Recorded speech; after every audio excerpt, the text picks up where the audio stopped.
The Black Tulip. By Alexandre Dumas. Chapter 1.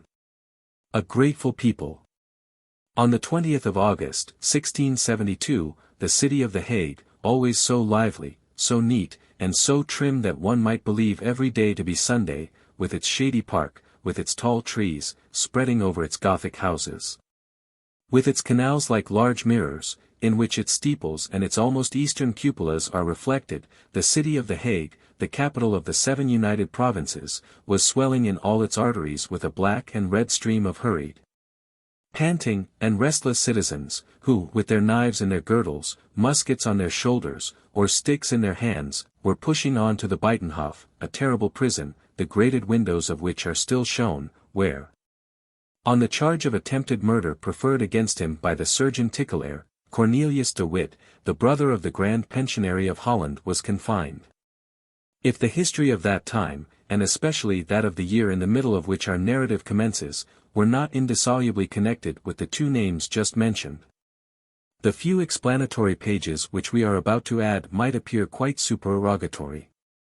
But we will, from the very first, apprise the reader, our old friend, to whom we are wont on the first page to promise amusement, and with whom we always try to keep our word as well as is in our power, that this explanation is as indispensable to the right understanding of our story as to that of the great event itself on which it is based.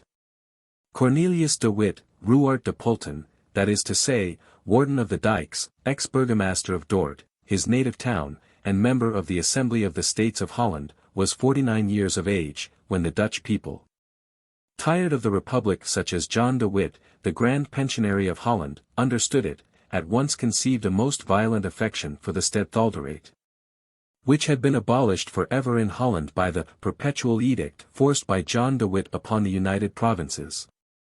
As it rarely happens that public opinion, in its whimsical flights, does not identify a principle with a man, thus the people saw the personification of the Republic in the two stern figures of the brothers de Witt, those Romans of Holland, spurning to pander to the fancies of the mob, and wedding themselves with unbending fidelity to liberty without licentiousness, and prosperity without the waste of superfluity.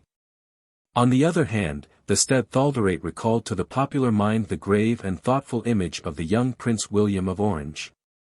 The brothers de Witt humoured Louis XIV, whose moral influence was felt by the whole of Europe, and the pressure of whose material power Holland had been made to feel in that marvellous campaign on the Rhine, which, in the space of 3 months, had laid the power of the United Provinces prostrate.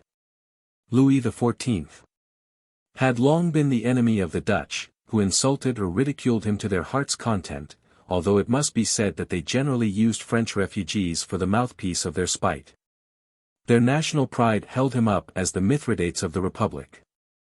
The brothers de Witt, therefore, had to strive against a double difficulty, against the force of national antipathy, and, besides, against the feeling of weariness which is natural to all vanquished people, when they hope that a new chief will be able to save them from ruin and shame.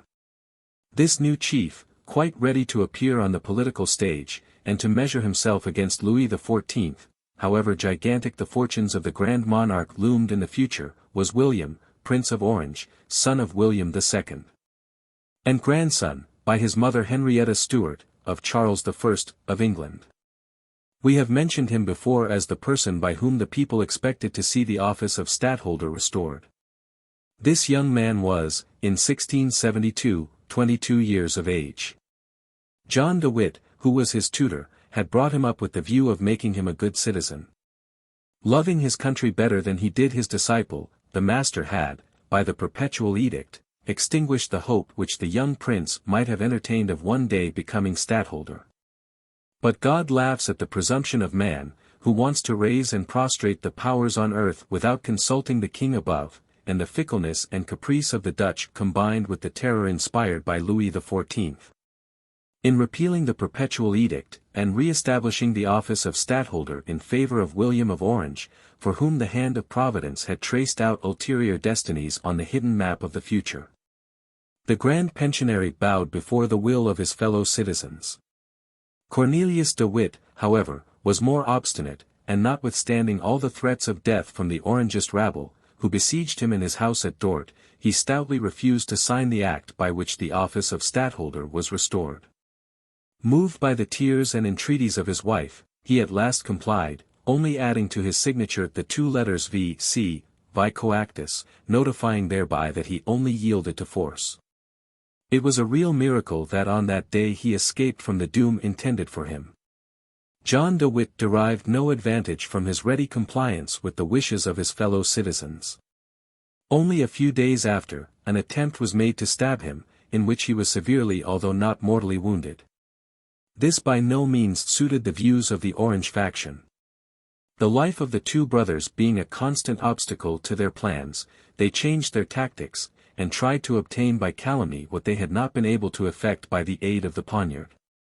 How rarely does it happen that, in the right moment, a great man is found to head the execution of vast and noble designs.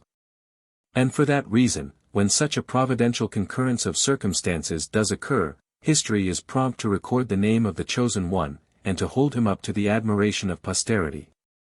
But when Satan interposes in human affairs to cast a shadow upon some happy existence, or to overthrow a kingdom, it seldom happens that he does not find at his side some miserable tool, in whose ear he has but to whisper a word to set him at once about his task. The wretched tool who was at hand to be the agent of this dastardly plot was one Tickelaer whom we have already mentioned, a surgeon by profession. He lodged an information against Cornelius de Witt, setting forth that the warden, who, as he had shown by the letters added to his signature, was fuming at the repeal of the perpetual edict, had, from hatred against William of Orange, hired an assassin to deliver the new republic of its new stadtholder. And he, Tickelaer, was the person thus chosen, but that, horrified at the bare idea of the act which he was asked to perpetrate, he had preferred rather to reveal the crime than to commit it. This disclosure was, indeed, well calculated to call forth a furious outbreak among the Orange faction. The Attorney General caused, on the 16th of August, 1672, Cornelius de Witt to be arrested. And the noble brother of John de Witt had, like the vilest criminal, to undergo, in one of the apartments of the town prison, the preparatory degrees of torture, by means of which his judges expected to force from him the confession of his alleged plot against William of Orange. But Cornelius was not only possessed of a great mind, but also of a great heart. He belonged to that race of martyrs who, indissolubly wedded to their political convictions as their ancestors were to their faith, are able to smile on pain, while being stretched on the rack, he recited with a firm voice, and scanning the lines according to measure, the first strophe of the Justum ac Tenacem of Horace, and, making no confession, tired not only the strength, but even the fanaticism, of his executioners. The judges, notwithstanding, acquitted Tickelaer from every charge, at the same time sentencing Cornelius to be deposed from all his offices and dignities, to pay all the costs of the trial, and to be banished from the soil of the Republic forever. This judgment against not only an innocent, but also a great man, was indeed some gratification to the passions of the people, to whose interests Cornelius de Witt had always devoted himself, but, as we shall soon see, it was not enough.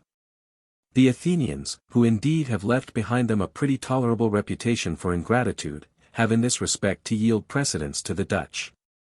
They, at least in the case of Aristides, contented themselves with banishing him. John de Witt, at the first intimation of the charge brought against his brother, had resigned his office of Grand Pensionary.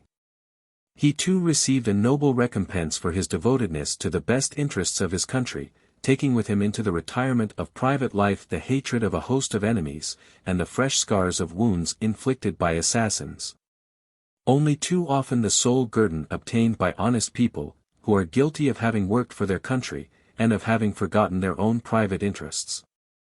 In the meanwhile William of Orange urged on the course of events by every means in his power, eagerly waiting for the time when the people, by whom he was idolized, should have made of the bodies of the brothers the two steps over which he might ascend to the chair of stadtholder. Thus, then, on the 20th of August, 1672, as we have already stated in the beginning of this chapter, the whole town was crowding towards the Buitenhof, to witness the departure of Cornelius de Witt from prison, as he was going to exile. And to see what traces the torture of the rack had left on the noble frame of the man who knew his Horace so well. Yet all this multitude was not crowding to the Buitenhof with the innocent view of merely feasting their eyes with the spectacle. There were many who went there to play an active part in it, and to take upon themselves an office which they conceived had been badly filled, that of the executioner. There were, indeed, others with less hostile intentions. All that they cared for was the spectacle, always so attractive to the mob, whose instinctive pride is flattered by it, the sight of greatness hurled down into the dust. Has not, they would say, this Cornelius de Witt been locked up and broken by the rack? Shall we not see him pale, streaming with blood, covered with shame? And was not this a sweet triumph for the burghers of The Hague, whose envy even beat that of the common rabble, a triumph in which every honest citizen and townsman might be expected to share? Moreover, hinted the Orange agitators interspersed through the crowd, whom they hoped to manage like a sharp-edged and at the same time crushing instrument, moreover, will there not, from the Buitenhof to the gate of the town, a nice little opportunity present itself to throw some handfuls of dirt, or a few stones, at this Cornelius de Witt, who not only conferred the dignity of stadtholder on the Prince of Orange merely six coactus, but who also intended to have him assassinated? Besides which, the fierce enemies of France chimed in, if the work were done well and bravely at The Hague, Cornelius would certainly not be allowed to go into exile, where he will renew his intrigues with France, and live with his big scoundrel of a brother, John, on the gold of the Marquis de Louvois. Being in such a temper, people generally will run rather than walk, which was the reason why the inhabitants of The Hague were hurrying so fast towards the Buitenhof. Honest Tickelaer, with a heart full of spite and malice, and with no particular plan settled in his mind, was one of the foremost, being paraded about by the Orange party like a hero of probity, national honor, and Christian charity. This daring miscreant detailed, with all the embellishments and flourishes suggested by his base mind and his ruffianly imagination, the attempts which he pretended Cornelius de Witt had made to corrupt him, the sums of money which were promised, and all the diabolical stratagems planned beforehand to smooth for him, Tickelaer, all the difficulties in the path of murder. And every phase of his speech, eagerly listened to by the populace, called forth enthusiastic cheers for the Prince of Orange, and groans and imprecations of blind fury against the brothers de Witt. The mob even began to vent its rage by inveighing against the iniquitous judges, who had allowed such a detestable criminal as the villain Cornelius to get off so cheaply.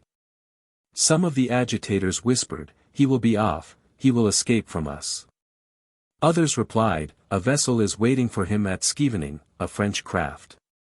Tickelaer has seen her. Honest Tickelaer."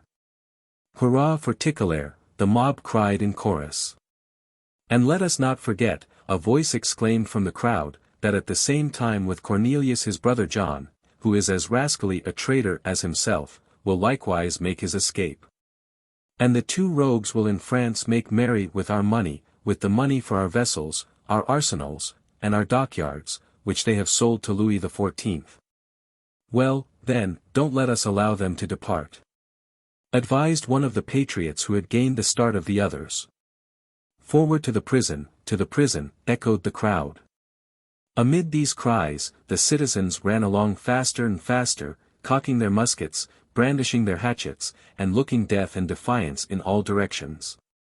No violence, however, had as yet been committed. And the file of horsemen who were guarding the approaches of the Buitenhof remained cool, unmoved, silent, much more threatening in their impassibility than all this crowd of burghers, with their cries, their agitation, and their threats.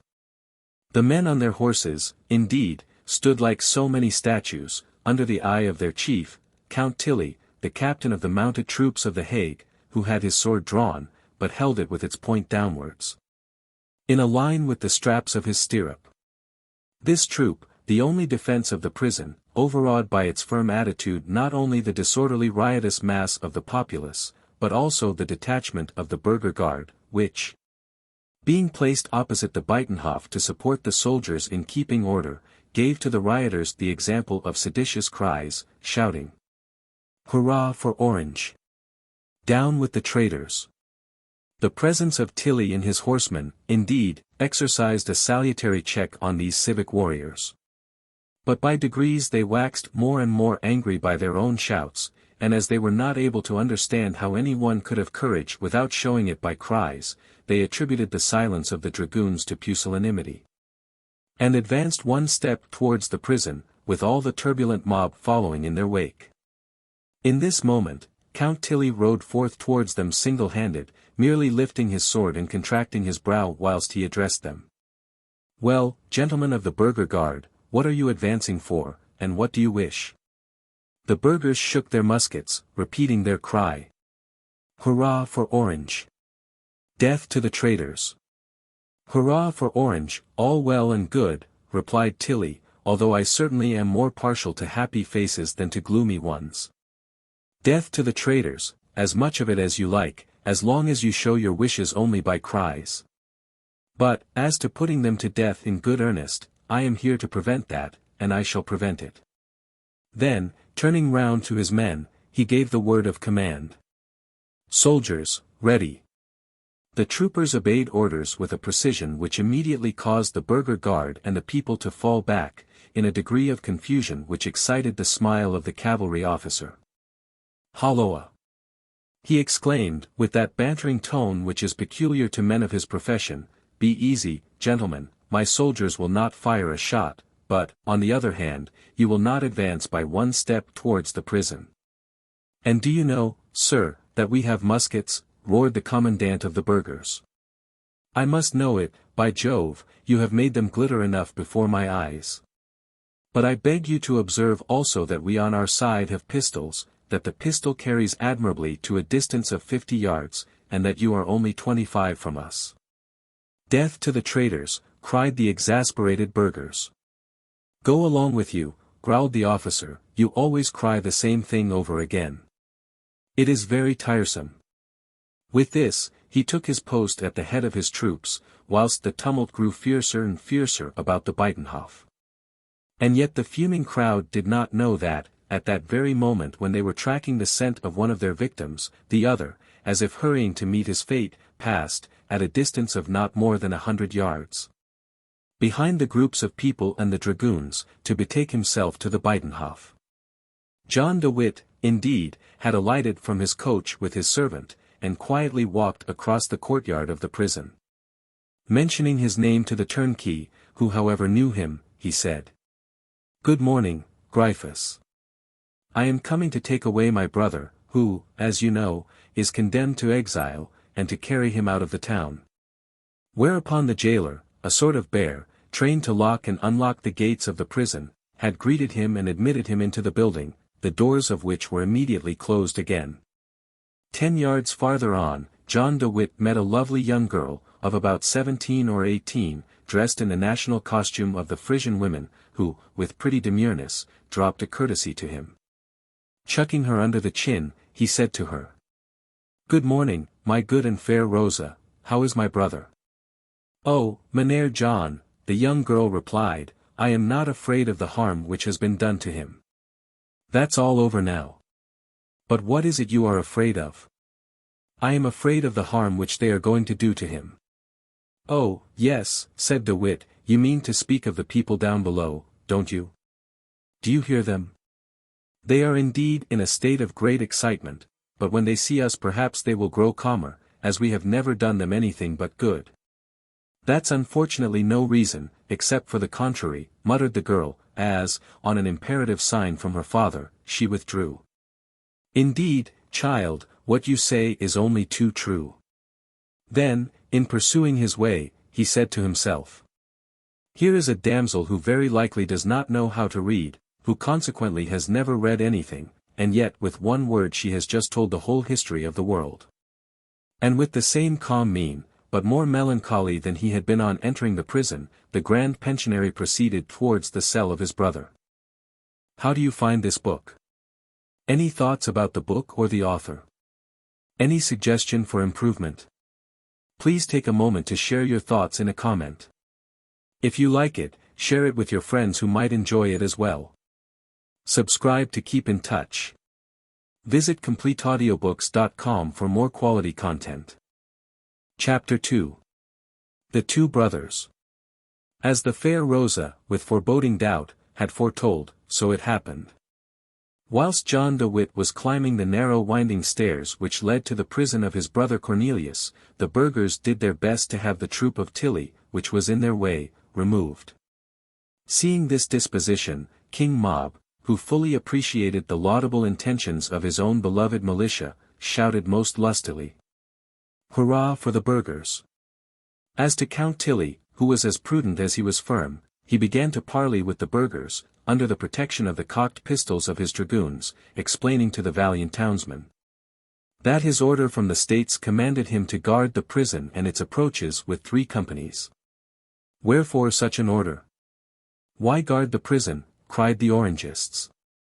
"Stop," replied the Count, "there you at once ask me more than I can tell you. I was told, guard the prison, and I guard it. You, gentlemen, who are almost military men yourselves, you are aware that an order must never be gainsaid. But this order has been given to you that the traitors may be enabled to leave the town." "Very possibly, as the traitors are condemned to exile," replied Tilly. "But who has given this order?" "The States, to be sure." "The States are traitors." "I don't know anything about that." "And you are a traitor yourself." "I." "Yes, you." "Well, as to that, let us understand each other, gentlemen. Whom should I betray? The States? Why, I cannot betray them, whilst, being in their pay, I faithfully obey their orders." As the Count was so indisputably in the right that it was impossible to argue against him, the mob answered only by redoubled clamour and horrible threats, to which the Count opposed the most perfect urbanity. "Gentlemen," he said, "uncock your muskets, one of them may go off by accident, and if the shot chanced to wound one of my men, we should knock over a couple of hundreds of yours, for which we should, indeed, be very sorry, but you even more so. Especially as such a thing is neither contemplated by you nor by myself. If you did that," cried the burghers, "we should have a pop at you, too." "Of course you would. But suppose you killed every man jack of us, those whom we should have killed would not, for all that, be less dead. Then leave the place to us, and you will perform the part of a good citizen." "First of all," said the Count, "I am not a citizen, but an officer, which is a very different thing, and secondly, I am not a Hollander, but a Frenchman, which is more different still. I have to do with no one but the States, by whom I am paid. Let me see an order from them to leave the place to you, and I shall only be too glad to will off in an instant, as I am confoundedly bored here." "Yes, yes," cried 100 voices, the din of which was immediately swelled by 500 others. "Let us march to the town hall, let us go and see the deputies. Come along. Come along." "That's it," Tilly muttered between his teeth, as he saw the most violent among the crowd turning away. "Go and ask for a meanness at the town hall, and you will see whether they will grant it. Go, my fine fellows, go." The worthy officer relied on the honor of the magistrates, who, on their side, relied on his honor as a soldier. "I say, Captain," the first lieutenant whispered into the ear of the Count, "I hope the deputies will give these madmen a flat refusal, but, after all, it would do no harm if they would send us some reinforcement." In the meanwhile, John de Witt, whom we left climbing the stairs, after the conversation with the jailer Gryphus and his daughter Rosa, had reached the door of the cell, where on a mattress his brother Cornelius was resting, after having undergone the preparatory degrees of the torture. The sentence of banishment having been pronounced, there was no occasion for inflicting the torture extraordinary. Cornelius was stretched on his couch, with broken wrists and crushed fingers. He had not confessed a crime of which he was not guilty, and now, after 3 days of agony, he once more breathed freely, on being informed that the judges, from whom he had expected death, were only condemning him to exile. Endowed with an iron frame and a stout heart, how would he have disappointed his enemies if they could only have seen, in the dark cell of the Buitenhof, his pale face lit up by the smile of the martyr. Who forgets the dross of this earth after having obtained a glimpse of the bright glory of heaven? The warden, indeed, had already recovered his full strength, much more owing to the force of his own strong will than to actual aid, and he was calculating how long the formalities of the law would still detain him in prison. This was just at the very moment when the mingled shouts of the burgher guard and of the mob were raging against the two brothers, and threatening Captain Tilly, who served as a rampart to them. This noise, which roared outside of the walls of the prison, as the surf dashing against the rocks, now reached the ears of the prisoner. But, threatening as it sounded, Cornelius appeared not to deem it worth his while to inquire after its cause. Nor did he get up to look out of the narrow grated window, which gave access to the light and to the noise of the world without. He was so absorbed in his never-ceasing pain that it had almost become a habit with him. He felt with such delight the bonds which connected his immortal being with his perishable frame gradually loosening, that it seemed to him as if his spirit, freed from the trammels of the body, were hovering above it. Like the expiring flame which rises from the half-extinguished embers. He also thought of his brother.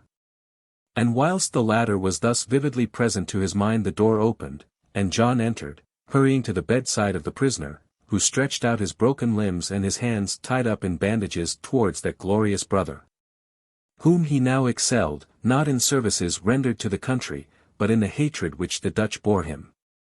John tenderly kissed his brother on the forehead, and put his sore hands gently back on the mattress. "Cornelius, my poor brother, you are suffering great pain, are you not?" "I am suffering no longer, since I see you, my brother." "Oh, my poor dear Cornelius. I feel most wretched to see you in such a state. And, indeed, I have thought more of you than of myself. And whilst they were torturing me, I never thought of uttering a complaint, except once, to say, 'Poor brother.' But now that you are here, let us forget all. You are coming to take me away, are you not?" "I am. I am quite healed. Help me to get up, and you shall see how I can walk. You will not have to walk far, as I have my coach near the pond, behind Tilly's dragoons." "Tilly's dragoons? What are they near the pond for?" "Well," said the Grand Pensionary with a melancholy smile which was habitual to him, "the gentlemen at the town hall expect that the people at the Hague would like to see you depart, and there is some apprehension of a tumult." "Of a tumult?" replied Cornelius, fixing his eyes on his perplexed brother. "A tumult?" "Yes, Cornelius." "Oh. That's what I heard just now," said the prisoner, as if speaking to himself. Then, turning to his brother, he continued. "Are there many persons down before the prison?" "Yes, my brother, there are. But then, to come here to me." "Well? How is it that they have allowed you to pass?" "You know well that we are not very popular, Cornelius," said the Grand Pensionary, with gloomy bitterness. "I have made my way through all sorts of by-streets and alleys. You hid yourself, John. I wished to reach you without loss of time, and I did what people will do in politics, or on the sea when the wind is against them, I tacked." At this moment the noise in the square below was heard to roar with increasing fury. Tilly was parleying with the burghers. "Well, well," said Cornelius, "you are a very skilful pilot, John. But I doubt whether you will as safely guide your brother out of the Buitenhof in the midst of this gale, and through the raging surf of popular hatred, as you did the fleet of Van Tromp past the shoals of the Scheldt to Antwerp." "With the help of God, Cornelius, we'll at least try," answered John, "but, first of all, a word with you." "Speak." The shouts began anew. "Hark, hark," continued Cornelius, "how angry those people are. Is it against you, or against me?" "I should say it is against us both, Cornelius. I told you, my dear brother, that the Orange party, while assailing us with their absurd calumnies, have also made it a reproach against us that we have negotiated with France. What blockheads they are! But, indeed, they reproach us with it. And yet, if these negotiations had been successful, they would have prevented the defeats of Ries, Orsay, Wesel, and Rheinberg. The Rhine would not have been crossed, and Holland might still consider herself invincible in the midst of her marshes and canals. All this is quite true, my dear Cornelius, but still more certain it is, that if at this moment our correspondence with the Marquis de Louvois were discovered, skilful pilot as I am, I should not be able to save the frail bark which is to carry the brothers de Witt and their fortunes out of Holland. That correspondence, which might prove to honest people how dearly I love my country, and what sacrifices I have offered to make for its liberty and glory, would be ruin to us if it fell into the hands of the Orange party. I hope you have burned the letters before you left Dort to join me at The Hague. My dear brother, Cornelius answered, your correspondence with M. de Louvois affords ample proof of your having been of late the greatest, most generous, and most able citizen of the 7 United Provinces. I rejoice in the glory of my country, and particularly do I rejoice in your glory, John. I have taken good care not to burn that correspondence. Then we are lost, as far as this life is concerned, quietly said the Grand Pensionary, approaching the window. No, on the contrary, John, we shall at the same time save our lives and regain our popularity. But what have you done with these letters? I have entrusted them to the care of Cornelius van Baerle, my godson, whom you know, and who lives at Dort. Poor honest Van Baerle! Who knows so much, and yet thinks of nothing but of flowers and of God who made them. You have entrusted him with this fatal secret, it will be his ruin, poor soul. His ruin?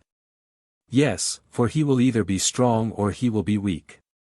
If he is strong, he will, when he hears of what has happened to us, boast of our acquaintance. If he is weak, he will be afraid on account of his connection with us. If he is strong, he will betray the secret by his boldness. If he is weak, he will allow it to be forced from him. In either case he is lost, and so are we.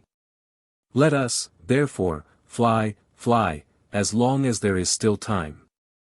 Cornelius de Witt, raising himself on his couch, and grasping the hand of his brother, who shuddered at the touch of his linen bandages, replied. Do not I know my godson?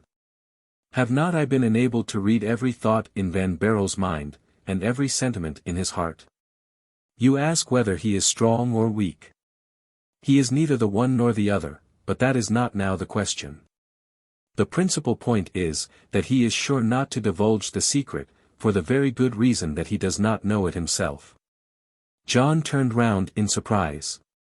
You must know, my dear brother, that I have been trained in the school of that distinguished politician John de Witt, and I repeat to you, that Van Baerle is not aware of the nature and importance of the deposit which I have entrusted to him. Quick then, cried John, as there is still time, let us convey to him directions to burn the parcel. Through whom? Through my servant Creek, who was to have accompanied us on horseback, and who has entered the prison with me, to assist you downstairs. Consider well before having those precious documents burnt, John. I consider, above all things, that the brothers de Witt must necessarily save their lives, to be able to save their character. If we are dead, who will defend us? Who will have fully understood our intentions? You expect, then, that they would kill us if those papers were found? John, without answering, pointed with his hand to the square, whence, at that very moment, fierce shouts and savage yells made themselves heard.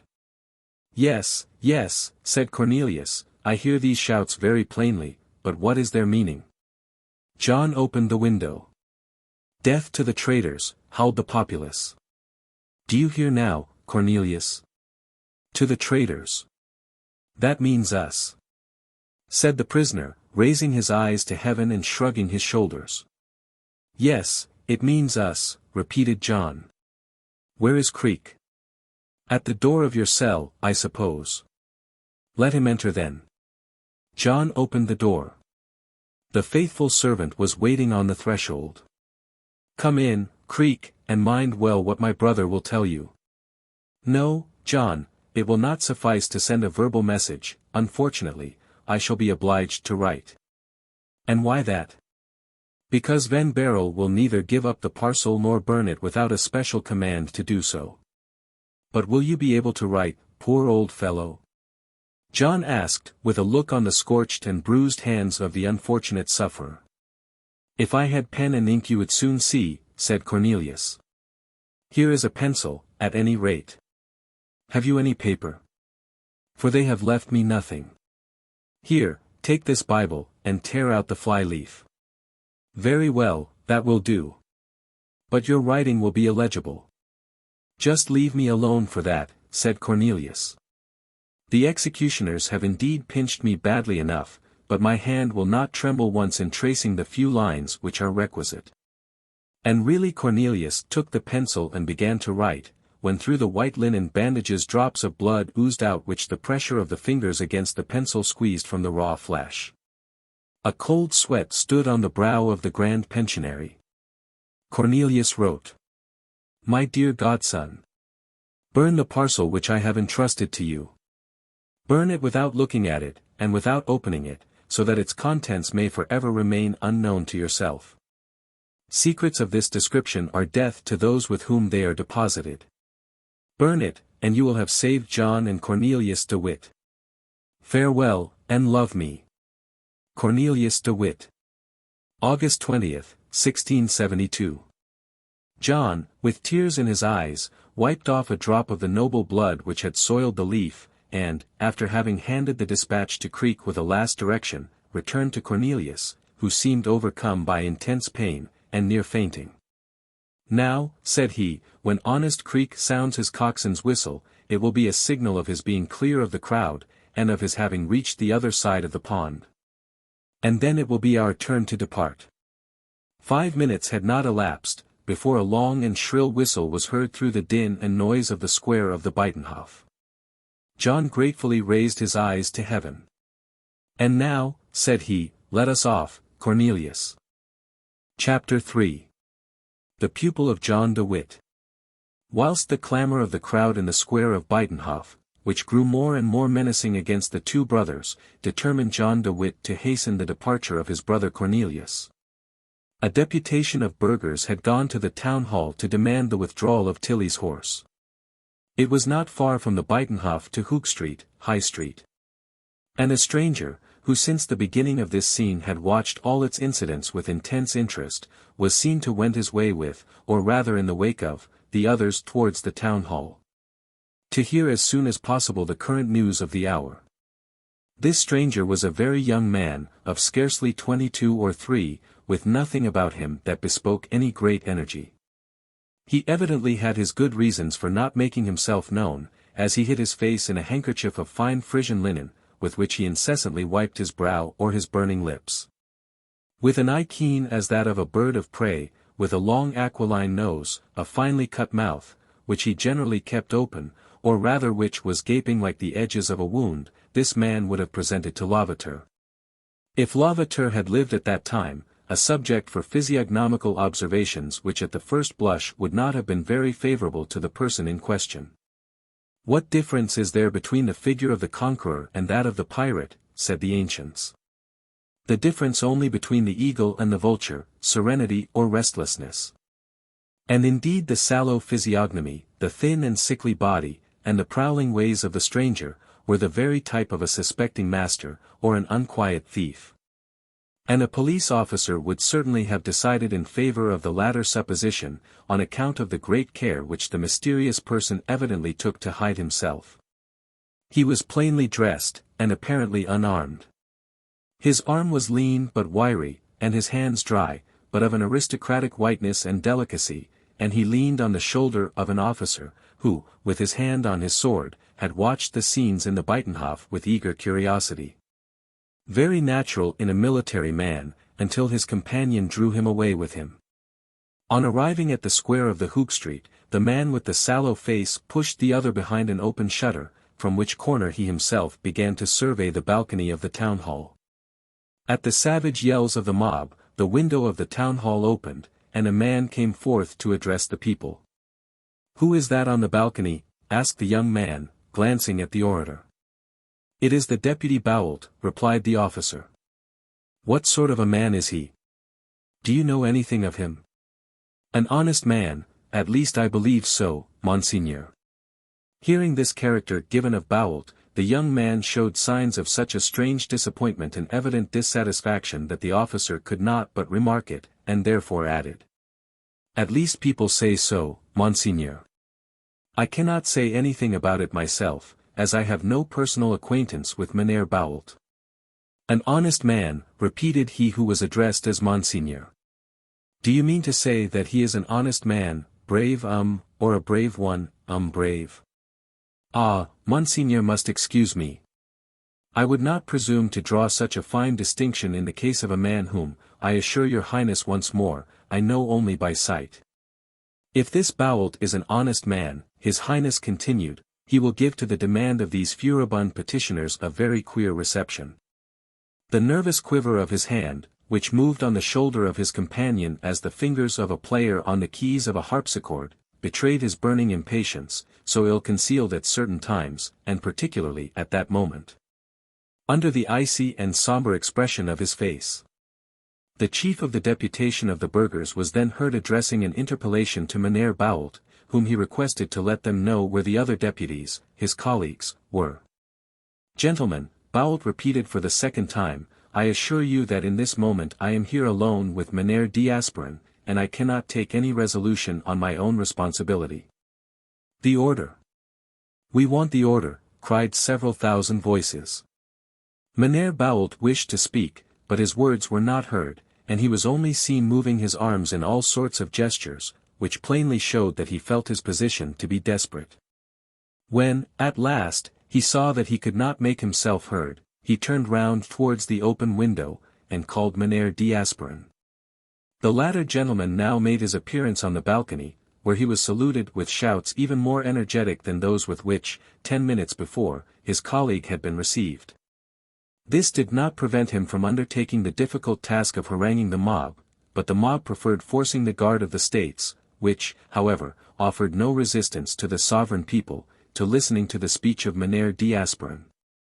Now, then, the young man coolly remarked, whilst the crowd was rushing into the principal gate of the town hall, it seems the question will be discussed indoors, Captain.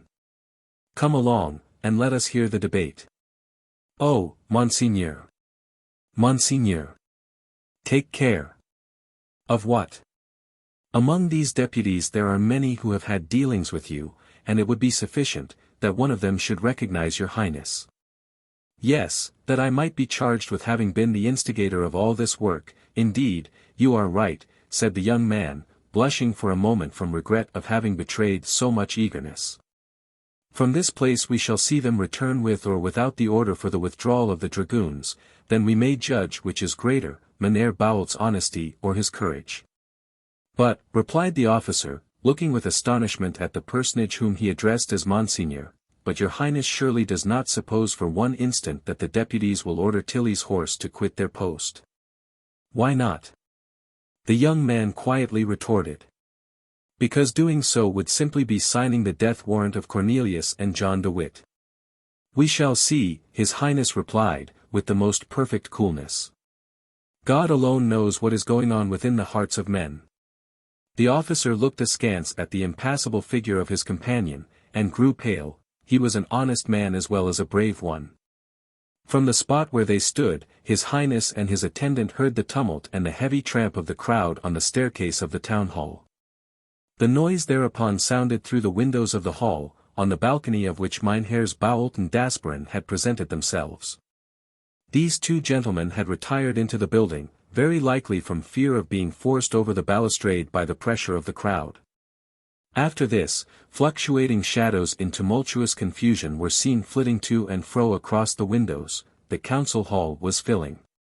Suddenly the noise subsided, and as suddenly again it rose with redoubled intensity, and at last reached such a pitch that the old building shook to the very roof.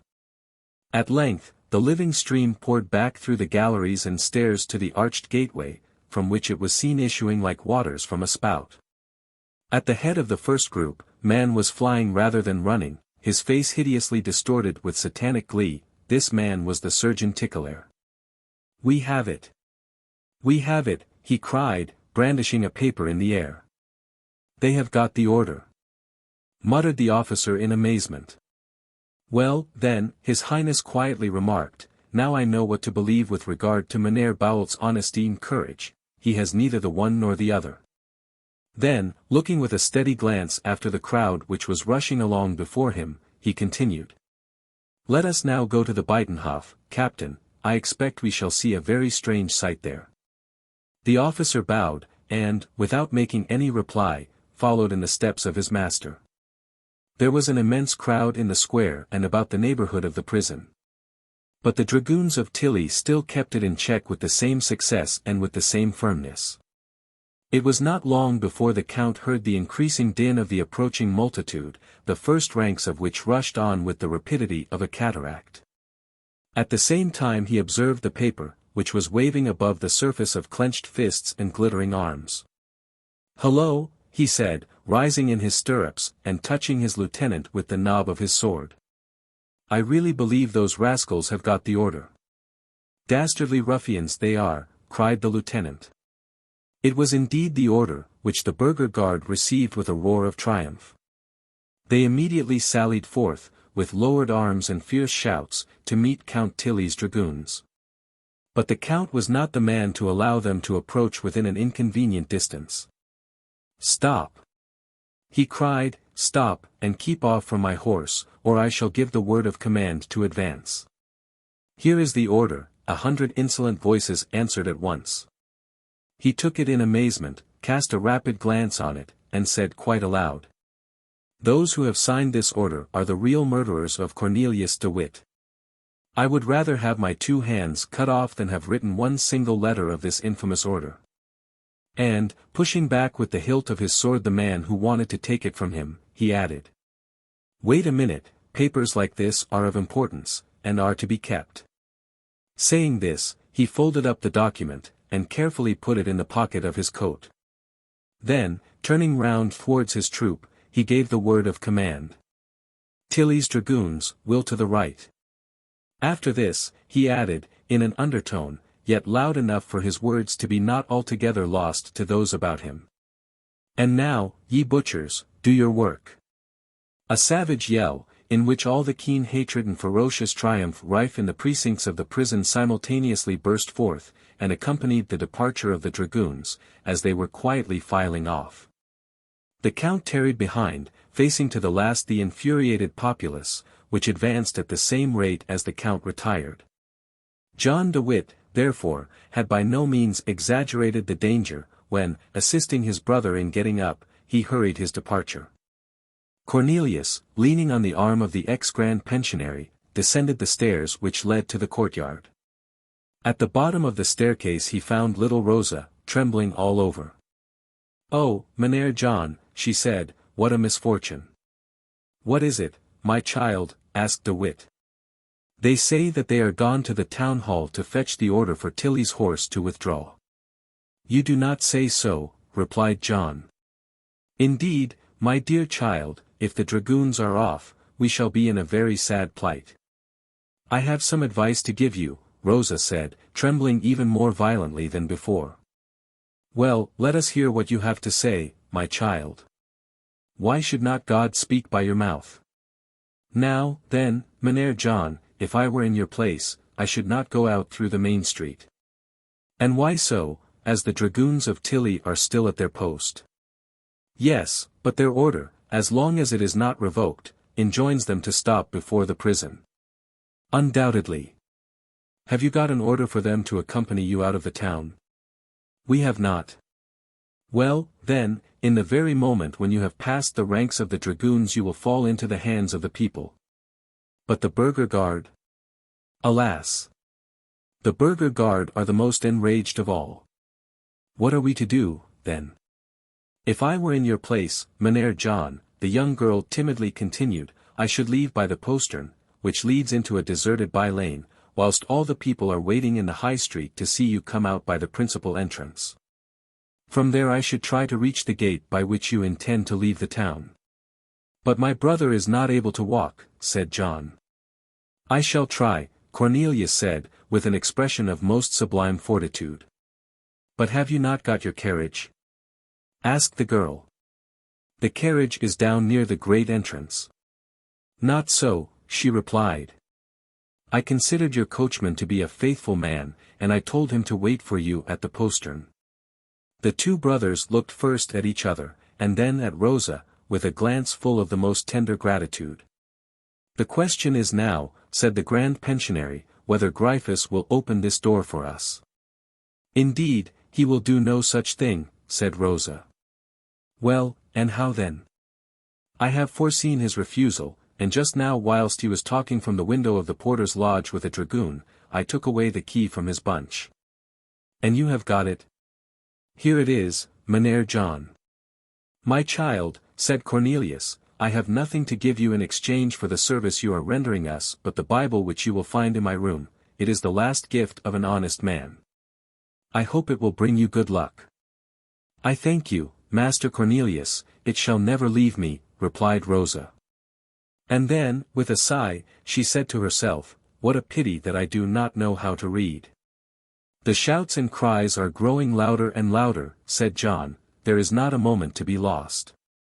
Come along, gentlemen, said the girl, who now led the two brothers through an inner lobby to the back of the prison. Guided by her, they descended a staircase of about a dozen steps, traversed a small courtyard, which was surrounded by castellated walls. And, the arched door having been opened for them by Rosa, they emerged into a lonely street where their carriage was ready to receive them. Quick, quick, my masters. Do you hear them? Cried the coachman, in a deadly fright. Yet, after having made Cornelius get into the carriage first, the Grand Pensionary turned round towards the girl, to whom he said, Goodbye, my child. Words could never express our gratitude. God will reward you for having saved the lives of two men. Rosa took the hand which John de Witt proffered to her, and kissed it with every show of respect. Go. For heaven's sake, go, she said, it seems they are going to force the gate. John de Witt hastily got in, sat himself down by the side of his brother, and, fastening the apron of the carriage, called out to the coachman. To the Tolhek. The Tolhek was the iron gate leading to the harbour of Scheveningen, in which a small vessel was waiting for the two brothers. The carriage drove off with the fugitives at the full speed of a pair of spirited Flemish horses. Rosa followed them with her eyes until they turned the corner of the street, upon which, closing the door after her, she went back and threw the key into a cell. The noise which had made Rosa suppose that the people were forcing the prison door was indeed owing to the mob battering against it after the square had been left by the military. Solid as the gate was, and although Gryphus, to do him justice, stoutly enough refused to open it, yet evidently it could not resist much longer, and the jailer, growing very pale, put to himself the question whether it would not be better to open the door than to allow it to be forced, when he felt some one gently pulling his coat. He turned round and saw Rosa. Do you hear these madmen? He said. I hear them so well, my father, that in your place you would open the door. No, I should allow it to be forced.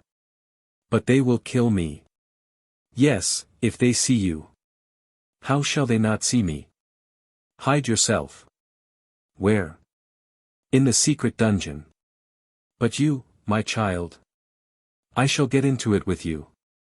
We shall lock the door, and when they have left the prison, we shall again come forth from our hiding place. Zounds, you are right, there, cried Gryphus, it's surprising how much sense there is in such a little head. Then, as the gate began to give way amidst the triumphant shouts of the mob, she opened a little trapdoor, and said, Come along, father. But our prisoners? God will watch over them, and I shall watch over you. Gryphus followed his daughter, and the trapdoor closed over his head, just as the broken gate gave admittance to the populace.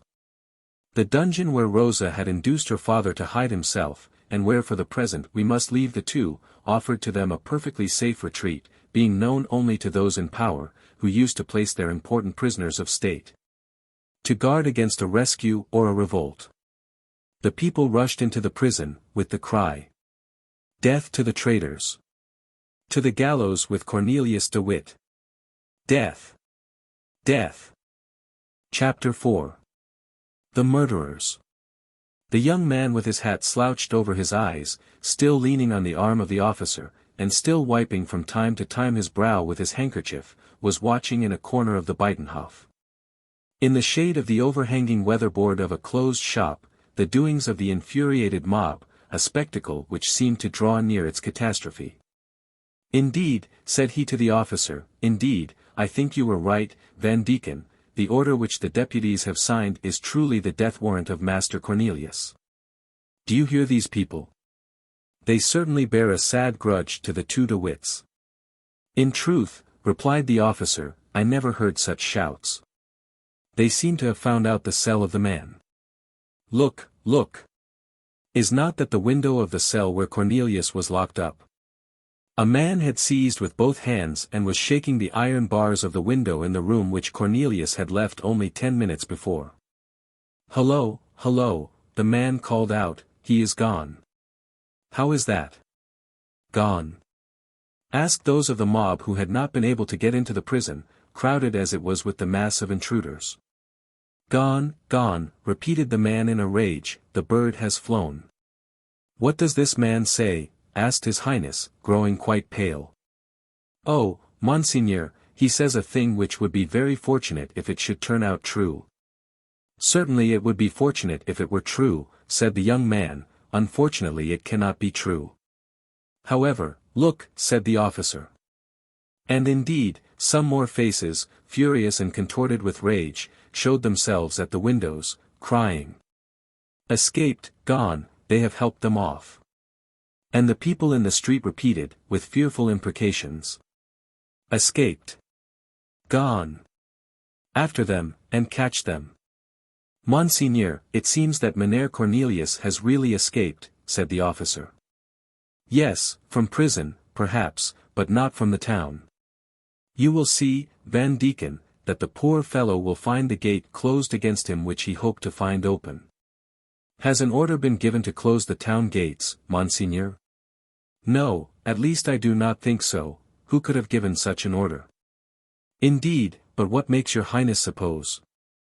There are fatalities, Monseigneur replied, in an offhand manner, and the greatest men have sometimes fallen victims to such fatalities. At these words the officer felt his blood run cold, as somehow or other he was convinced that the prisoner was lost. At this moment the roar of the multitude broke forth like thunder, for it was now quite certain that Cornelius de Witt was no longer in the prison. Cornelius and John, after driving along the pond, had taken the main street, which leads to the Tolhek, giving directions to the coachman to slacken his pace, in order not to excite any suspicion.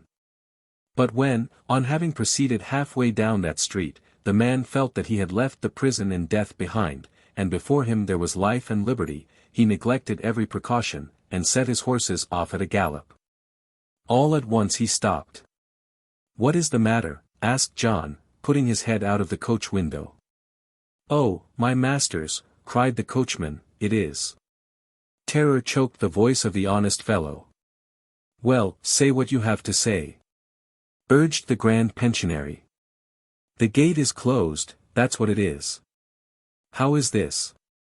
It is not usual to close the gate by day. Just look. John de Witt leaned out of the window, and indeed saw that the man was right. Never mind, but drive on, said John, I have with me the order for the commutation of the punishment, the gatekeeper will let us through.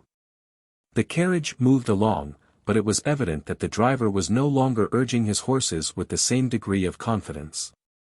Moreover, as John de Witt put his head out of the carriage window, he was seen and recognized by a brewer, who, being behind his companions, was just shutting his door in all haste to join them at the Buitenhof. He uttered a cry of surprise, and ran after two other men before him, whom he overtook about 100 yards farther on, and told them what he had seen. The three men then stopped, looking after the carriage, being however not yet quite sure as to whom it contained. The carriage in the meanwhile arrived at the Tolhek. Open, cried the coachman. Open, echoed the gatekeeper, from the threshold of his lodge. It's all very well to say open, but what am I to do it with? With the key, to be sure, said the coachman. With the key?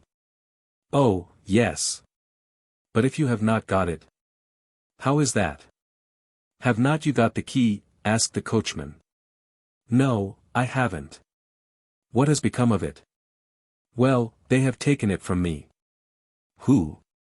Someone, I dare say, who had a mind that no one should leave the town. My good man, said the Grand Pensionary, putting out his head from the window, and risking all for gaining all, my good man, it is for me, John de Witt, and for my brother Cornelius, who I am taking away into exile. Oh, Mynheer de Witt! I am indeed very much grieved, said the gatekeeper, rushing towards the carriage, but, upon my sacred word, the key has been taken from me. When? This morning. By whom? By a pale and thin young man, of about 22. And wherefore did you give it up to him? Because he showed me an order, signed and sealed. By whom? By the gentleman of the town hall. Well, then, said Cornelius calmly, our doom seems to be fixed. Do you know whether the same precaution has been taken at the other gates? I do not. Now then, said John to the coachman, God commands man to do all that is in his power to preserve his life, go, and drive to another gate. And whilst the servant was turning round the vehicle the Grand Pensionary said to the gatekeeper. Take our thanks for your good intentions, the will must count for the deed. You had the will to save us, and that, in the eyes of the Lord, is as if you had succeeded in doing so. Alas, said the gatekeeper, do you see down there? Drive at a gallop through that group, John called out to the coachman, and take the street on the left, it is our only chance. The group which John alluded to had, for its nucleus, those 3 men whom we left looking after the carriage, and who, in the meanwhile, had been joined by 7 or 8 others. These newcomers evidently meant mischief with regard to the carriage. When they saw the horses galloping down upon them, they placed themselves across the street, brandishing cudgels in their hands, and calling out. Stop! Stop! The coachman, on his side, lashed his horses into increased speed, until the coach and the men encountered. The brothers de Witt, enclosed within the body of the carriage, were not able to see anything. But they felt a severe shock, occasioned by the rearing of the horses. The whole vehicle for a moment shook and stopped. But immediately after, passing over something round and elastic, which seemed to be the body of a prostrate man, set off again amidst a volley of the fiercest oaths. Alas, said Cornelius, I am afraid we have hurt someone. Gallop! Gallop! Called John. But, notwithstanding this order, the coachman suddenly came to a stop. Now, then, what is the matter again? Asked John. Look there, said the coachman. John looked. The whole mass of the populace from the Buitenhof appeared at the extremity of the street along which the carriage was to proceed, and its stream moved roaring and rapid, as if lashed on by a hurricane. Stop and get off, said John to the coachman, it is useless to go any farther, we are lost. Here they are. Here they are, 500 voices were crying at the same time. Yes, here they are, the traitors, the murderers, the assassins. Answered the men who were running after the carriage to the people who were coming to meet it. The former carried in their arms the bruised body of one of their companions, who, trying to seize the reins of the horses, had been trodden down by them. This was the object over which the 2 brothers had felt their carriage pass. The coachman stopped, but, however strongly his master urged him, he refused to get off and save himself. In an instant the carriage was hemmed in between those who followed and those who met it. It rose above the mass of moving heads like a floating island. But in another instant it came to a dead stop.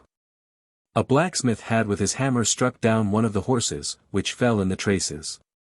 At this moment, the shutter of a window opened, and disclosed the sallow face and the dark eyes of the young man, who with intense interest watched the scene which was preparing. Behind him appeared the head of the officer, almost as pale as himself. Good heavens, Monseigneur, what is going on there? Whispered the officer. Something very terrible, to a certainty, replied the other. Don't you see, Monseigneur, they are dragging the Grand Pensionary from the carriage, they strike him, they tear him to pieces. Indeed, these people must certainly be prompted by a most violent indignation, said the young man, with the same impassible tone which he had preserved all along. And here is Cornelius, whom they now likewise drag out of the carriage, Cornelius, who is already quite broken and mangled by the torture. Only look, look! Indeed, It is Cornelius, and no mistake. The officer uttered a feeble cry, and turned his head away. The brother of the Grand Pensionary, before having set foot on the ground, whilst still on the bottom step of the carriage, was struck down with an iron bar which broke his skull. He rose once more, but immediately fell again. Some fellows then seized him by the feet, and dragged him into the crowd, into the middle of which one might have followed his bloody track, and he was soon closed in among the savage yells of malignant exultation. The young man, a thing which would have been thought impossible, grew even paler than before, and his eyes were for a moment veiled behind the lids. The officer saw this sign of compassion, and, wishing to avail himself of this softened tone of his feelings, continued. Come, come, Monseigneur, for here they are also going to murder the Grand Pensionary. But the young man had already opened his eyes again. To be sure, he said. These people are really implacable. It does no one good to offend them. Monseigneur, said the officer, may not one save this poor man, who has been your Highness's instructor? If there be any means, name it, and if I should perish in the attempt. William of Orange, for he it was, knit his brows in a very forbidding manner, restrained the glance of gloomy malice which glistened in his half-closed eye, and answered. Captain Van Deken, I request you to go and look after my troops, that they may be armed for any emergency.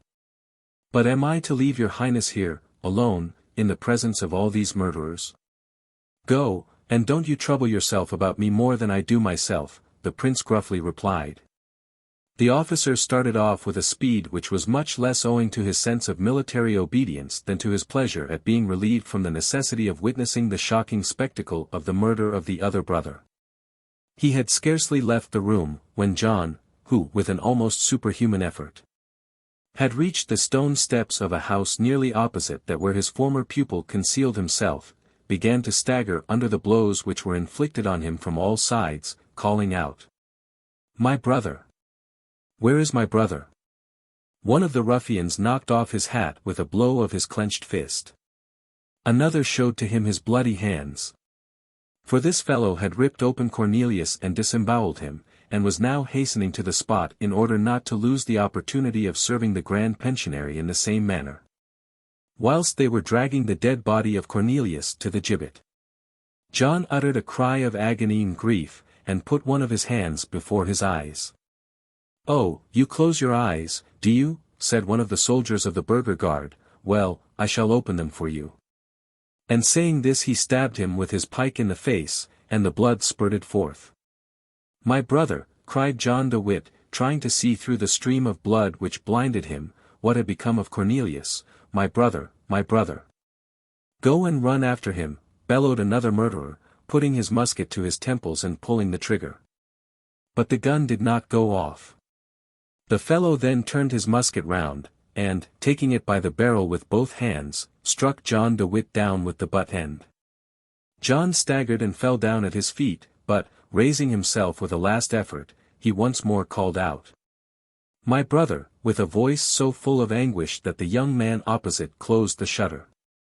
There remained little more to see. A third murderer fired a pistol with the muzzle to his face, and this time the shot took effect, blowing out his brains. John de Witt fell to rise no more. On this, every one of the miscreants, emboldened by his fall, wanted to fire his gun at him, or strike him with blows of the sledge-hammer, or stab him with a knife or swords. Every one wanted to draw a drop of blood from the fallen hero, and tear off a shred from his garments. And after having mangled, and torn, and completely stripped the two brothers, the mob dragged their naked and bloody bodies to an extemporized gibbet, where amateur executioners hung them up by the feet. Then came the most dastardly scoundrels of all, who not having dared to strike the living flesh, cut the dead in pieces, and then went about the town selling small slices of the bodies of John and Cornelius at 10 sous apiece. We cannot take upon ourselves to say whether, through the almost imperceptible chink of the shutter, the young man witnessed the conclusion of this shocking scene. But at the very moment when they were hanging the two martyrs on the gibbet he passed through the terrible mob, which was too much absorbed in the task, so grateful to its taste, to take any notice of him, and thus he reached unobserved the Tolhek, which was still closed. "Ah! Sir," said the gatekeeper, "do you bring me the key?" "Yes, my man, here it is." "It is most unfortunate that you did not bring me that key only 1/4 of an hour sooner," said the gatekeeper, with a sigh. "And why that?" asked the other. "Because I might have opened the gate to Mynheers de Witt, whereas, finding the gate locked, they were obliged to retrace their steps." "Gate! Gate!" cried a voice which seemed to be that of a man in a hurry. The prince, turning round, observed Captain Van Deken. "Is that you, Captain?" he said. "You are not yet out of the Hague." "This is executing my orders very slowly." "Monseigneur," replied the captain, "this is the 3rd gate at which I have presented myself, the other 2 were closed." "Well, this good man will open this one for you, do it, my friend." The last words were addressed to the gatekeeper, who stood quite thunderstruck on hearing Captain Van Deken addressing by the title of Monseigneur this pale young man, to whom he himself had spoken in such a familiar way. As it were to make up for his fault, he hastened to open the gate, which swung creaking on its hinges. "Will Monseigneur avail himself of my horse?" asked the captain. "I thank you, Captain, I shall use my own steed, which is waiting for me close at hand." And taking from his pocket a golden whistle, such as was generally used at that time for summoning the servants, he sounded it with a shrill and prolonged call, on which an equerry on horseback speedily made his appearance, leading another horse by the bridle. William, without touching the stirrup, vaulted into the saddle of the led horse, and, setting his spurs into its flanks, started off for the Leiden road. Having reached it, he turned round and beckoned to the captain who was far behind, to ride by his side. "Do you know," he then said, without stopping, "that those rascals have killed John de Witt as well as his brother?" "Alas! Monseigneur," the captain answered sadly, "I should like it much better if these 2 difficulties were still in your Highness's way of becoming de facto stadtholder of Holland." "Certainly, it would have been better," said William, "if what did happen had not happened. But it cannot be helped now, and we have had nothing to do with it. Let us push on, Captain, that we may arrive at Alphen before the message which the States General are sure to send to me to the camp." The captain bowed, allowed the prince to ride ahead and, for the remainder of the journey, kept at the same respectful distance as he had done before his Highness called him to his side. "How I should wish," William of Orange malignantly muttered to himself, with a dark frown and setting the spurs to his horse, "to see the figure which Louis will cut when he is apprised of the manner in which his dear friends de Witt have been served. O thou son! Thou son! As truly as I am called William the Silent, thou son, thou hadst best look to thy rays." And the young prince, the relentless rival of the great king, sped away upon his fiery steed, this future stadtholder who had been but the day before very uncertainly established in his new power, but for whom the burghers of the Hague had built a staircase with the bodies of John and Cornelius, 2 princes as noble as he in the eyes of God and man. Chapter 5. The Tulip-fancier and his neighbor. Whilst the burghers of the Hague were tearing in pieces the bodies of John and Cornelius de Witt, and whilst William of Orange, after having made sure that his 2 antagonists were really dead, was galloping over the Leiden road, followed by Captain Van Deken, whom he found a little too compassionate to honor him any longer with his confidence, Creek, the faithful servant, mounted on a good horse, and little suspecting what terrible events had taken place since his departure, proceeded along the high road lined with trees, until he was clear of the town and the neighboring villages. Being once safe, he left his horse at a livery stable in order not to arouse suspicion, and tranquilly continued his journey on the canal boats, which conveyed him by easy stages to Dort. Pursuing their way under skillful guidance by the shortest possible routes through the windings of the river, which held in its watery embrace so many enchanting little islands, edged with willows and rushes, and abounding in luxurious vegetation, whereon flocks of fat sheep browsed in peaceful sleepiness. Creek from afar off recognized Dort, the smiling city, at the foot of a hill dotted with windmills. He saw the fine red brick houses, mortared in white lines, standing on the edge of the water, and their balconies, open towards the river, decked out with silk tapestry embroidered with gold flowers, the wonderful manufacture of India and China. And near these brilliant stuffs, large lines set to catch the voracious eels, which are attracted towards the houses by the garbage thrown every day from the kitchens into the river. Creek, standing on the deck of the boat, saw, across the moving sails of the windmills, on the slope of the hill, the red and pink house which was the goal of his errand. The outlines of its roof were merging in the yellow foliage of a curtain of poplar trees, the whole habitation having for background a dark grove of gigantic elms. The mansion was situated in such a way that the sun, falling on it as into a funnel, dried up, warmed, and fertilized the mist which the verdant screen could not prevent the river wind from carrying there every morning and evening. Having disembarked unobserved amid the usual bustle of the city, Creek at once directed his steps towards the house which we have just described, and which, white, trim, and tidy, even more cleanly scoured and more carefully waxed in the hidden corners than in the places which were exposed to view, enclosed a truly happy mortal. This happy mortal, rara avis, was Dr. Van Baerle, the godson of Cornelius de Witt. He had inhabited the same house ever since his childhood, for it was the house in which his father and grandfather, old established princely merchants of the princely city of Dort, were born. Meneer Van Baerle the father had amassed in the Indian trade 300,000 or 400,000 guilders, which Meneer Van Baerle the son, at the death of his dear and worthy parents, found still quite new. Although one set of them bore the date of coinage of 1640, and the other that of 1610, a fact which proved that they were guilders of Van Baerle the father and of Van Baerle the grandfather. But we will inform the reader at once that these 300,000 or 400,000 guilders were only the pocket money, or sort of purse, for Cornelius van Baerle, the hero of this story. As his landed property in the province yielded him an income of about 10,000 guilders a year.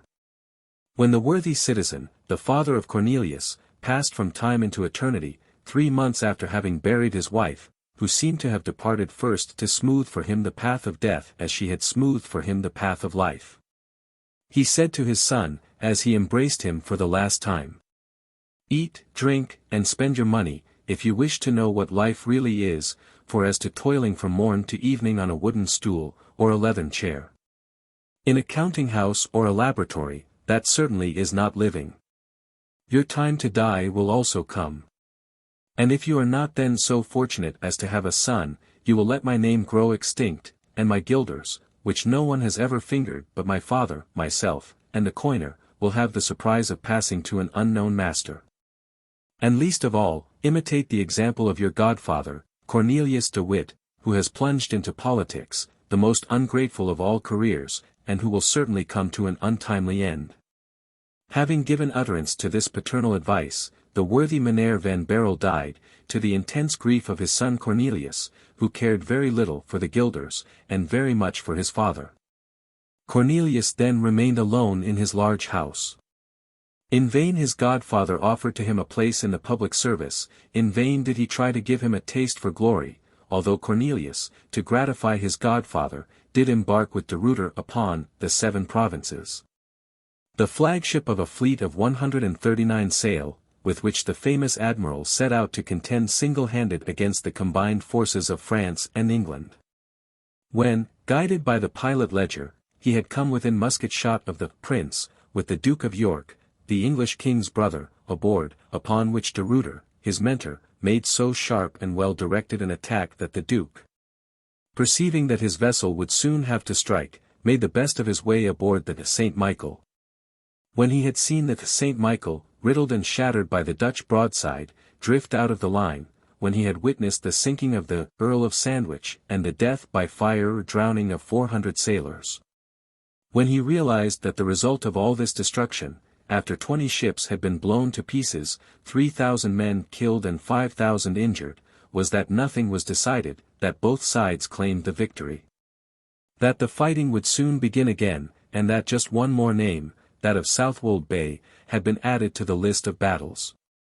When he had estimated how much time is lost simply in shutting his eyes and ears by a man who likes to use his reflective powers even while his fellow creatures are cannonading one another, Cornelius bade farewell to de Ruyter, to the Ruart de Pulten, and to glory, kissed the knees of the Grand Pensionary, for whom he entertained the deepest veneration, and retired to his house at Dort, rich in his well-earned repose.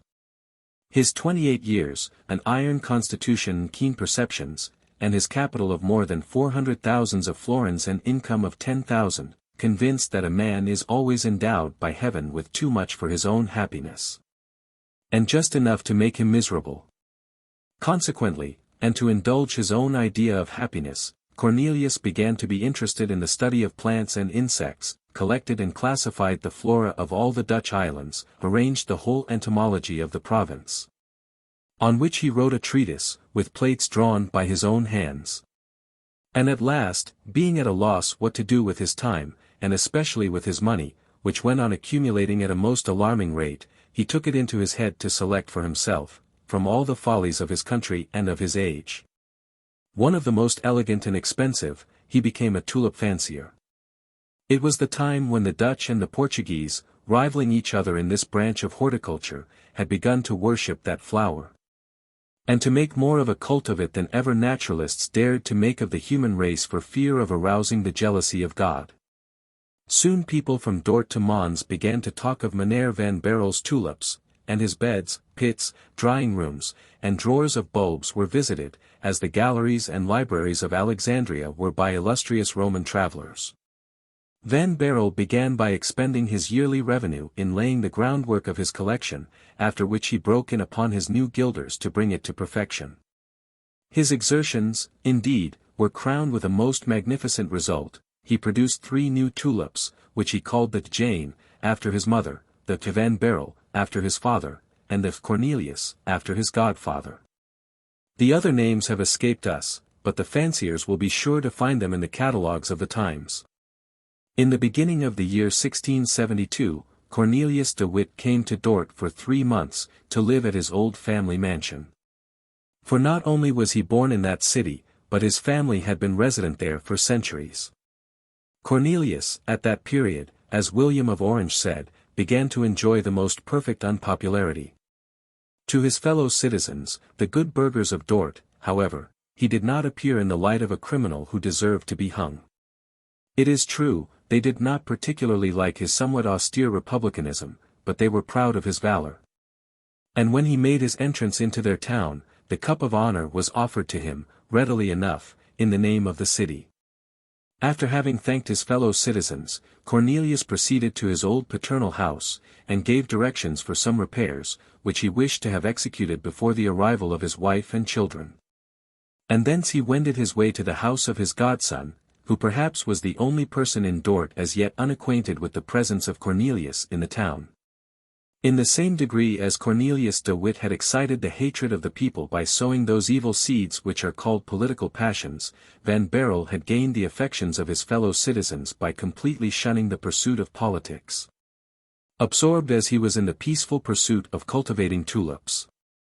Van Baerle was truly beloved by his servants and laborers, nor had he any conception that there was in this world a man who wished ill to another. And yet it must be said, to the disgrace of mankind, that Cornelius van Baerle, without being aware of the fact, had a much more ferocious, fierce, and implacable enemy than the Grand Pensionary and his brother had among the Orange party, who were most hostile to the devoted brothers, who had never been sundered by the least misunderstanding during their lives, and by their mutual devotion in the face of death made sure the existence of their brotherly affection beyond the grave.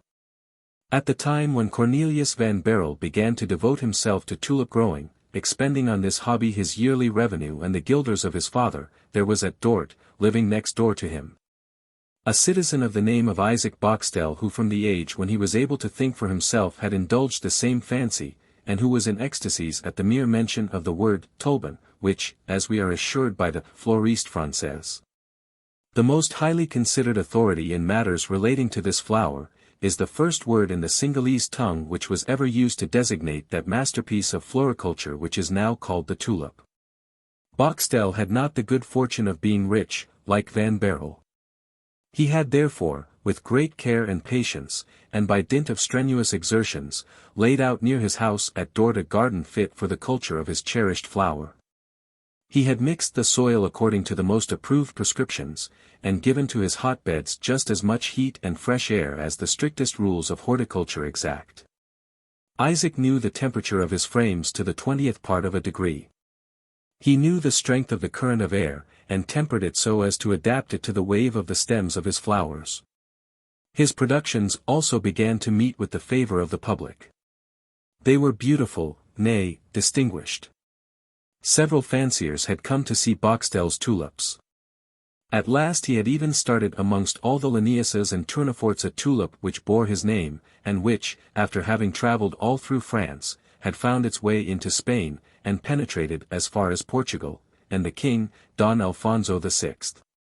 Who, being expelled from Lisbon, had retired to the island of Terceira, where he amused himself, not, like the great Condé, with watering his carnations, but with growing tulips, had, on seeing the Boxtel tulip, exclaimed, "Not so bad, by any means."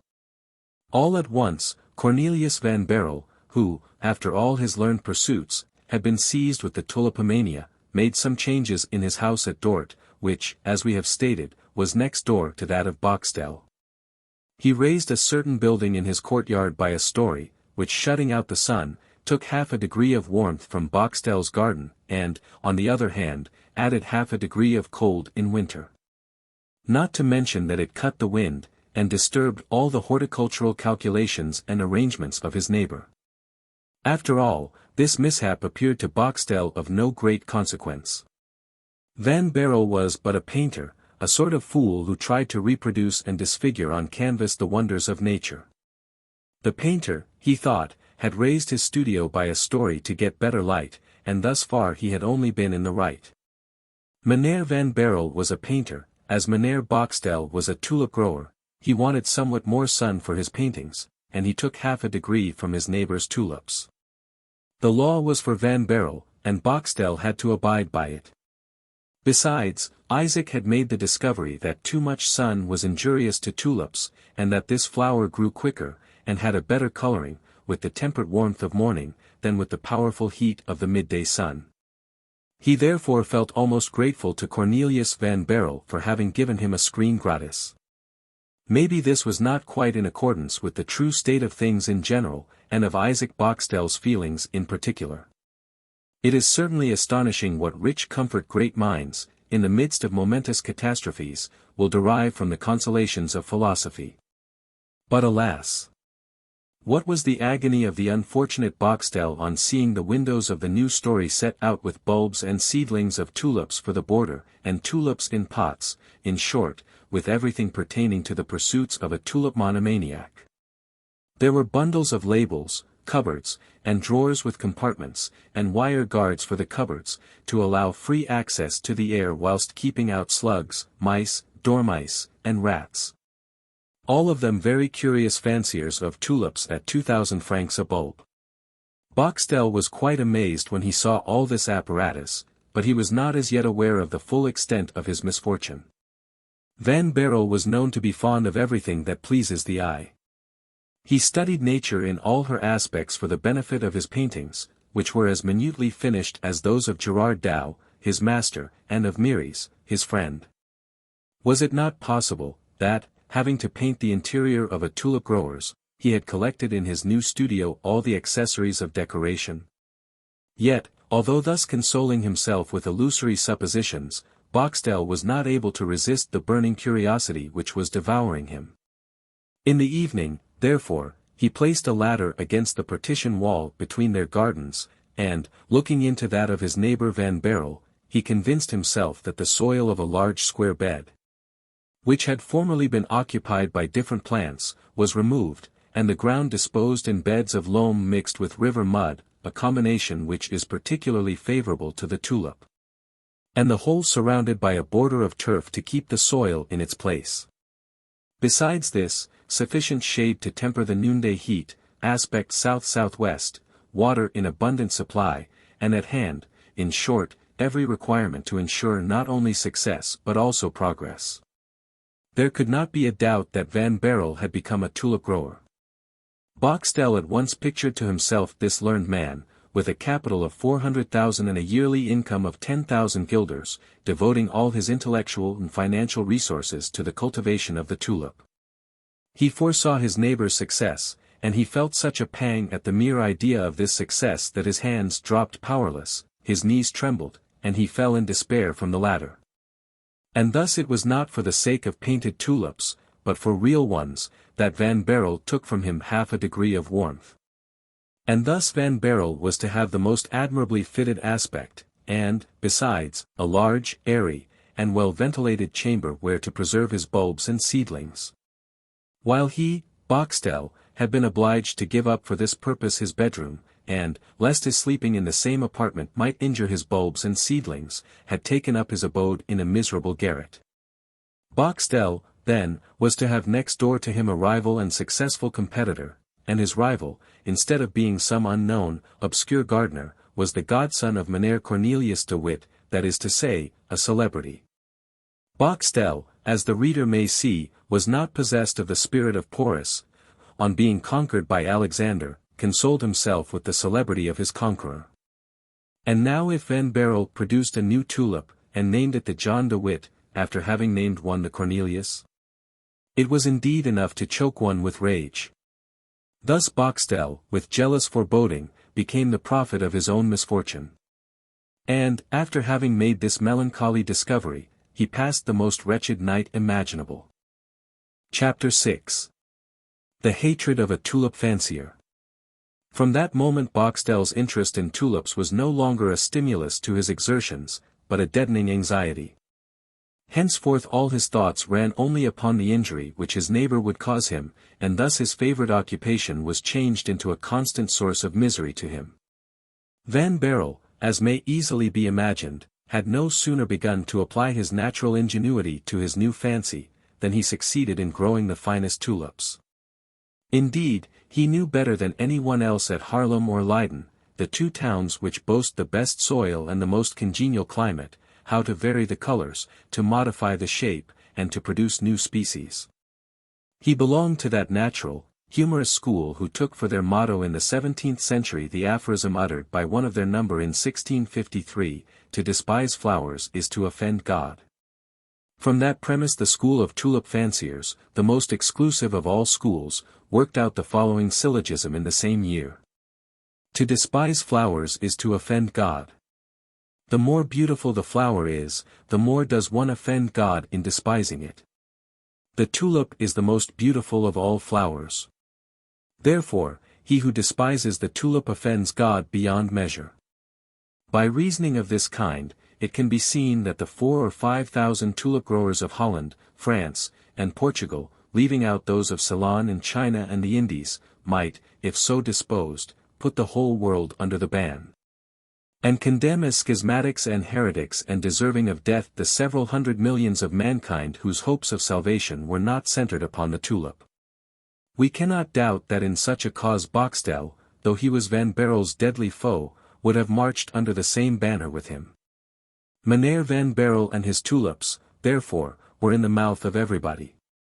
So much so, that Boxtel's name disappeared forever from the list of the notable tulip growers in Holland, and those of Dort were now represented by Cornelius van Baerle, the modest and inoffensive savant. Engaging, heart and soul, in his pursuits of sowing, planting, and gathering, Van Baerle, caressed by the whole fraternity of tulip growers in Europe, entertained nor the least suspicion that there was at his very door a pretender whose throne he had usurped. He went on in his career, and consequently in his triumphs. And in the course of 2 years he covered his borders with such marvelous productions as no mortal man, following in the tracks of the Creator, except perhaps Shakespeare and Rubens, have equalled in point of numbers. And also, if Dante had wished for a new type to be added to his characters of the Inferno, he might have chosen Boxtel during the period of Van Baerle's successes. Whilst Cornelius was weeding, manuring, watering his beds, whilst, kneeling on the turf border, he analyzed every vein of the flowering tulips, and meditated on the modifications which might be effected by crosses of color or otherwise, Boxtel, concealed behind a small sycamore which he had trained at the top of the partition wall in the shape of a fan, watched, with his eyes starting from their sockets and with foaming mouth, every step and every gesture of his neighbor. And whenever he thought he saw him look happy, or descried a smile on his lips, or a flash of contentment glistening in his eyes, he poured out towards him such a volley of maledictions and furious threats as to make it indeed a matter of wonder that this venomous breath of envy and hatred did not carry a blight on the innocent flowers which had excited it. When the evil spirit has once taken hold of the heart of man, it urges him on, without letting him stop. Thus Boxtel soon was no longer content with seeing Van Baerle. He wanted to see his flowers, too. He had the feelings of an artist. The masterpiece of a rival engrossed his interest. He therefore bought a telescope, which enabled him to watch as accurately as did the owner himself every progressive development of the flower, from the moment when, in the first year, its pale seed leaf begins to peep from the ground, to that glorious one, when, after 5 years, its petals at last reveal the hidden treasures of its chalice. How often had the miserable, jealous man to observe in Van Baerle's beds tulips which dazzled him by their beauty, and almost choked him by their perfection. And then, after the first blush of the admiration which he could not help feeling, he began to be tortured by the pangs of envy, by that slow fever which creeps over the heart and changes it into a nest of vipers, each devouring the other and ever born anew. How often did Boxtel, in the midst of tortures which no pen is able fully to describe, how often did he feel an inclination to jump down into the garden during the night, to destroy the plants, to tear the bulbs with his teeth, and to sacrifice to his wrath the owner himself, if he should venture to stand up for the defense of his tulips. But to kill a tulip was a horrible crime in the eyes of a genuine tulip-fancier, as to killing a man, it would not have mattered so very much. Yet Van Baerle made such progress in the noble science of growing tulips, which he seemed to master with the true instinct of genius, that Boxtel at last was maddened to such a degree as to think of throwing stones and sticks into the flower stands of his neighbor. But, remembering that he would be sure to be found out, and that he would not only be punished by law, but also dishonored for ever in the face of all the tulip growers of Europe, he had recourse to stratagem, and, to gratify his hatred, tried to devise a plan by means of which he might gain his ends without being compromised himself. He considered a long time, and at last his meditations were crowned with success. One evening he tied 2 cats together by their hind legs with a string about 6 feet in length, and threw them from the wall into the midst of that noble, that princely, that royal bed, which contained not only the Cornelius de Witt, but also the beauty of Brabant, milk-white, edged with purple and pink, the marble of Rotterdam, color of flax, blossoms feathered red and flesh color, the wonder of Haarlem, the Colombin obscur, and the Colombin clair terney. The frightened cats, having alighted on the ground, first tried to fly each in a different direction, until the string by which they were tied together was tightly stretched across the bed. Then, however, feeling that they were not able to get off, they began to pull to and fro, and to wheel about with hideous caterwaulings, mowing down with their string the flowers among which they were struggling, until, after a furious strife of about a quarter of an hour, the string broke and the combatants vanished. Boxtel, hidden behind his sycamore, could not see anything, as it was pitch dark, but the piercing cries of the cats told the whole tale, and his heart overflowing with gall now throbbed with triumphant joy. Boxtel was so eager to ascertain the extent of the injury, that he remained at his post until morning to feast his eyes on the sad state in which the 2 cats had left the flower beds of his neighbor. The mists of the morning chilled his frame, but he did not feel the cold, the hope of revenge keeping his blood at fever heat. The chagrin of his rival was to pay for all the inconvenience which he incurred himself. At the earliest dawn the door of the White House opened, and Van Baerle made his appearance, approaching the flower beds with the smile of a man who has passed the night comfortably in his bed, and has had happy dreams. All at once he perceived furrows and little mounds of earth on the beds which only the evening before had been as smooth as a mirror. All at once he perceived the symmetrical rows of his tulips to be completely disordered, like the pikes of a battalion in the midst of which a shell has fallen. He ran up to them with blanched cheek. Boxtel trembled with joy. 15 or 20 tulips, torn and crushed, were lying about, some of them bent, others completely broken and already withering. The sap oozing from their bleeding bulbs, how gladly would Van Baerle have redeemed that precious sap with his own blood. But what were his surprise and his delight? What was the disappointment of his rival? Not one of the 4 tulips which the latter had meant to destroy was injured at all. They raised proudly their noble heads above the corpses of their slain companions. This was enough to console Van Baerle, and enough to fan the rage of the horticultural murderer, who tore his hair at the sight of the effects of the crime which he had committed in vain. Van Baerle could not imagine the cause of the mishap, which, fortunately, was of far less consequence than it might have been. On making inquiries, he learned that the whole night had been disturbed by terrible caterwaulings. He besides found traces of the cats, their footmarks and hairs left behind on the battlefield. To guard, therefore, in future against a similar outrage, he gave orders that henceforth one of the under-gardeners should sleep in the garden in a sentry-box near the flower-beds. Boxtel heard him give the order, and saw the sentry-box put up that very day, but he deemed himself lucky in not having been suspected, and, being more than ever incensed against the successful horticulturist, he resolved to bide his time. Just then the Tulip Society of Haarlem offered a prize for the discovery, we dare not say the manufacture, of a large black tulip without a spot of color, a thing which had not yet been accomplished, and was considered impossible. As at that time there did not exist a flower of that species approaching even to a dark nut brown. It was, therefore, generally said that the founders of the prize might just as well have offered 2 millions as 100,000 guilders, since no one would be able to gain it. The tulip-growing world, however, was thrown by it into a state of most active commotion. Some fanciers caught at the idea without believing it practicable, but such is the power of imagination among florists, that although considering the undertaking as certain to fail, all their thoughts were engrossed by that great black tulip, which was looked upon to be as chimerical as the black swan of Horace or the white raven of French tradition. Van Baerle was one of the tulip growers who were struck with the idea. Boxtel thought of it in the light of a speculation. Van Baerle, as soon as the idea had once taken root in his clear and ingenious mind, began slowly the necessary planting and crossbreeding to reduce the tulips which he had grown already from red to brown, and from brown to dark brown. By the next year he had obtained flowers of a perfect nut brown, and Boxtel espied them in the border, whereas he had himself as yet only succeeded in producing the light brown. It might perhaps be interesting to explain to the gentle reader the beautiful chain of theories which go to prove that the tulip borrows its colors from the elements.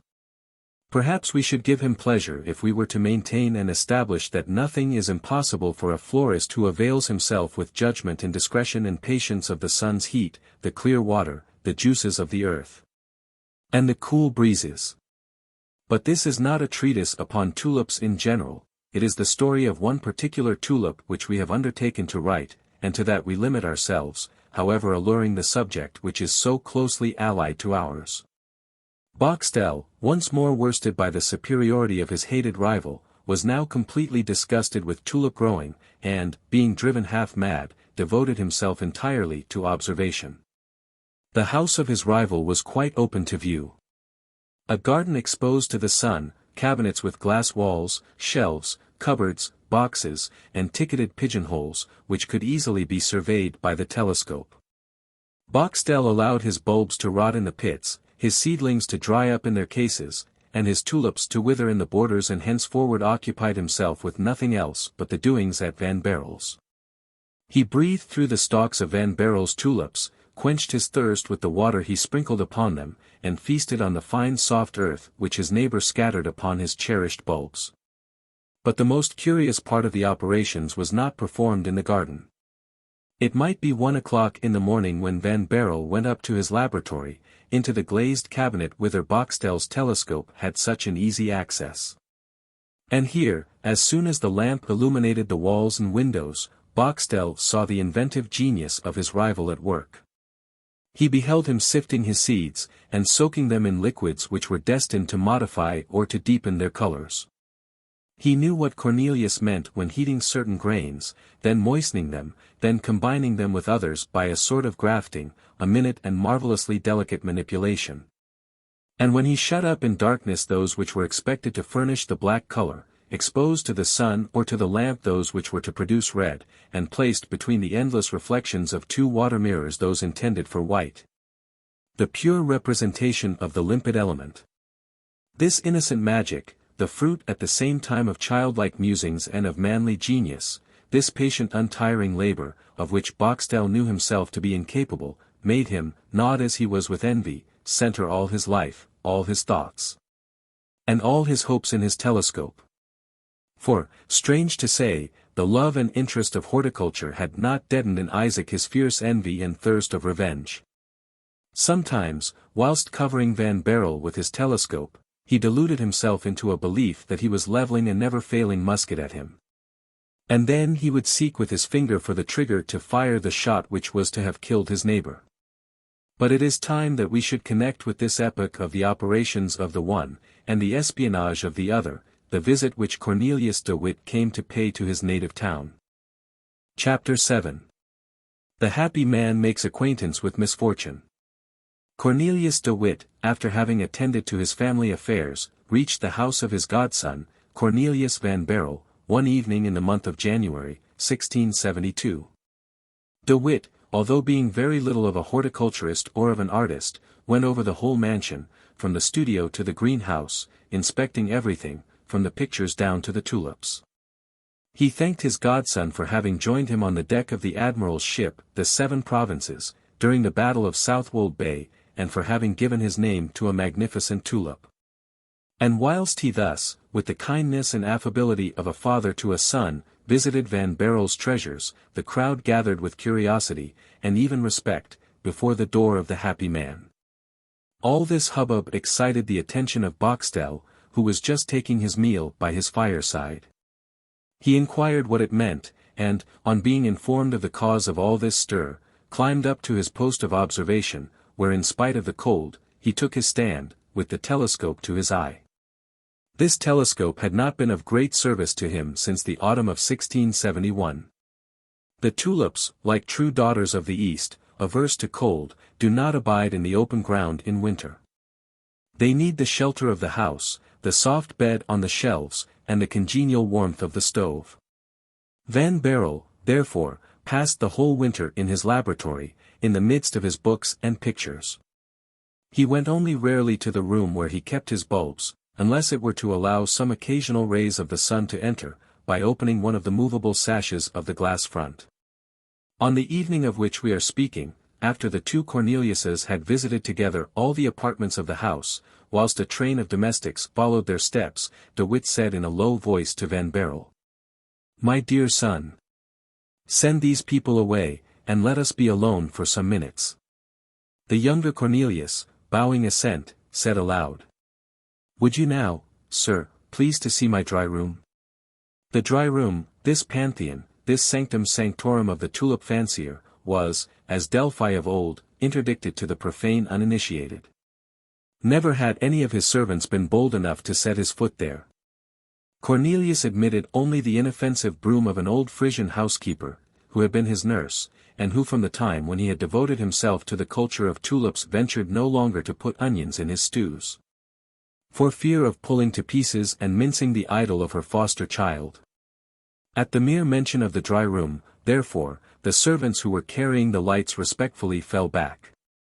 Cornelius, taking the candlestick from the hands of the foremost, conducted his godfather into that room, which was no other than that very cabinet with a glass front into which Boxtel was continually prying with his telescope. The envious spy was watching more intently than ever. First of all he saw the walls and windows lit up. Then two dark figures appeared. One of them, tall, majestic, stern, sat down near the table on which Van Baerle had placed the taper. In this figure, Boxtel recognized the pale features of Cornelius de Witt, whose long hair, parted in front, fell over his shoulders. De Witt, after having said some few words to Cornelius, the meaning of which the prying neighbor could not read in the movement of his lips, took from his breast pocket a white parcel, carefully sealed, which Boxtel, judging from the manner in which Cornelius received it, and placed it in one of the presses, supposed to contain papers of the greatest importance. His first thought was that this precious deposit enclosed some newly imported bulbs from Bengal or Ceylon. But he soon reflected that Cornelius de Witt was very little addicted to tulip growing, and that he only occupied himself with the affairs of man, a pursuit by far less peaceful and agreeable than that of the florist. He therefore came to the conclusion that the parcel contained simply some papers, and that these papers were relating to politics. But why should papers of political import be entrusted to Van Baerle, who not only was, but also boasted of being, an entire stranger to the science of government, which, in his opinion, was more occult than alchemy itself? It was undoubtedly a deposit which Cornelius de Witt, already threatened by the unpopularity with which his countrymen were going to honor him, was placing in the hands of his godson. A contrivance so much the more cleverly devised, as it certainly was not at all likely that it should be searched for at the house of one who had always stood aloof from every sort of intrigue. And, besides, if the parcel had been made up of bulbs, Boxtel knew his neighbor too well not to expect that Van Baerle would not have lost one moment in satisfying his curiosity and feasting his eyes on the present which he had received. But, on the contrary, Cornelius had received the parcel from the hands of his godfather with every mark of respect, and put it by with the same respectful manner in a drawer, stowing it away so that it should not take up too much of the room which was reserved to his bulbs. The parcel thus being secreted, Cornelius de Witt got up, pressed the hand of his godson, and turned towards the door, Van Baerle seizing the candlestick, and lighting him on his way down to the street, which was still crowded with people who wished to see their great fellow citizen getting into his coach. Boxtel had not been mistaken in his supposition. The deposit entrusted to Van Baerle, and carefully locked up by him, was nothing more nor less than John de Witt's correspondence with the Marquis de Louvois, the war minister of the King of France. Only the godfather forbore giving to his godson the least intimation concerning the political importance of the secret, merely desiring him not to deliver the parcel to any one but to himself, or to whomsoever he should send to claim it in his name. And Van Baerle, as we have seen, locked it up with his most precious bulbs, to think no more of it, after his godfather had left him. Very unlike Boxtel, who looked upon this parcel as a clever pilot does on the distant and scarcely perceptible cloud which is increasing on its way and which is fraught with a storm. Little dreaming of the jealous hatred of his neighbor, Van Baerle had proceeded step by step towards gaining the prize offered by the Horticultural Society of Haarlem. He had progressed from hazelnut shade to that of roasted coffee, and on the very day when the frightful events took place at The Hague which we have related in the preceding chapters, we find him, about 1 o'clock in the day, gathering from the border the young suckers raised from tulips of the color of roasted coffee, and which, being expected to flower for the first time in the spring of 1675, would undoubtedly produce the large black tulip required by the Haarlem Society. On the 20th of August, 1672, at 1 o'clock, Cornelius was therefore in his dry room, with his feet resting on the footbar of the table, and his elbows on the cover, looking with intense delight on 3 suckers which he had just detached from the mother bulb, pure, perfect, and entire, and from which was to grow that wonderful produce of horticulture which would render the name of Cornelius van Baerle for ever illustrious. "I shall find the black tulip," said Cornelius to himself, whilst detaching the suckers. "I shall obtain the 100,000 guilders offered by the society. I shall distribute them among the poor of Dort.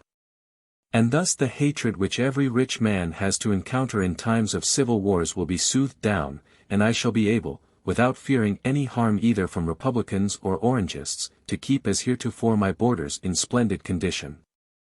I need no more be afraid lest on the day of a riot the shopkeepers of the town and the sailors of the port should come and tear out my bulbs, to boil them as onions for their families, as they have sometimes quietly threatened, and they happen to remember my having paid 200 or 300 guilders for one bulb.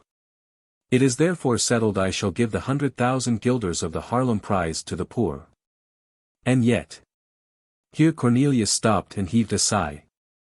"And yet," he continued, "it would have been so very delightful to spend the 100,000 guilders on the enlargement of my tulip bed, or even on a journey to the East, the country of beautiful flowers.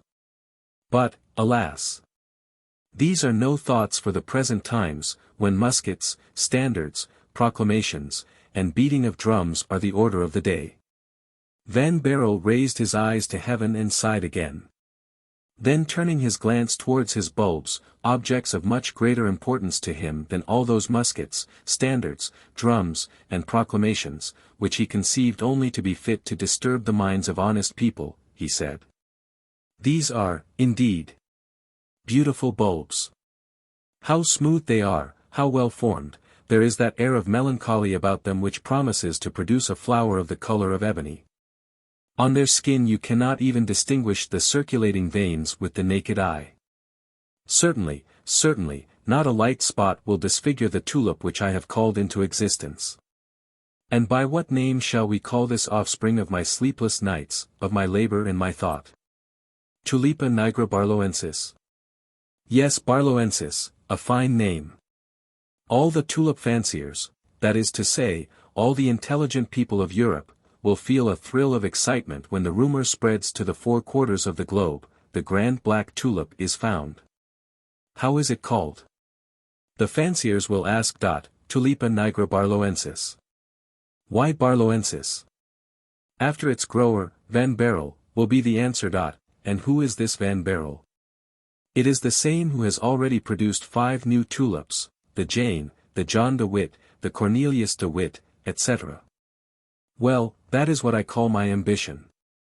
It will cause tears to no one. And people will talk of my Tulipa nigra barloensis when perhaps my godfather, this sublime politician, is only known from the tulip to which I have given his name. Oh! These darling bulbs! When my tulip has flowered, Baerle continued in his soliloquy, and when tranquillity is restored in Holland, I shall give to the poor only 50,000 guilders, which, after all, is a goodly sum for a man who is under no obligation whatever. Then, with the remaining 50,000 guilders, I shall make experiments. With them I shall succeed in imparting scent to the tulip. Ah! If I succeed in giving it the odor of the rose or the carnation, or, what would be still better, a completely new scent. If I restore to this queen of flowers its natural distinctive perfume, which she has lost in passing from her Eastern to her European throne, and which she must have in the Indian peninsula at Goa, Bombay, and Madras. And especially in that island which in olden times, as is asserted, was the terrestrial paradise, and which is called Ceylon. Oh, what glory! I must say, I would then rather be Cornelius van Baerle than Alexander, Caesar, or Maximilian. Oh, the admirable bulbs! Thus Cornelius indulged in the delights of contemplation, and was carried away by the sweetest dreams. Suddenly the bell of his cabinet was rung much more violently than usual. Cornelius, startled, laid his hands on his bulbs, and turned round. "Who is here?" he asked. "Sir," answered the servant, "it is a messenger from The Hague." "A messenger from The Hague. What does he want?" "Sir, it is Creek." "Creek? The confidential servant of Mynheer John de Witt? Good, let him wait." "I cannot wait," said a voice in the lobby. And at the same time forcing his way in, Creek rushed into the dry room. This abrupt entrance was such an infringement on the established rules of the household of Cornelius van Baerle, that the latter, at the sight of Creek, almost convulsively moved his hand which covered the bulbs. So that 2 of them fell on the floor, one of them rolling under a small table, and the other into the fireplace. "Zounds," said Cornelius, eagerly picking up his precious bulbs, "what's the matter?" "The matter, sir," said Creek, laying a paper on the large table, on which the 3rd bulb was lying, "the matter is, that you are requested to read this paper without losing one moment." And Creek, who thought he had remarked in the streets of Dort symptoms of a tumult similar to that which he had witnessed before his departure from The Hague, ran off without even looking behind him. "All right. All right. My dear Creek," said Cornelius, stretching his arm under the table for the bulb, "your paper shall be read, indeed it shall." Then, examining the bulb which he held in the hollow of his hand, he said, "Well, here is one of them uninjured. That confounded Creek.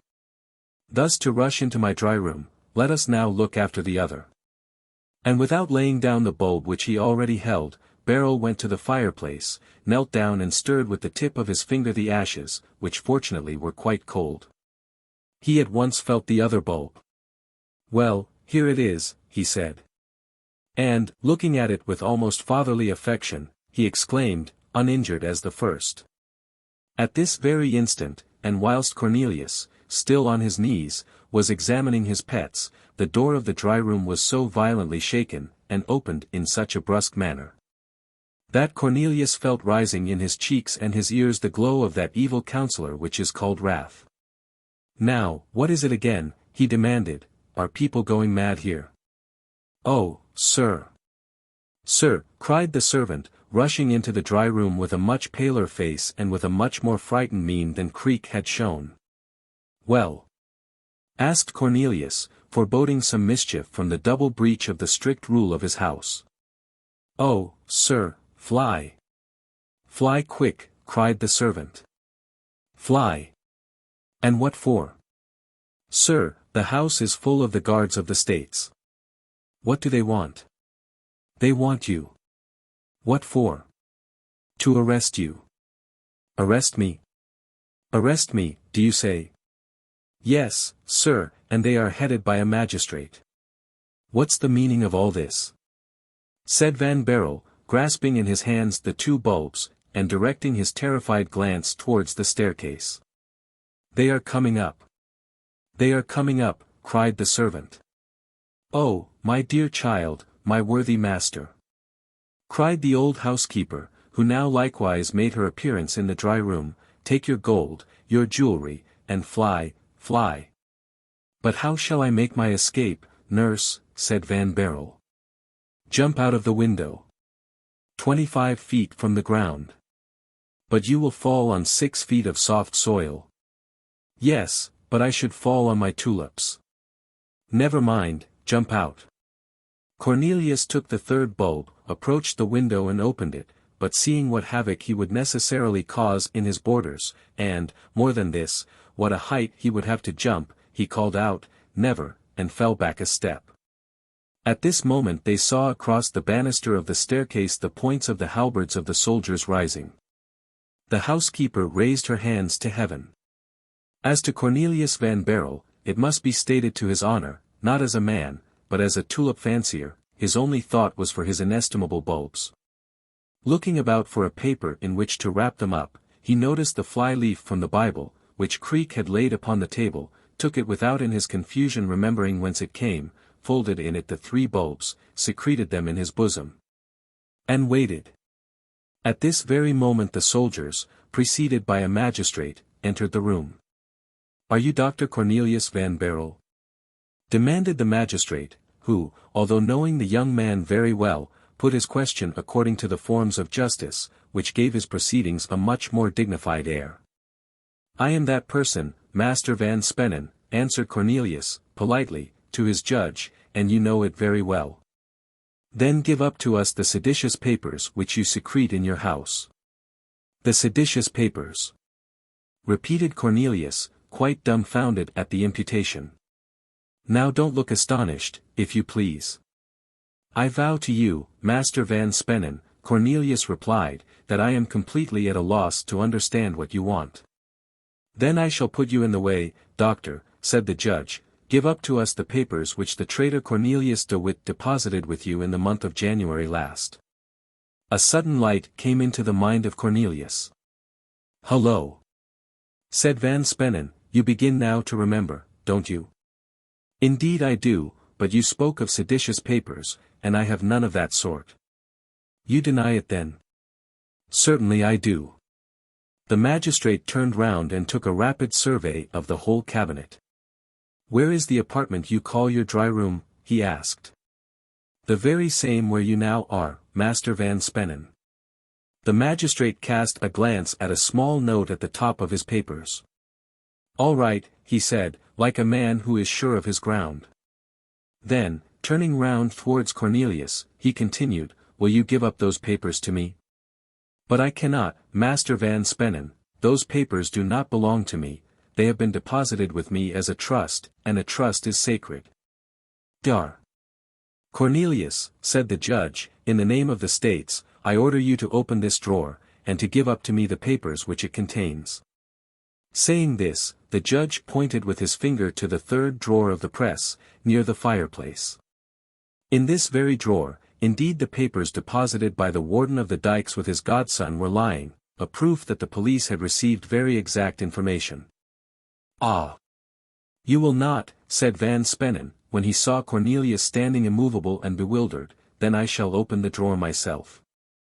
And, pulling out the drawer to its full length, the magistrate at first alighted on about 20 bulbs, carefully arranged and ticketed, and then on the paper parcel, which had remained in exactly the same state as it was when delivered by the unfortunate Cornelius de Witt to his godson. The magistrate broke the seals, tore off the envelope, cast an eager glance on the first leaves which met his eye, and then exclaimed, in a terrible voice, "Well, justice has been rightly informed after all." "How?" said Cornelius, "how is this?" "Don't pretend to be ignorant, Meneer Van Baerle," answered the magistrate. "Follow me." "How's that?" "Follow you?" cried the doctor.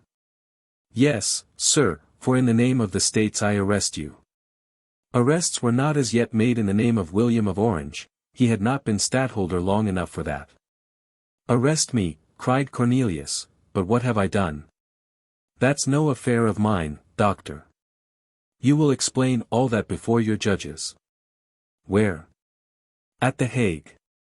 Cornelius, in mute stupefaction, embraced his old nurse, who was in a swoon, shook hands with his servants, who were bathed in tears, and followed the magistrate, who put him in a coach as a prisoner of state and had him driven at full gallop to The Hague. Chapter 8. An Invasion. The incident just related was, as the reader has guessed before this, the diabolical work of Meneer Isaac Boxtel.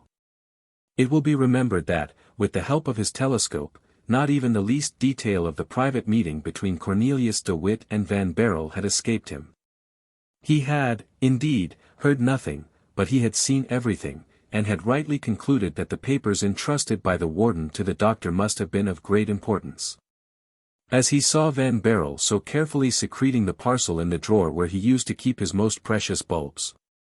The upshot of all this was that when Boxtel, who watched the course of political events much more attentively than his neighbor Cornelius was used to do, heard the news of the brothers de Witt being arrested on a charge of high treason against the States, he thought within his heart that very likely he needed only to say one word, and the godson would be arrested as well as the godfather.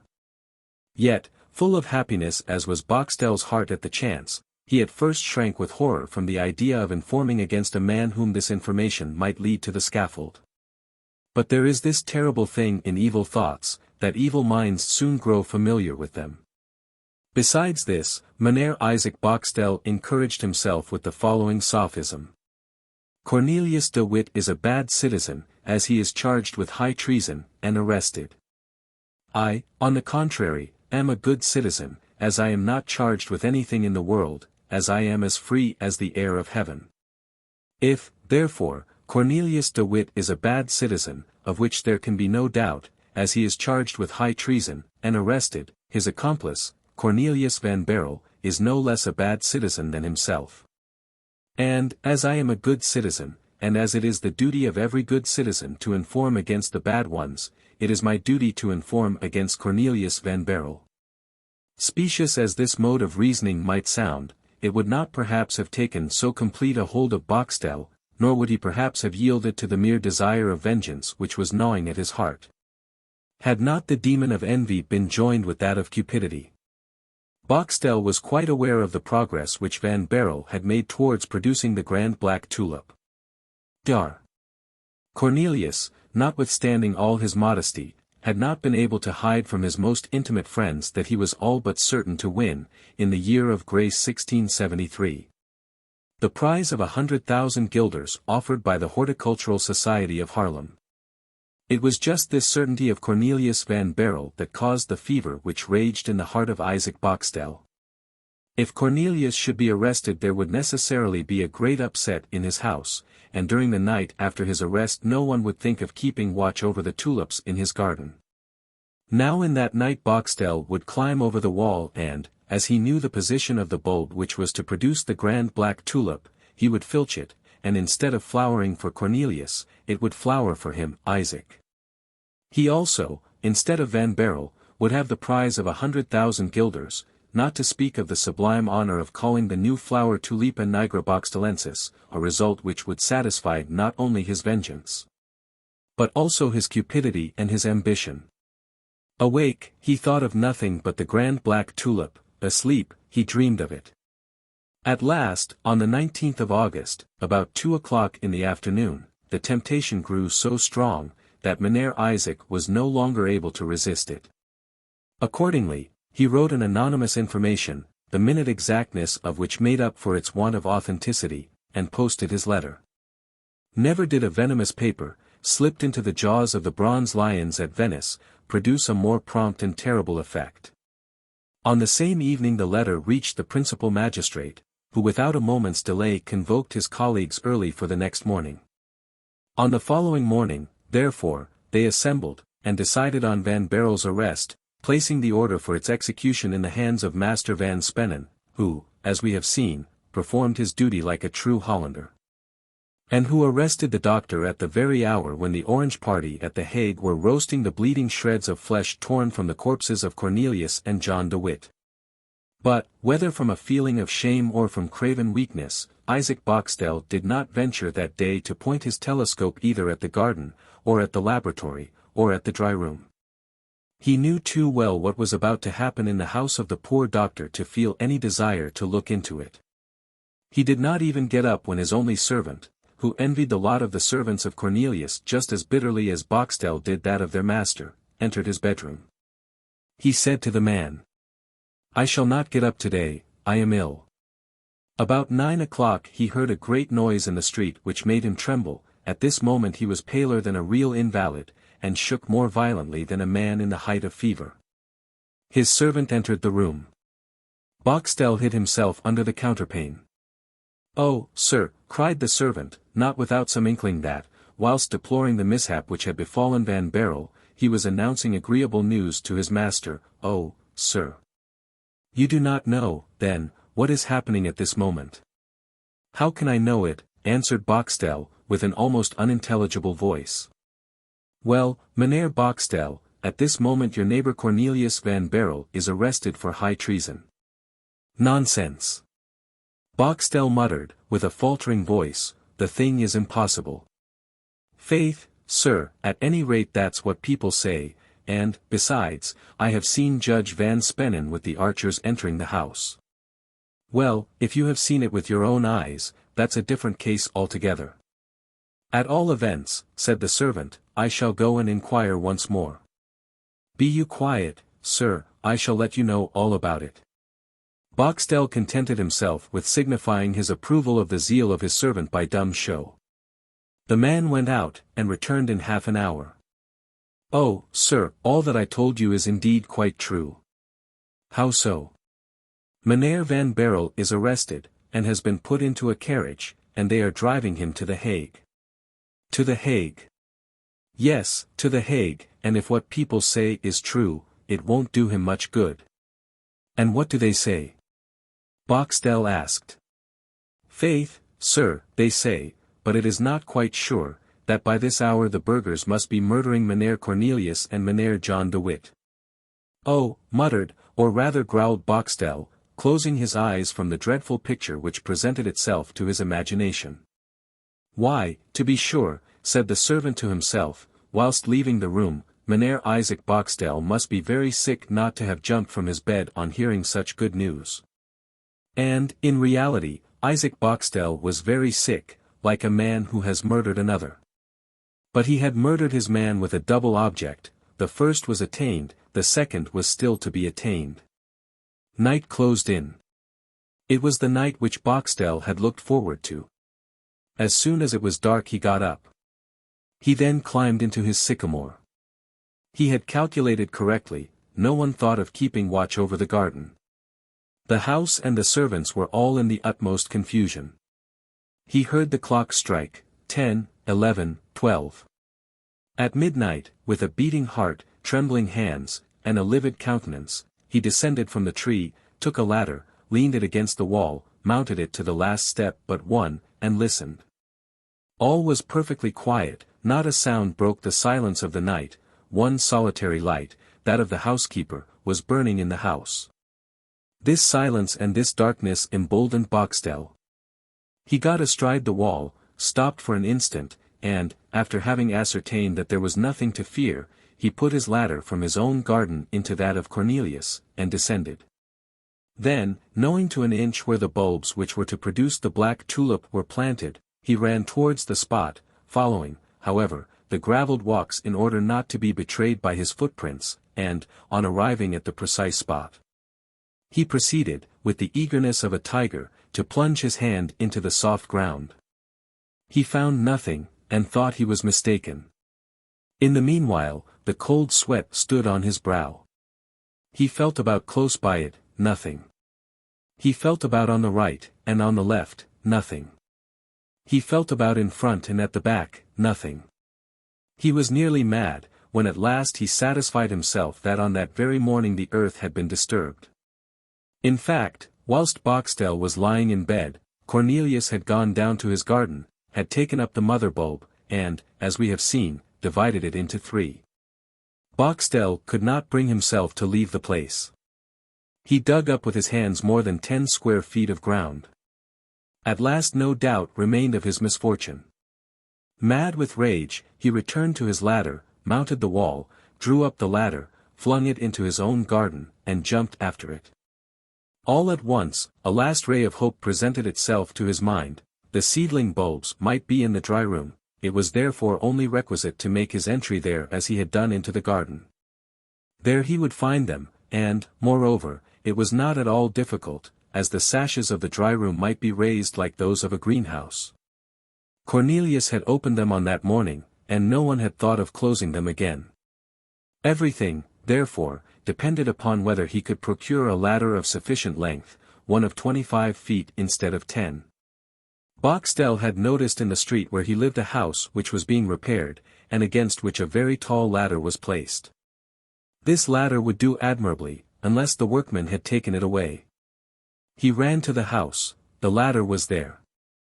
Boxtel took it, carried it with great exertion to his garden, and with even greater difficulty raised it against the wall of Van Baerle's house, where it just reached to the window. Boxtel put a lighted dark lantern into his pocket, mounted the ladder, and slipped into the dry room. On reaching this sanctuary of the florist he stopped, supporting himself against the table. His legs failed him, his heart beat as if it would choke him. Here it was even worse than in the garden, there Boxtel was only a trespasser, here he was a thief. However, he took courage again, he had not gone so far to turn back with empty hands. But in vain did he search the whole room, open and shut all the drawers, even that privileged one where the parcel which had been so fatal to Cornelius had been deposited. He found ticketed, as in a botanical garden, that Jane, the John de Witt, the hazelnut, and the roasted coffee-colored tulip, but of the black tulip, or rather the seedling bulbs within which it was still sleeping, not a trace was found. And yet, on looking over the register of seeds and bulbs, which Van Baerle kept in duplicate, if possible even with greater exactitude and care than the first commercial houses of Amsterdam their ledgers, Boxtel read these lines. Today, 20th of August, 1672, I have taken up the mother bulb of the grand black tulip, which I have divided into 3 perfect suckers. Oh these bulbs, howled Boxtel, turning over everything in the dry room, where could he have concealed them? Then, suddenly striking his forehead in his frenzy, he called out, O wretch that I am! O thrice fool Boxtel! Would any one be separated from his bulbs? Would any one leave them at Dort, when one goes to The Hague? Could one live far from one's bulbs, when they enclose the grand black tulip? He had time to get hold of them, the scoundrel, he has them about him, he has taken them to The Hague. It was like a flash of lightning which showed to Boxtel the abyss of a uselessly committed crime. Boxtel sank quite paralyzed on that very table, and on that very spot where, some hours before, the unfortunate Van Baerle had so leisurely, and with such intense delight, contemplated his darling bulbs. Well, then, after all, said the envious Boxtel, raising his livid face from his hands in which it had been buried, if he has them, he can keep them only as long as he lives. N. The rest of this detestable thought was expressed by a hideous smile. The bulbs are at the Hague, he said, therefore, I can no longer live at Dort, away, then, for them, to the Hague. To the Hague. And Boxtel, without taking any notice of the treasures about him, so entirely were his thoughts absorbed by another inestimable treasure, let himself out by the window, glided down the ladder, carried it back to the place whence he had taken it.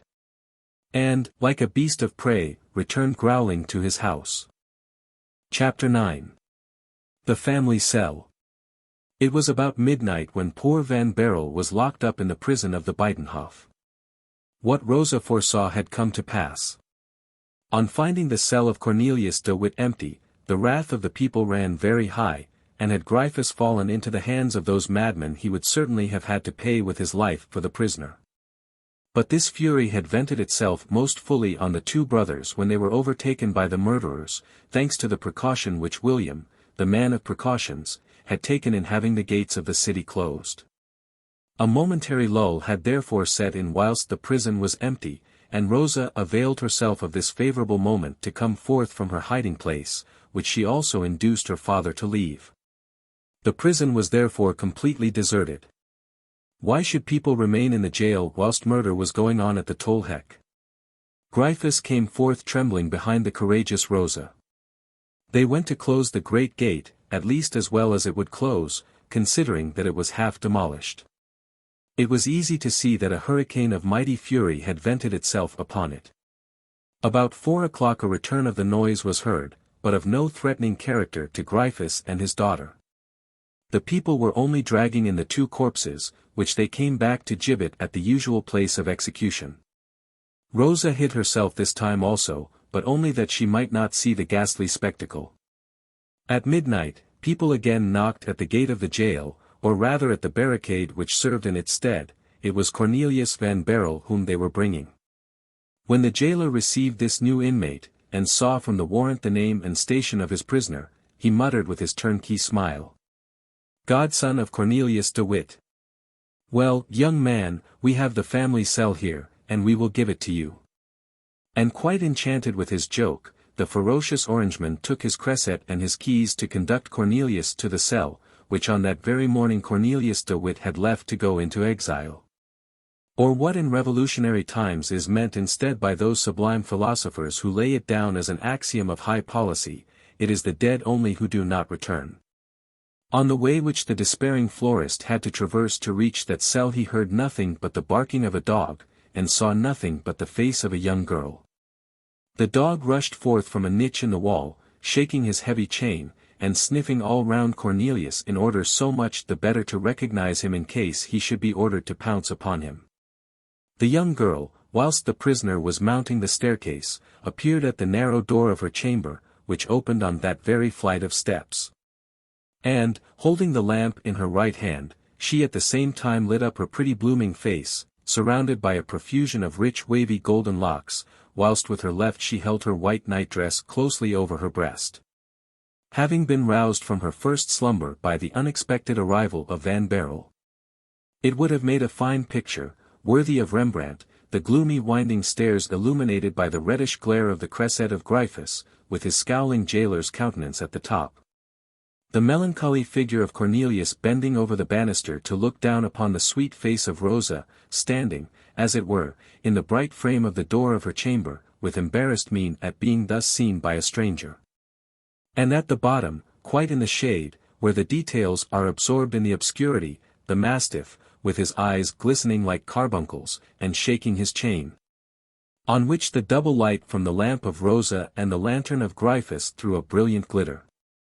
The sublime master would, however, have been altogether unable to render the sorrow expressed in the face of Rosa, when she saw this pale, handsome young man slowly climbing the stairs, and thought of the full import of the words which her father had just spoken, "You will have the family cell." This vision lasted but a moment, much less time than we have taken to describe it. Gryphus then proceeded on his way, Cornelius was forced to follow him, and 5 minutes afterwards he entered his prison, of which it is unnecessary to say more, as the reader is already acquainted with it. Gryphus pointed with his finger to the bed on which the martyr had suffered so much, who on that day had rendered his soul to God. Then, taking up his cresset, he quitted the cell. Thus left alone, Cornelius threw himself on his bed, but he slept not, he kept his eye fixed on the narrow window, barred with iron, which looked on the Buitenhof. And in this way saw from behind the trees that first pale beam of light which morning sheds on the earth as a white mantle. Now and then during the night horses had galloped at a smart pace over the Buitenhof, the heavy tramp of the patrols had resounded from the pavement, and the slow matches of the arquebus, flaring in the east wind, had thrown up at intervals a sudden glare as far as to the panes of his window. But when the rising sun began to gild the coping stones at the gable ends of the houses, Cornelius, eager to know whether there was any living creature about him, approached the window, and cast a sad look round the circular yard before him. At the end of the yard a dark mass, tinted with a dingy blue by the morning dawn, rose before him, its dark outline standing out in contrast to the houses already illuminated by the pale light of early morning. Cornelius recognized the gibbet. On it were suspended 2 shapeless trunks, which indeed were no more than bleeding skeletons.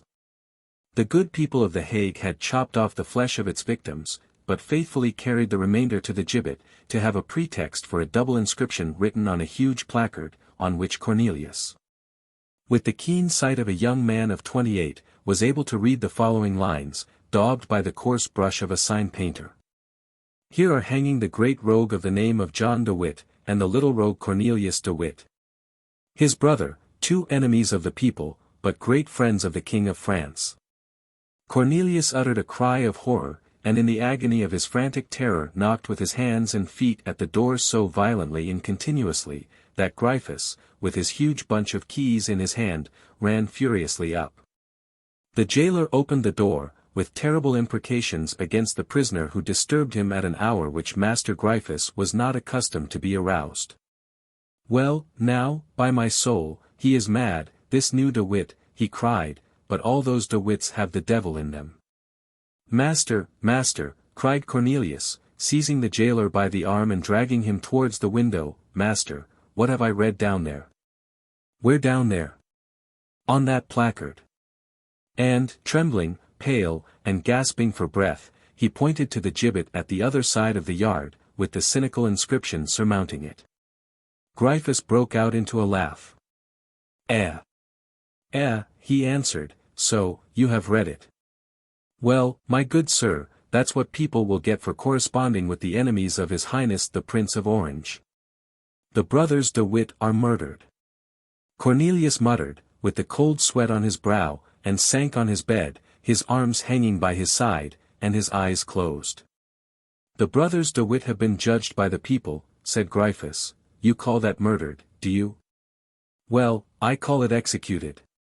And seeing that the prisoner was not only quiet, but entirely prostrate and senseless, he rushed from the cell, violently slamming the door, and noisily drawing the bolts.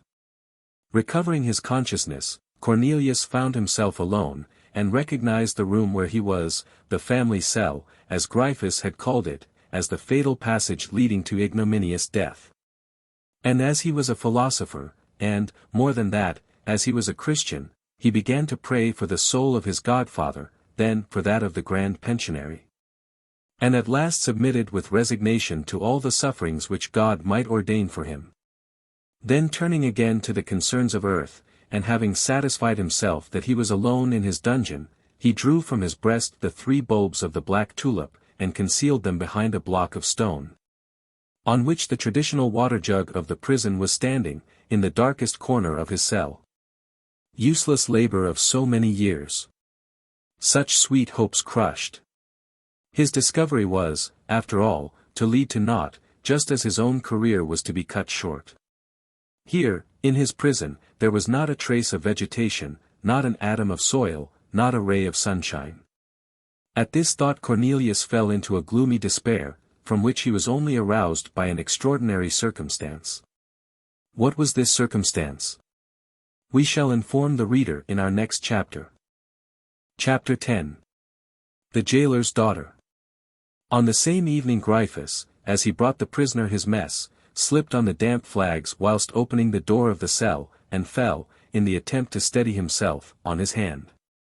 But as it was turned the wrong way, he broke his arm just above the wrist. Cornelius rushed forward towards the jailer, but Gryphus, who was not yet aware of the serious nature of his injury, called out to him. "It is nothing, don't you stir." He then tried to support himself on his arm, but the bone gave way, then only he felt the pain, and uttered a cry. When he became aware that his arm was broken, this man, so harsh to others, fell swooning on the threshold, where he remained motionless and cold, as if dead. During all this time the door of the cell stood open and Cornelius found himself almost free. But the thought never entered his mind of profiting by this accident. He had seen from the manner in which the arm was bent, and from the noise it made in bending, that the bone was fractured, and that the patient must be in great pain. And now he thought of nothing else but of administering relief to the sufferer, however little benevolent the man had shown himself during their short interview. At the noise of Gryphus's fall, and at the cry which escaped him, a hasty step was heard on the staircase, and immediately after a lovely apparition presented itself to the eyes of Cornelius. It was the beautiful young Frisian, seeing her father stretched on the ground, and the prisoner bending over him, uttered a faint cry, as in the first fright she thought Gryphus, whose brutality she well knew, had fallen in consequence of a struggle between him and the prisoner. Cornelius understood what was passing in the mind of the girl, at the very moment when the suspicion arose in her heart. But one moment told her the true state of the case and, ashamed of her first thoughts, she cast her beautiful eyes, wet with tears, on the young man, and said to him, "I beg your pardon, and thank you, sir. The first for what I have thought, and the second for what you are doing." Cornelius blushed, and said, "I am but doing my duty as a Christian in helping my neighbor." "Yes, and affording him your help this evening, you have forgotten the abuse which he heaped on you this morning." "Oh, sir! This is more than humanity, this is indeed Christian charity." Cornelius cast his eyes on the beautiful girl, quite astonished to hear from the mouth of one so humble such a noble and feeling speech. But he had no time to express his surprise. Gryphus recovered from his swoon, opened his eyes, and as his brutality was returning with his senses, he growled, "That's it, a fellow is in a hurry to bring to a prisoner his supper, and falls and breaks his arm, and is left lying on the ground." "Hush, my father," said Rosa, "you are unjust to this gentleman, whom I found endeavoring to give you his aid." "His aid?" Gryphus replied, with a doubtful air. "It is quite true, master. I am quite ready to help you still more." "You," said Gryphus, "are you a medical man?" "It was formerly my profession." "And so you would be able to set my arm?" "Perfectly." "And what would you need to do it?" "Let us hear." "2 splinters of wood, and some linen for a bandage." "Do you hear, Rosa?" said Gryphus, "the prisoner is going to set my arm, that's a saving. Come, assist me to get up, I feel as heavy as lead." Rosa lent the sufferer her shoulder. He put his unhurt arm around her neck, and making an effort, got on his legs, whilst Cornelius, to save him a walk, pushed a chair towards him. Gryphus sat down, then, turning towards his daughter, he said, "Well, didn't you hear?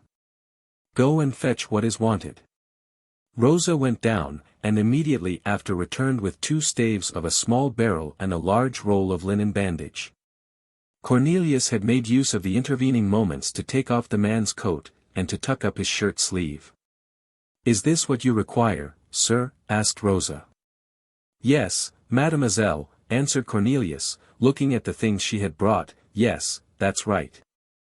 Now push this table, whilst I support the arm of your father." Rosa pushed the table, Cornelius placed the broken arm on it so as to make it flat, and with perfect skill set the bone, adjusted the splinters, and fastened the bandages. At the last touch, the jailer fainted a second time. "Go and fetch vinegar, mademoiselle," said Cornelius, "we will bathe his temples, and he will recover." But, instead of acting up to the doctor's prescription, Rosa, after having satisfied herself that her father was still unconscious, approached Cornelius and said, "Service for service, sir." "What do you mean, my pretty child?" said Cornelius. "I mean to say, sir, that the judge who is to examine you tomorrow has inquired today for the room in which you are confined, and, on being told that you are occupying the cell of Mynheer Cornelius de Witt, laughed in a very strange and very disagreeable manner, which makes me fear that no good awaits you." "But," asked Cornelius, "what harm can they do to me? Look at that gibbet." "But I am not guilty," said Cornelius. "Were they guilty whom you see down there gibbeted, mangled, and torn to pieces?" "That's true," said Cornelius, gravely. "And besides," continued Rosa, "the people want to find you guilty. But whether innocent or guilty, your trial begins tomorrow, and the day after you will be condemned. Matters are settled very quickly in these times." "Well, and what do you conclude from all this?" "I conclude that I am alone, that I am weak, that my father is lying in a swoon, that the dog is muzzled, and that consequently there is nothing to prevent your making your escape." "Fly, then." "That's what I mean." "What do you say?" "I say that I was not able to save Mynheer Cornelius or Mynheer John de Witt, and that I should like to save you. Only be quick. There, my father is regaining his breath, 1 minute more, and he will open his eyes, and it will be too late. Do you hesitate?" In fact, Cornelius stood immovable, looking at Rosa, yet looking at her as if he did not hear her. "Don't you understand me?" said the young girl, with some impatience. "Yes, I do," said Cornelius, but... "I will not, they would accuse you." "Never mind," said Rosa, blushing, "never mind that." "You are very good, my dear child," replied Cornelius, "but I stay." "You stay, oh, sir." "Oh, sir. Don't you understand that you will be condemned to death, executed on the scaffold, perhaps assassinated and torn to pieces, just like Mynheer John and Mynheer Cornelius? For heaven's sake, don't think of me, but fly from this place. Take care, it bears ill luck to the De Witts." "Hullo," cried the jailer, recovering his senses, "who is talking of those rogues, those wretches, those villains, the De Witts?" "Don't be angry, my good man," said Cornelius, with his good-tempered smile, "the worst thing for a fracture is excitement, by which the blood is heated." Thereupon, he said in an undertone to Rosa, "My child, I am innocent, and I shall await my trial with tranquility and an easy mind." "Hush," said Rosa. "Why hush? My father must not suppose that we have been talking to each other." "What harm would that do?" "What harm? He would never allow me to come here any more," said Rosa. Cornelius received this innocent confidence with a smile. He felt as if a ray of good fortune were shining on his path. "Now, then, what are you chattering there together about?" said Gryphus, rising and supporting his right arm with his left. "Nothing," said Rosa, "the doctor is explaining to me what diet you are to keep." "Diet for me? Well, my fine girl, I shall put you on diet too." "On what diet, my father?" "Never to go to the cells of the prisoners, and, if ever you should happen to go, to leave them as soon as possible. Come, off with me, lead the way, and be quick." Rosa and Cornelius exchanged glances. That of Rosa tried to express, "There, you see." That of Cornelius said, "Let it be as the Lord wills." Chapter 11. Cornelius van Baerle's Will. Rosa had not been mistaken. The judges came on the following day to the Buitenhof, and proceeded with the trial of Cornelius van Baerle. The examination, however, did not last long, it having appeared on evidence that Cornelius had kept at his house that fatal correspondence of the brothers De Witt with France. He did not deny it.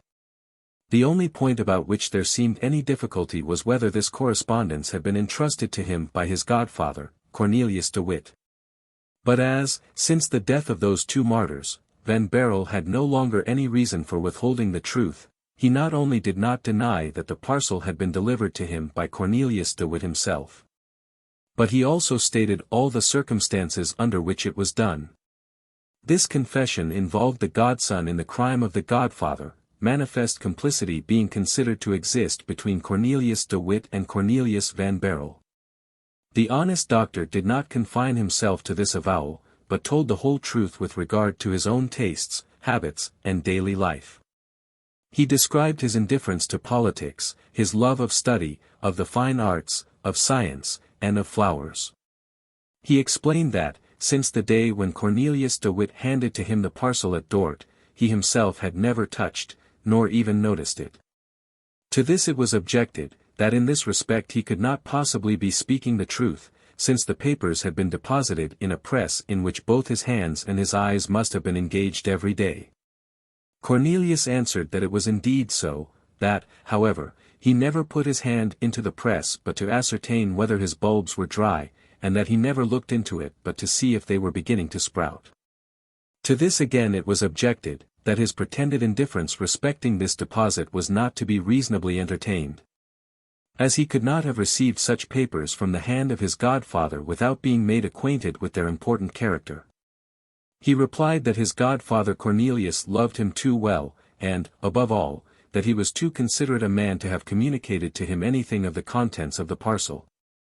Well knowing that such a confidence would only have caused anxiety to him who received it. To this it was objected that, if de Witt had wished to act in such a way, he would have added to the parcel, in case of accidents, a certificate setting forth that his godson was an entire stranger to the nature of this correspondence.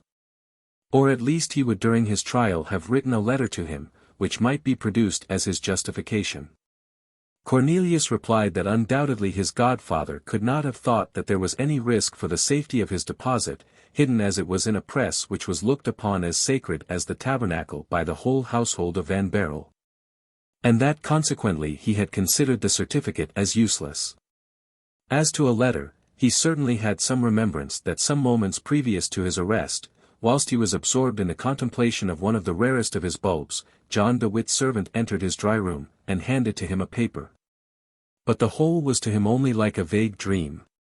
The servant had disappeared, and as to the paper, perhaps it might be found if a proper search were made.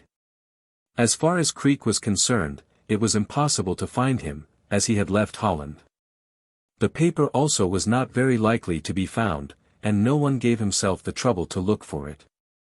Cornelius himself did not much press this point, since, even supposing that the paper should turn up, it could not have any direct connection with the correspondence which constituted the crime. The judges wished to make it appear as though they wanted to urge Cornelius to make a better defense. They displayed that benevolent patience which is generally a sign of the magistrates being interested for the prisoner, or of a man's having so completely got the better of his adversary that he needs no longer any oppressive means to ruin him.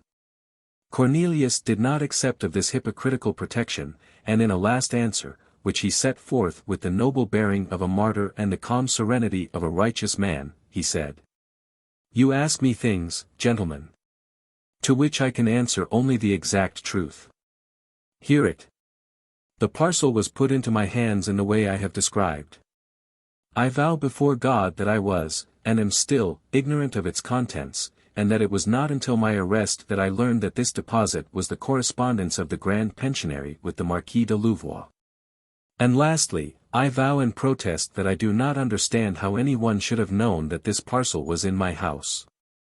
And, above all, how I can be deemed criminal for having received what my illustrious and unfortunate godfather brought to my house." This was Van Baerle's whole defense, after which the judges began to deliberate on the verdict. They considered that every offshoot of civil discord is mischievous, because it revives the contest which it is the interest of all to put down. One of them, who bore the character of a profound observer, laid down as his opinion that this young man, so phlegmatic in appearance, must in reality be very dangerous. As under this icy exterior he was sure to conceal an ardent desire to avenge his friends, the de Witts. Another observed that the love of tulips agreed perfectly well with that of politics, and that it was proved in history that many very dangerous men were engaged in gardening, just as if it had been their profession, whilst really they occupied themselves with perfectly different concerns. Witness Tarquin the Elder, who grew poppies at Gabii, and the great Condé, who watered his carnations at the dungeon of Vincennes at the very moment when the former meditated his return to Rome, and the latter his escape from prison. The judge summed up with the following dilemma. Either Cornelius van Baerle is a great lover of tulips, or a great lover of politics. In either case, he has told us a falsehood. First, because his having occupied himself with politics is proved by the letters which were found at his house, and secondly, because his having occupied himself with tulips is proved by the bulbs which leave no doubt of the fact. And herein lies the enormity of the case. As Cornelius van Baerle was concerned in the growing of tulips and in the pursuit of politics at one and the same time, the prisoner is of hybrid character, of an amphibious organization, working with equal ardor at politics and at tulips. Which proves him to belong to the class of men most dangerous to public tranquility, and shows a certain, or rather a complete, analogy between his character and that of those masterminds of which Tarquin the Elder and the great Condé have been felicitously quoted as examples. The upshot of all these reasonings was that His Highness the Prince Stadtholder of Holland would feel infinitely obliged to the magistracy of The Hague if they simplified for him the government of the 7 provinces by destroying even the least germ of conspiracy against his authority.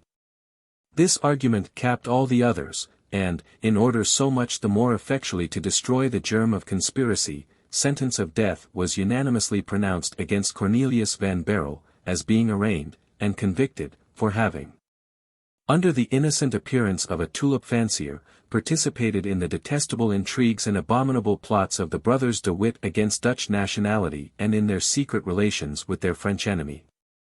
A supplementary clause was tacked to the sentence, to the effect that the aforesaid Cornelius van Baerle should be led from the prison of the Buitenhof to the scaffold in the yard of the same name, where the public executioner would cut off his head. As this deliberation was a most serious affair, it lasted a full half-hour, during which the prisoner was remanded to his cell. There the recorder of the States came to read the sentence to him. Master Gryphus was detained in bed by the fever caused by the fracture of his arm. His keys passed into the hands of one of his assistants. Behind this turnkey, who introduced the recorder, Rosa, the fair Frisian maid, had slipped into the recess of the door, with a handkerchief to her mouth to stifle her sobs. Cornelius listened to the sentence with an expression rather of surprise than sadness. After the sentence was read, the recorder asked him whether he had anything to answer. "Indeed, I have not," he replied. "Only I confess that, among all the causes of death against which a cautious man may guard, I should never have supposed this to be comprised." On this answer, the recorder saluted Van Baerle with all that consideration which such functionaries generally bestow upon great criminals of every sort. But whilst he was about to withdraw, Cornelius asked, "By the by, Mr. Recorder, what day is the thing, you know what I mean, to take place?"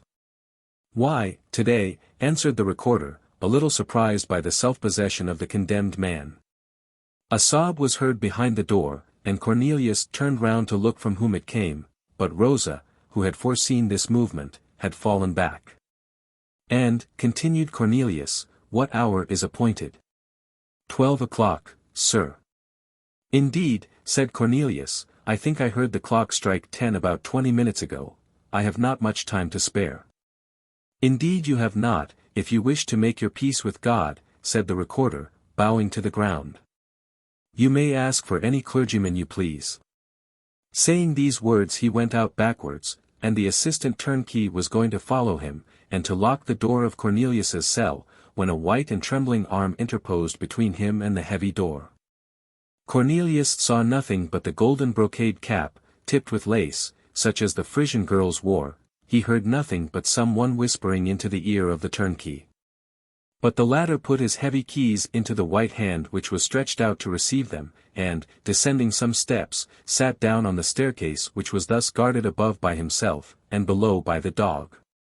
The head-dress turned round, and Cornelius beheld the face of Rosa, blanched with grief, and her beautiful eyes streaming with tears. She went up to Cornelius, crossing her arms on her heaving breast. "Oh, sir, sir," she said, but sobs choked her utterance. "My good girl, Cornelius replied with emotion, "What do you wish?" "I may tell you that my time on earth is short." "I come to ask a favor of you," said Rosa, extending her arms partly towards him and partly towards heaven. "Don't weep so, Rosa," said the prisoner, "for your tears go much more to my heart than my approaching fate, and you know, the less guilty a prisoner is, the more it is his duty to die calmly, and even joyfully, as he dies a martyr. Come, there's a dear, don't cry any more, and tell me what you want, my pretty Rosa." She fell on her knees. "Forgive my father," she said. Your father," said Cornelius, astonished. "Yes, he has been so harsh to you. But it is his nature, he is so to every one, and you are not the only one whom he has bullied. He is punished, my dear Rosa, more than punished, by the accident that has befallen him, and I forgive him." "I thank you, sir," said Rosa. "And now tell me, oh, tell me, can I do anything for you?" "You can dry your beautiful eyes, my dear child," answered Cornelius, with a good-tempered smile. "But what can I do for you I mean? A man who has only 1 hour longer to live must be a great sybarite still to want anything, my dear Rosa. The clergyman whom they have proposed to you? I have worshipped God all my life, I have worshipped him in his works, and praised him in his decrees. I am at peace with him and do not wish for a clergyman. The last thought which occupies my mind, however, has reference to the glory of the Almighty, and, indeed, my dear, I should ask you to help me in carrying out this last thought." "Oh, Mynheer Cornelius, speak, speak!" exclaimed Rosa, still bathed in tears. "Give me your hand, and promise me not to laugh, my dear child." "Laugh," exclaimed Rosa, frantic with grief, "laugh at this moment. Do you not see my tears? Rosa, you are no stranger to me. I have not seen much of you, but that little is enough to make me appreciate your character. I have never seen a woman more fair or more pure than you are, and if from this moment I take no more notice of you, forgive me. It is only because, on leaving this world, I do not wish to have any further regret." Rosa felt a shudder creeping over her frame, for, whilst the prisoner pronounced these words, the belfry clock of the Buitenhof struck 11. Cornelius understood her. Yes, let us make haste," he said, "you are right, Rosa." Then, taking the paper with the 3 suckers from his breast, where he had again put it, since he had no longer any fear of being searched, he said, "My dear girl, I have been very fond of flowers. That was at a time when I did not know that there was anything else to be loved. Don't blush, Rosa, nor turn away, and even if I were making you a declaration of love, alas! Poor dear, it would be of no more consequence. Down there in the yard, there is an instrument of steel, which in 60 minutes will put an end to my boldness. Well, Rosa, I loved flowers dearly, and I have found, or at least I believe so, the secret of the great black tulip, which it has been considered impossible to grow, and for which, as you know, or may not know, a prize of 100,000 guilders has been offered by the Horticultural Society of Haarlem. These 100,000 guilders, and heaven knows I do not regret them, these 100,000 guilders I have here in this paper, for they are won by the 3 bulbs wrapped up in it, which you may take, Rosa, as I make you a present of them. Mynheer Cornelius. Yes, Rosa, you may take them, you are not wronging anyone, my child. I am alone in this world, my parents are dead, I never had a sister or a brother. I have never had a thought of loving anyone with what is called love, and if anyone has loved me, I have not known it. However, you see well, Rosa, that I am abandoned by everybody, as in this sad hour you alone are with me in my prison, consoling and assisting me. But, sir, 100,000 guilders. Well, let us talk seriously, my dear child, those 100,000 guilders will be a nice marriage portion, with your pretty face. You shall have them, Rosa, dear Rosa, and I ask nothing in return but your promise that you will marry a fine young man, whom you love, and who will love you, as dearly as I loved my flowers.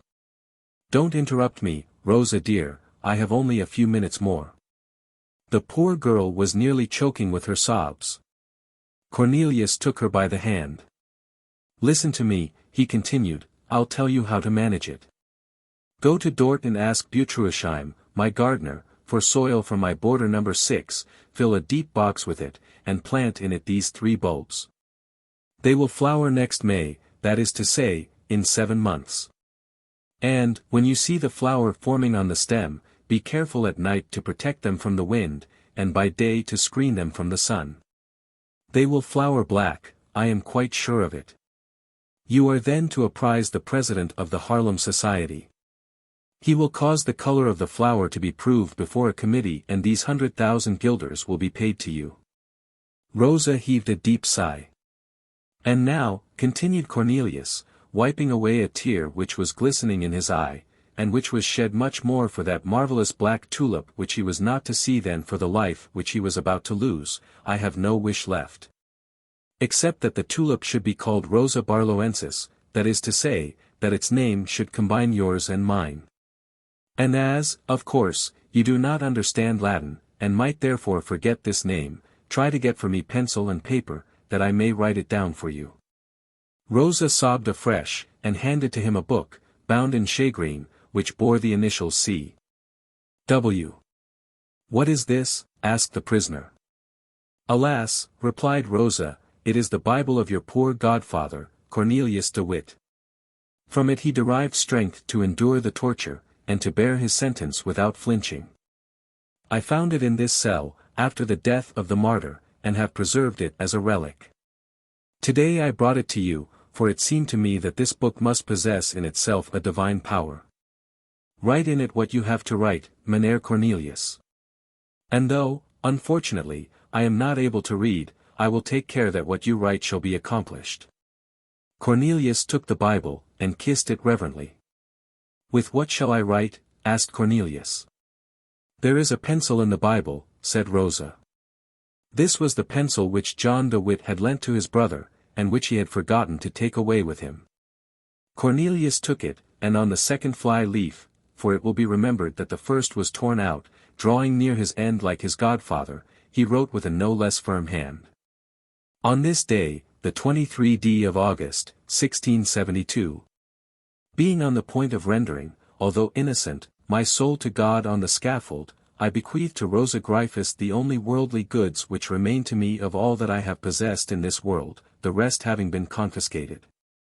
I bequeath, I say, to Rosa Gryphus 3 bulbs, which I am convinced must produce, in the next May, the grand black tulip for which a prize of 100,000 guilders has been offered by the Haarlem Society. Requesting that she may be paid the same sum in my stead, as my sole heiress, under the only condition of her marrying a respectable young man of about my age, who loves her, and whom she loves, and of her giving the black tulip, which will constitute a new species, the name of Rosa Barlowensis, that is to say, hers and mine combined. So may God grant me mercy, and to her health and long life. Cornelius van Baerle." The prisoner then, giving the Bible to Rosa, said, "Read." "Alas," she answered, "I have already told you I cannot read." Cornelius then read to Rosa the testament that he had just made. The agony of the poor girl almost overpowered her. "Do you accept my conditions?" asked the prisoner, with a melancholy smile, kissing the trembling hands of the afflicted girl. "Oh, I don't know, sir," she stammered. "You don't know, child, and why not?" "Because there is one condition which I am afraid I cannot keep." "Which?" "I should have thought that all was settled between us." "You give me the 100,000 guilders as a marriage portion, don't you?" "Yes."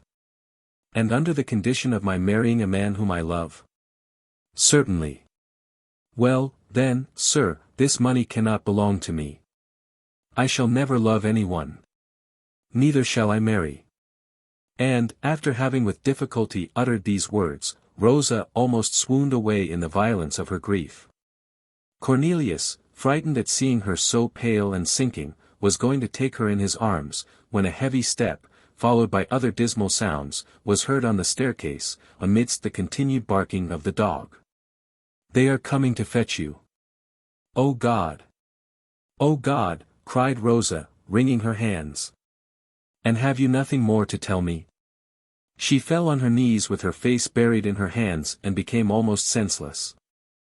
I have only to say, that I wish you to preserve these bulbs as a most precious treasure, and carefully to treat them according to the directions I have given you. Do it for my sake, and now farewell, Rosa. Yes, yes, she said, without raising her head, I will do anything you bid me, except marrying, she added, in a low voice, for that, oh, that is impossible for me. She then put the cherished treasure next her beating heart. The noise on the staircase which Cornelius and Rosa had heard was caused by the recorder, who was coming for the prisoner. He was followed by the executioner, by the soldiers who were to form the guard round the scaffold, and by some curious hangers-on of the prison.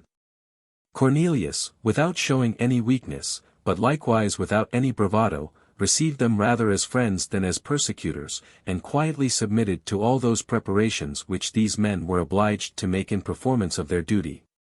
Then, casting a glance into the yard through the narrow iron-barred window of his cell, he perceived the scaffold, and, at 20 paces distant from it, the gibbet, from which, by order of the stadtholder, the outraged remains of the two brothers De Witt had been taken down. When the moment came to descend in order to follow the guards, Cornelius sought with his eyes the angelic look of Rosa, but he saw, behind the swords and halberds, only a form lying outstretched near a wooden bench, and a death-like face half covered with long golden locks. But Rosa, whilst falling down senseless, still obeying her friend, had pressed her hand on her velvet bodice and, forgetting everything in the world besides, instinctively grasped the precious deposit which Cornelius had entrusted to her care. Leaving the cell, the young man could still see in the convulsively clenched fingers of Rosa the yellowish leaf from that Bible on which Cornelius de Witt had with such difficulty and pain written these few lines, which, if Van Baerle had read them, would undoubtedly have been the saving of a man and a tulip. Chapter 12. The Execution. Cornelius had not 300 paces to walk outside the prison to reach the foot of the scaffold. At the bottom of the staircase, the dog quietly looked at him whilst he was passing. Cornelius even fancied he saw in the eyes of the monster a certain expression as it were of compassion. The dog perhaps knew the condemned prisoners, and only bit those who left as free men. The shorter the way from the door of the prison to the foot of the scaffold, the more fully, of course, it was crowded with curious people. These were the same who, not satisfied with the blood which they had shed 3 days before, were now craving for a new victim. And scarcely had Cornelius made his appearance than a fierce groan ran through the whole street, spreading all over the yard, and re-echoing from the streets which led to the scaffold, and which were likewise crowded with spectators. The scaffold indeed looked like an islet at the confluence of several rivers. In the midst of these threats, groans, and yells, Cornelius, very likely in order not to hear them, had buried himself in his own thoughts. And what did he think of in his last melancholy journey? Neither of his enemies, nor of his judges, nor of his executioners. He thought of the beautiful tulips which he would see from heaven above, at Ceylon, or Bengal, or elsewhere, when he would be able to look with pity on this earth. Where John and Cornelius de Witt had been murdered for having thought too much of politics, and where Cornelius van Baerle was about to be murdered for having thought too much of tulips. It is only one stroke of the axe, said the philosopher to himself, and my beautiful dream will begin to be realized. Only there was still a chance, just as it had happened before to M. de Chalais, to M. de Thou, and other slovenly executed people, that the headsman might inflict more than one stroke, that is to say, more than one martyrdom, on the poor Tulip-fancier. Yet, notwithstanding all this, Van Baerle mounted the scaffold not the less resolutely, proud of having been the friend of that illustrious John, and godson of that noble Cornelius de Witt, whom the ruffians, who were now crowding to witness his own doom, had torn to pieces and burnt 3 days before. He knelt down, said his prayers, and observed, not without a feeling of sincere joy, that, laying his head on the block, and keeping his eyes open, he would be able to his last moment to see the grated window of the Buitenhof. At length the fatal moment arrived, and Cornelius placed his chin on the cold damp block. But at this moment his eyes closed involuntarily, to receive more resolutely the terrible avalanche which was about to fall on his head, and to engulf his life. A gleam like that of lightning passed across the scaffold. It was the executioner raising his sword. Van Baerle bade farewell to the great black tulip, certain of awaking in another world full of light and glorious tints. 3 times he felt, with a shudder, the cold current of air from the knife near his neck, but what a surprise! He felt neither pain nor shock. He saw no change in the color of the sky, or of the world around him. Then suddenly Van Baerle felt gentle hands raising him, and soon stood on his feet again, although trembling a little. He looked around him. There was some one by his side, reading a large parchment, sealed with a huge seal of red wax. And the same sun, yellow and pale, as it behooves a Dutch sun to be, was shining in the skies, and the same grated window looked down upon him from the Buitenhof. And the same rabble, no longer yelling, but completely thunderstruck, were staring at him from the streets below. Van Baerle began to be sensible to what was going on around him. His Highness, William, Prince of Orange, very likely afraid that Van Baerle's blood would turn the scale of judgment against him, had compassionately taken into consideration his good character, and the apparent proofs of his innocence. His Highness, accordingly, had granted him his life.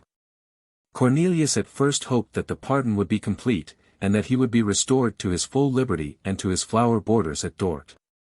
But Cornelius was mistaken. To use an expression of Madame de Sévigné, who wrote about the same time, there was a postscript to the letter, and the most important part of the letter was contained in the postscript. In this postscript, William of Orange, Stadtholder of Holland, condemned Cornelius van Baerle to imprisonment for life. He was not sufficiently guilty to suffer death, but he was too much so to be set at liberty. Cornelius heard this clause, but, the first feeling of vexation and disappointment over, he said to himself, "Never mind, all this is not lost yet, there is some good in this perpetual imprisonment. Rosa will be there, and also my 3 bulbs of the black tulip are there." But Cornelius forgot that the 7 provinces had 7 prisons, 1 for each, and that the board of the prisoner is anywhere else less expensive than at The Hague, which is a capital. His Highness, who, as it seems, did not possess the means to feed Van Baerle at The Hague, sent him to undergo his perpetual imprisonment at the fortress of Loewestein, very near Dort, but, alas! also very far from it. For Loewestein, as the geographers tell us, is situated at the point of the islet which is formed by the confluence of the Waal and the Meuse, opposite Gorkum.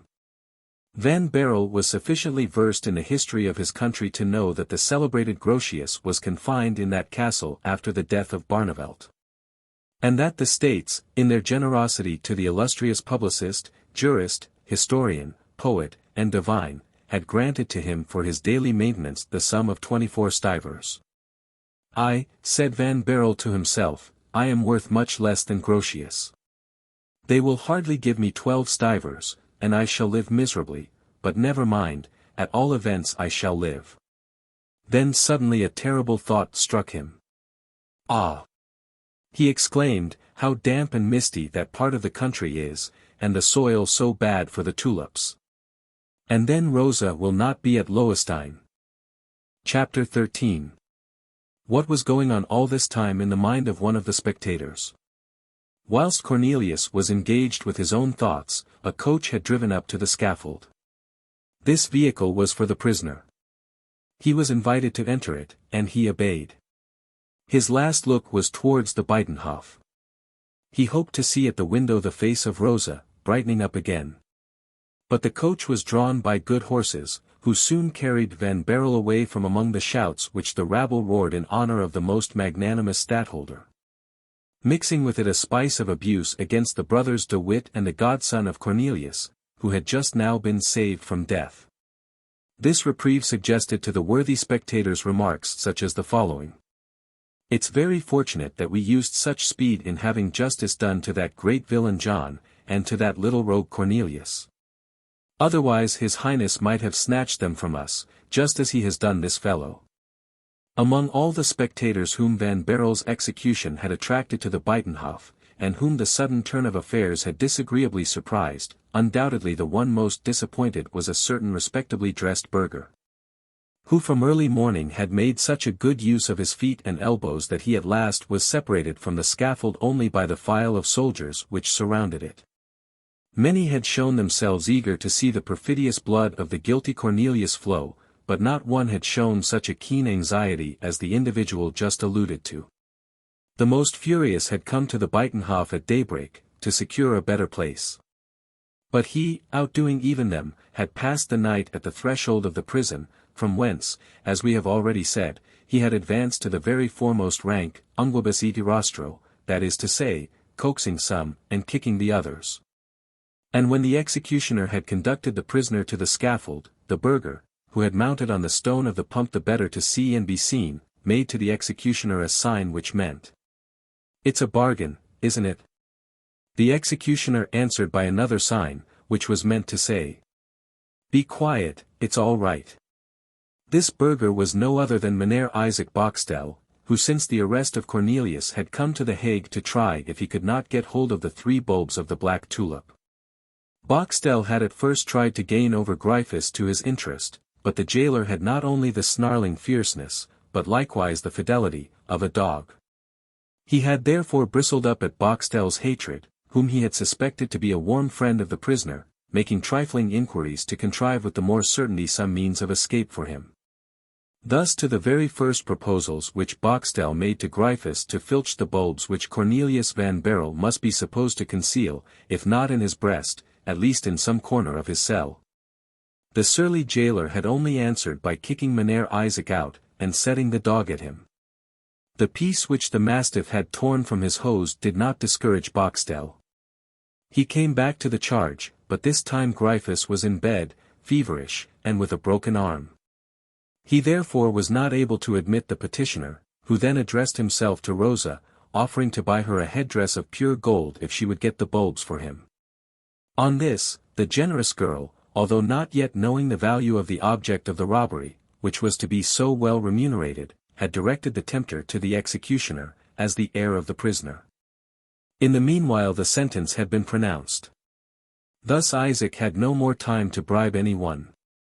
He therefore clung to the idea which Rosa had suggested. He went to the executioner. Isaac had not the least doubt that Cornelius would die with the bulbs on his heart. But there were 2 things which Boxtel did not calculate upon. Rosa, that is to say, love. William of Orange, that is to say, clemency. But for Rosa and William, the calculations of the envious neighbor would have been correct. But for William, Cornelius would have died. But for Rosa, Cornelius would have died with his bulbs on his heart.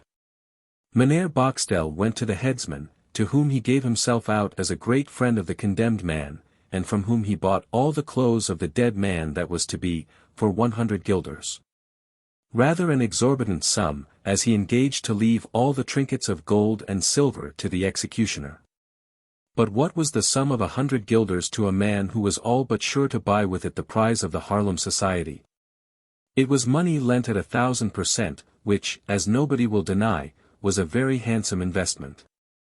The headsman, on the other hand, had scarcely anything to do to earn his 100 guilders. He needed only, as soon as the execution was over, to allow Mynheer Boxtel to ascend the scaffold with his servants, to remove the inanimate remains of his friend. The thing was, moreover, quite customary among the faithful brethren, when one of their masters died a public death in the yard of the Buitenhof. A fanatic like Cornelius might very easily have found another fanatic who would give 100 guilders for his remains. The executioner also readily acquiesced in the proposal, making only one condition, that of being paid in advance. Boxtel, like the people who enter a show at a fair, might be disappointed, and refuse to pay on going out. Boxtel paid in advance, and waited. After this, the reader may imagine how excited Boxtel was. With what anxiety he watched the guards, the recorder, and the executioner, and with what intense interest he surveyed the movements of Van Baerle. How would he place himself on the block? How would he fall? And would he not, in falling, crush those inestimable bulbs? Had not he at least taken care to enclose them in a golden box, as gold is the hardest of all metals? Every trifling delay irritated him. Why did that stupid executioner thus lose time in brandishing his sword over the head of Cornelius, instead of cutting that head off? But when he saw the recorder take the hand of the condemned, and raise him, whilst drawing forth the parchment from his pocket, when he heard the pardon of the stadtholder publicly read out, then Boxtel was no more like a human being. The rage and malice of the tiger, of the hyena, and of the serpent glistened in his eyes, and vented itself in his yell and his movements. Had he been able to get at Van Baerle, he would have pounced upon him and strangled him. And so, then, Cornelius was to live, and was to go with him to Loewestein, and thither to his prison he would take with him his bulbs, and perhaps he would even find a garden where the black tulip would flower for him. Boxtel, quite overcome by his frenzy, fell from the stone upon some Orangemen, who, like him, were sorely vexed at the turn which affairs had taken. They, mistaking the frantic cries of Mynheer Isaac for demonstrations of joy, began to belabor him with kicks and cuffs, such as could not have been administered in better style by any prize-fighter on the other side of the channel. Blows were, however, nothing to him. He wanted to run after the coach which was carrying away Cornelius with his bulbs. But in his hurry he overlooked a paving stone in his way, stumbled, lost his center of gravity, rolled over to a distance of some yards, and only rose again, bruised and begrimed, after the whole rabble of the Hague, with their muddy feet, had passed over him. One would think that this was enough for one day, but Mynheer Boxtel did not seem to think so, as, in addition to having his clothes torn, his back bruised, and his hands scratched, he inflicted upon himself the further punishment of tearing out his hair by handfuls, as an offering to that goddess of envy who, as mythology teaches us, wears a headdress of serpents. Chapter 14. The Pigeons of Dort. It was indeed in itself a great honor for Cornelius van Baerle to be confined in the same prison which had once received the learned Master Grotius. But on arriving at the prison he met with an honor even greater. As chance would have it, the cell formerly inhabited by the illustrious Barneveld happened to be vacant, when the clemency of the Prince of Orange sent the Tulip-fancier Van Baerle there. The cell had a very bad character at the castle since the time when Grotius, by means of the device of his wife, made escape from it in that famous book-chest which the jailers forgot to examine. On the other hand, it seemed to Van Baerle an auspicious omen that this very cell was assigned to him, for according to his ideas, a jailer ought never to have given to a second pigeon the cage from which the first had so easily flown. The cell had an historical character. We will only state here that, with the exception of an alcove which was contrived there for the use of Madame Grotius, it differed in no respect from the other cells of the prison. Only, perhaps, it was a little higher, and had a splendid view from the grated window. Cornelius felt himself perfectly indifferent as to the place where he had to lead an existence which was little more than vegetation. There were only two things now for which he cared, and the possession of which was a happiness enjoyed only in imagination. A flower, and a woman, both of them, as he conceived, lost to him forever. Fortunately the good doctor was mistaken. In his prison cell the most adventurous life which ever fell to the lot of any tulip-fancier was reserved for him. One morning, whilst at his window inhaling the fresh air which came from the river, and casting a longing look to the windmills of his dear old city Dort, which were looming in the distance behind a forest of chimneys, he saw flocks of pigeons coming from that quarter to perch fluttering on the pointed gables of Loewestein. These pigeons, Van Baerle said to himself, are coming from Dort, and consequently may return there. By fastening a little note to the wing of one of these pigeons, one might have a chance to send a message there. Then, after a few moments' consideration, he exclaimed, "I will do it." A man grows very patient who is 28 years of age, and condemned to a prison for life, that is to say, to something like 22 or 23,000 days of captivity. Van Baerle, from whose thoughts the three bulbs were never absent, made a snare for catching the pigeons, baiting the birds with all the resources of his kitchen, such as it was for 8 slivers, 6 English, a day. And, after a month of unsuccessful attempts, he at last caught a female bird. It cost him 2 more months to catch a male bird.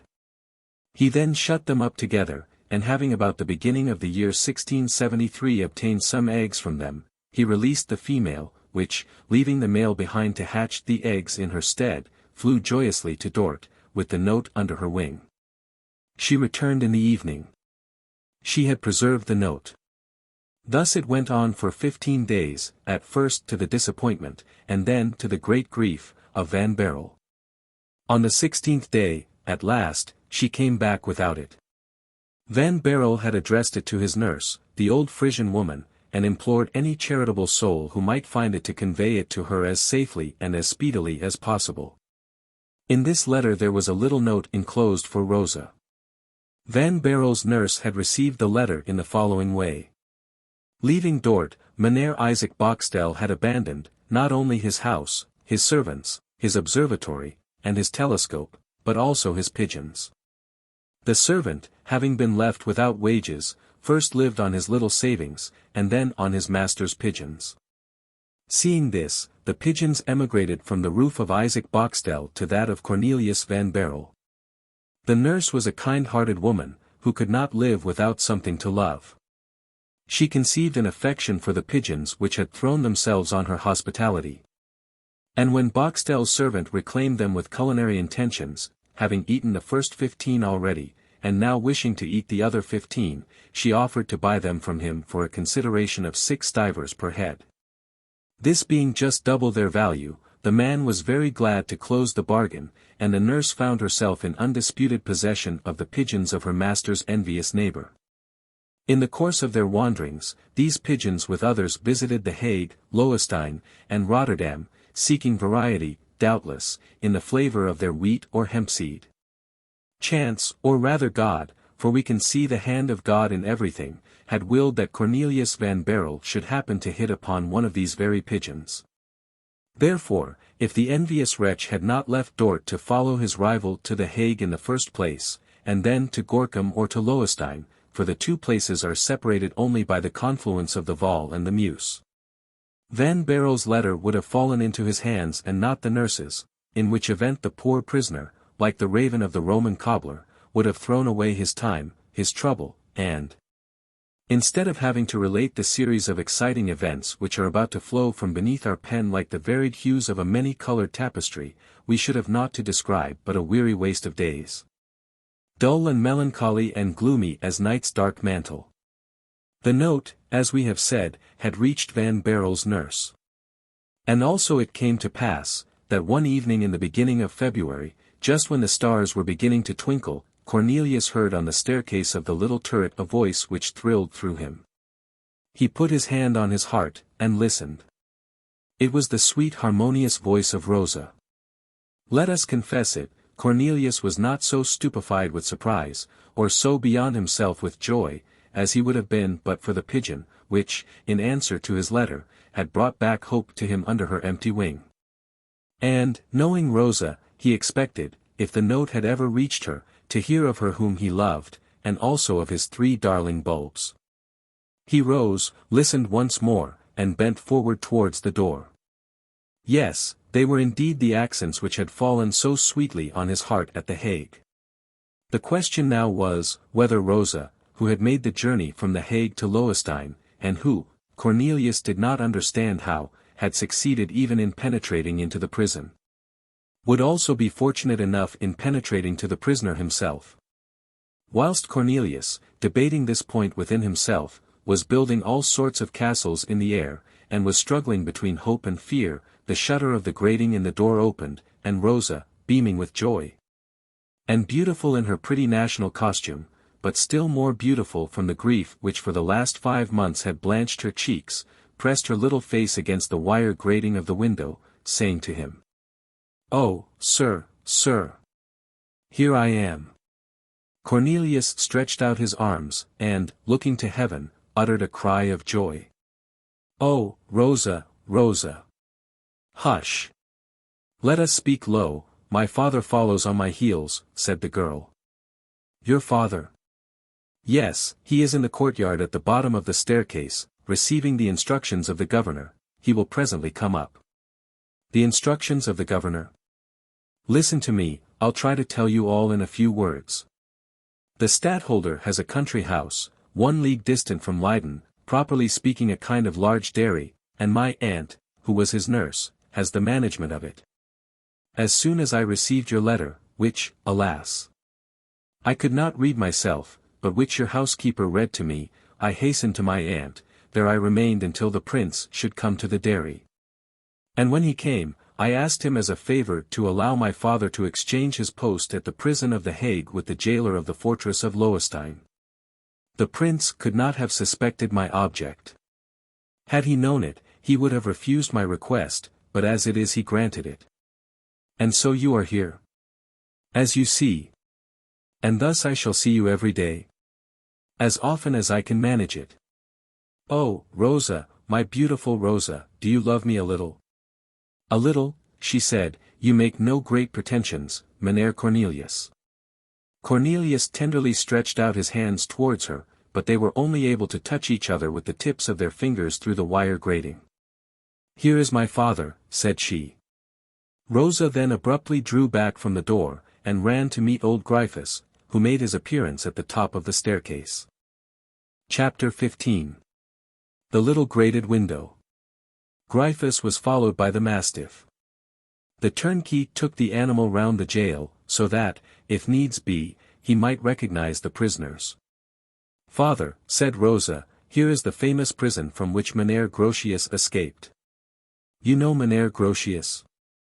Oh, yes, that rogue Grotius, a friend of that villain Barneveld, whom I saw executed when I was a child. Ah! So Grotius. And that's the chamber from which he escaped. Well, I'll answer for it that no one shall escape after him in my time. And thus opening the door, he began in the dark to talk to the prisoner. The dog, on his part, went up to the prisoner, and, growling, smelled about his legs just as though to ask him what right he had still to be alive, after having left the prison in the company of the recorder and the executioner. But the fair Rosa called him to her side. Well, my master, said Gryphus, holding up his lantern to throw a little light around, you see in me your new jailer. I am head turnkey, and have all the cells under my care. I am not vicious, but I'm not to be trifled with, as far as discipline goes. My good master Gryphus, I know you perfectly well, said the prisoner, approaching within the circle of light cast around by the lantern.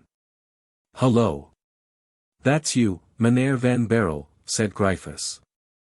That's you, well, I declare, it's astonishing how people do meet. Oh, yes. And it's really a great pleasure to me, good master Gryphus, to see that your arm is doing well, as you are able to hold your lantern with it. Gryphus knitted his brow. Now, that's just it, he said, people always make blunders in politics. His Highness has granted you your life, I'm sure I should never have done so. Don't say so, replied Cornelius, why not? Because you are the very man to conspire again. You learned people have dealings with the devil. Nonsense, Master Gryphus. Are you dissatisfied with the manner in which I have set your arm, or with the price that I asked you, said Cornelius, laughing. On the contrary, growled the jailer, you have set it only too well. There is some witchcraft in this. After 6 weeks, I was able to use it as if nothing had happened, so much so, that the doctor of the Buitenhof, who knows his trade well, wanted to break it again, to set it in the regular way. And promised me that I should have my blessed 3 months for my money before I should be able to move it. And you did not want that? I said, nay, as long as I can make the sign of the cross with that arm. Gryphus was a Roman Catholic, I laugh at the devil. But if you laugh at the devil, Master Gryphus, you ought with so much more reason to laugh at learned people. Ah, learned people, learned people. Why, I would rather have to guard 10 soldiers than 1 scholar. The soldiers smoke, guzzle, and get drunk, they are gentle as lambs if you only give them brandy or moselle, but scholars, and drink, smoke, and fuddle, ah, yes, that's altogether different. They keep sober, spend nothing, and have their heads always clear to make conspiracies. But I tell you, at the very outset, it won't be such an easy matter for you to conspire. First of all, you will have no books, no paper, and no conjuring book. It's books that helped Meneer Grotius to get off. I assure you, Master Gryphus, replied Van Baerle, that if I have entertained the idea of escaping, I most decidedly have it no longer. Well, well, said Gryphus, just look sharp, that's what I shall do also. But, for all that, I say His Highness has made a great mistake. Not to have cut off my head. Thank you, Master Gryphus. Just so, look whether the Meneer de Witt don't keep very quiet now. That's very shocking what you say now, Master Gryphus, cried Van Baerle, turning away his head to conceal his disgust. You forget that one of those unfortunate gentlemen was my friend, and the other my second father. Yes, but I also remember that the one, as well as the other, was a conspirator. And, moreover, I am speaking from Christian charity. Oh, indeed. Explain that a little to me, my good Master Gryphus. I do not quite understand it. Well, then, if you had remained on the block of Master Harbruck.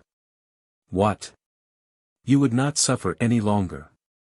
Whereas, I will not disguise it from you, I shall lead you a sad life of it.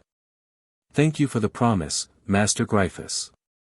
And whilst the prisoner smiled ironically at the old jailer, Rosa, from the outside, answered by a bright smile, which carried sweet consolation to the heart of Van Baerle. Gryphus stepped towards the window. It was still light enough to see, although indistinctly, through the grey haze of the evening, the vast expanse of the horizon. What view has one from here? Asked Gryphus. Why, a very fine and pleasant one, said Cornelius, looking at Rosa. Yes, yes, too much of a view, too much. And at this moment the two pigeons, scared by the sight and especially by the voice of the stranger, left their nest, and disappeared, quite frightened in the evening mist. Hullo! What's this? Cried Gryphus. My pigeons, answered Cornelius. Your pigeons, cried the jailer, your pigeons. Has a prisoner anything of his own? Why, then, said Cornelius, the pigeons which a merciful Father in heaven has lent to me. So, here we have a breach of the rules already, replied Gryphus. Pigeons. Ah, young man, young man. I'll tell you one thing, that before tomorrow is over, your pigeons will boil in my pot. First of all you should catch them, Master Gryphus. You won't allow these pigeons to be mine. Well, I vow they are even less yours than mine. Omittance is no acquittance, growled the jailer, and I shall certainly wring their necks before 24 hours are over, you may be sure of that. Whilst giving utterance to this ill-natured promise, Gryphus put his head out of the window to examine the nest. This gave Van Baerle time to run to the door, and squeeze the hand of Rosa, who whispered to him. At 9 o'clock this evening. Gryphus, quite taken up with the desire of catching the pigeons next day, as he had promised he would do, saw and heard nothing of this short interlude. And, after having closed the window, he took the arm of his daughter, left the cell, turned the key twice, drew the bolts, and went off to make the same kind promise to the other prisoners. He had scarcely withdrawn, when Cornelius went to the door to listen to the sound of his footsteps, and, as soon as they had died away, he ran to the window, and completely demolished the nest of the pigeons. Rather than expose them to the tender mercies of his bullying jailer, he drove away for ever those gentle messengers to whom he owed the happiness of having seen Rosa again. This visit of the jailer, his brutal threats, and the gloomy prospect of the harshness with which, as he had before experienced, Gryphus watched his prisoners, all this was unable to extinguish in Cornelius the sweet thoughts. And especially the sweet hope, which the presence of Rosa had reawakened in his heart. He waited eagerly to hear the clock of the Tower of Lowenstein strike 9. The last chime was still vibrating through the air, when Cornelius heard on the staircase the light step and the rustle of the flowing dress of the fair Frisian maid, and soon after a light appeared at the little grated window in the door, on which the prisoner fixed his earnest gaze. The shutter opened on the outside. Here I am, said Rosa, out of breath from running up the stairs, here I am. Oh, my good Rosa. You are then glad to see me? Can you ask? But how did you contrive to get here? Tell me. Now listen to me. My father falls asleep every evening almost immediately after his supper. I then make him lie down, a little stupefied with his gin. Don't say anything about it, because, thanks to this nap, I shall be able to come every evening and chat for an hour with you. Oh, I thank you, Rosa, dear Rosa. Saying these words, Cornelius put his face so near the little window that Rosa withdrew hers. I have brought back to you your bulbs. Cornelius's heart leaped with joy. He had not yet dared to ask Rosa what she had done with the precious treasure which he had entrusted to her. Oh, you have preserved them, then? Did you not give them to me as a thing which was dear to you?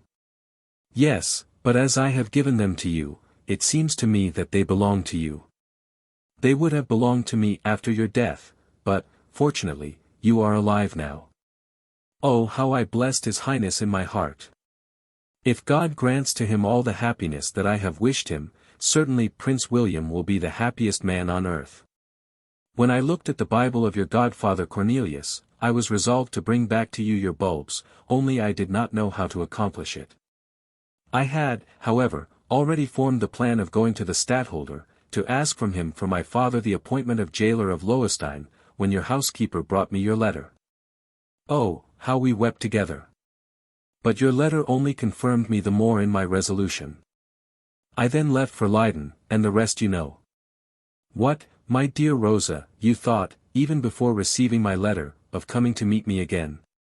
If I thought of it, said Rosa, allowing her love to get the better of her bashfulness, I thought of nothing else. And, saying these words, Rosa looked so exceedingly pretty, that for the second time Cornelius placed his forehead and lips against the wire grating. Of course, we must presume with the laudable desire to thank the young lady. Rosa, however, drew back as before. In truth, she said, with that coquetry which somehow or other is in the heart of every young girl, I have often been sorry that I am not able to read, but never so much so as when your housekeeper brought me your letter. I kept the paper in my hands, which spoke to other people, and which was dumb to poor stupid me. So you have often regretted not being able to read, said Cornelius. I should just like to know on what occasions. Troth, she said, laughing, to read all the letters which were written to me. Oh, you received letters, Rosa? By hundreds. But who wrote to you? Who? Why, in the first place, all the students who passed over the Buitenhof, all the officers who went to parade, all the clerks, and even the merchants who saw me at my little window. And what did you do with all these notes, my dear Rosa? Formerly, she answered, I got some friend to read them to me, which was capital fun, but since a certain time, well, what use is it to attend to all this nonsense, since a certain time I have burnt them. Since a certain time, exclaimed Cornelius, with a look beaming with love and joy. Rosa cast down her eyes, blushing. In her sweet confusion, she did not observe the lips of Cornelius, which, alas, only met the cold wire grating. Yet, in spite of this obstacle, they communicated to the lips of the young girl the glowing breath of the most tender kiss. At this sudden outburst of tenderness, Rosa grew very pale, perhaps paler than she had been on the day of the execution. She uttered a plaintive sob, closed her fine eyes, and fled, trying in vain to still the beating of her heart. And thus Cornelius was again alone. Rosa had fled so precipitately, that she completely forgot to return to Cornelius the 3 bulbs of the black tulip. Chapter 16. Master and Pupil. The worthy Master Gryphus, as the reader may have seen, was far from sharing the kindly feeling of his daughter for the godson of Cornelius de Witt. There being only 5 prisoners at Loewestein, the post of turnkey was not a very onerous one, but rather a sort of sinecure, given after a long period of service. But the worthy jailer, in his zeal, had magnified with all the power of his imagination the importance of his office. To him Cornelius had swelled to the gigantic proportions of a criminal of the first order. He looked upon him, therefore, as the most dangerous of all his prisoners.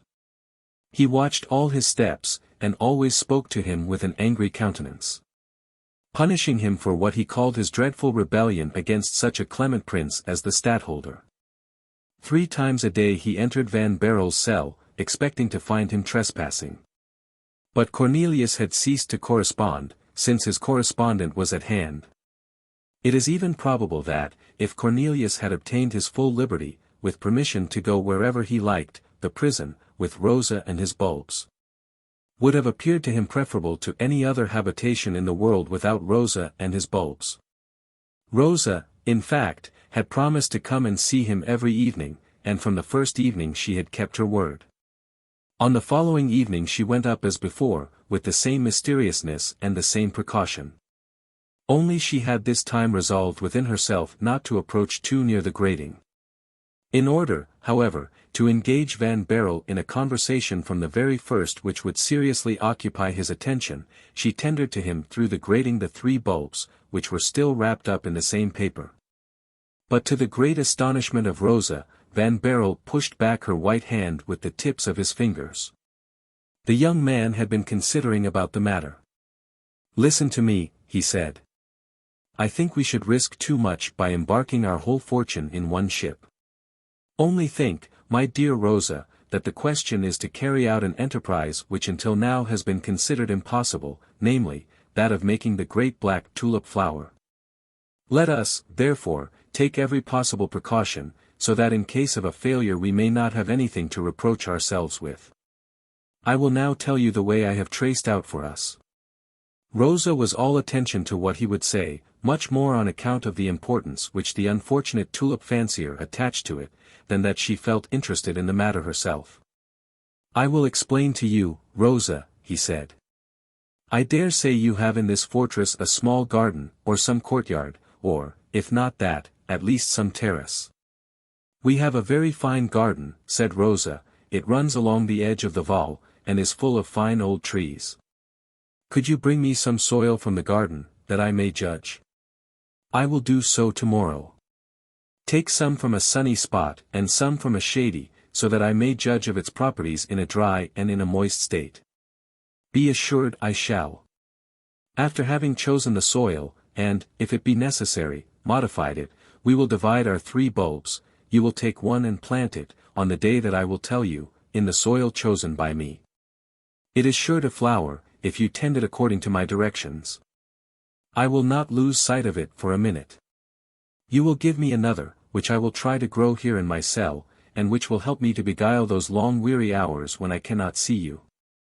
I confess to you I have very little hope for the latter one, and I look beforehand on this unfortunate bulb as sacrifice to my selfishness. However, the sun sometimes visits me.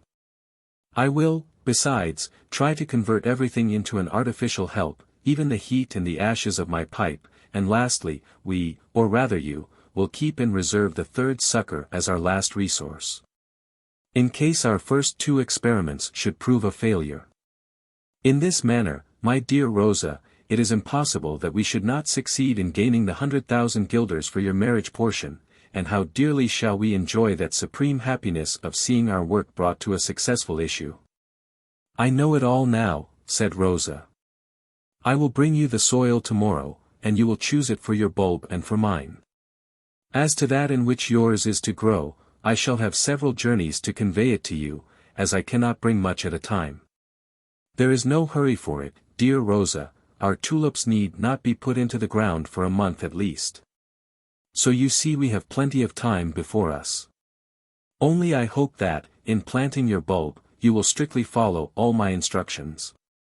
"I promise you I will. And when you have once planted it, you will communicate to me all the circumstances which may interest our nursling, such as change of weather, footprints on the walks, or footprints in the borders. You will listen at night whether our garden is not resorted to by cats.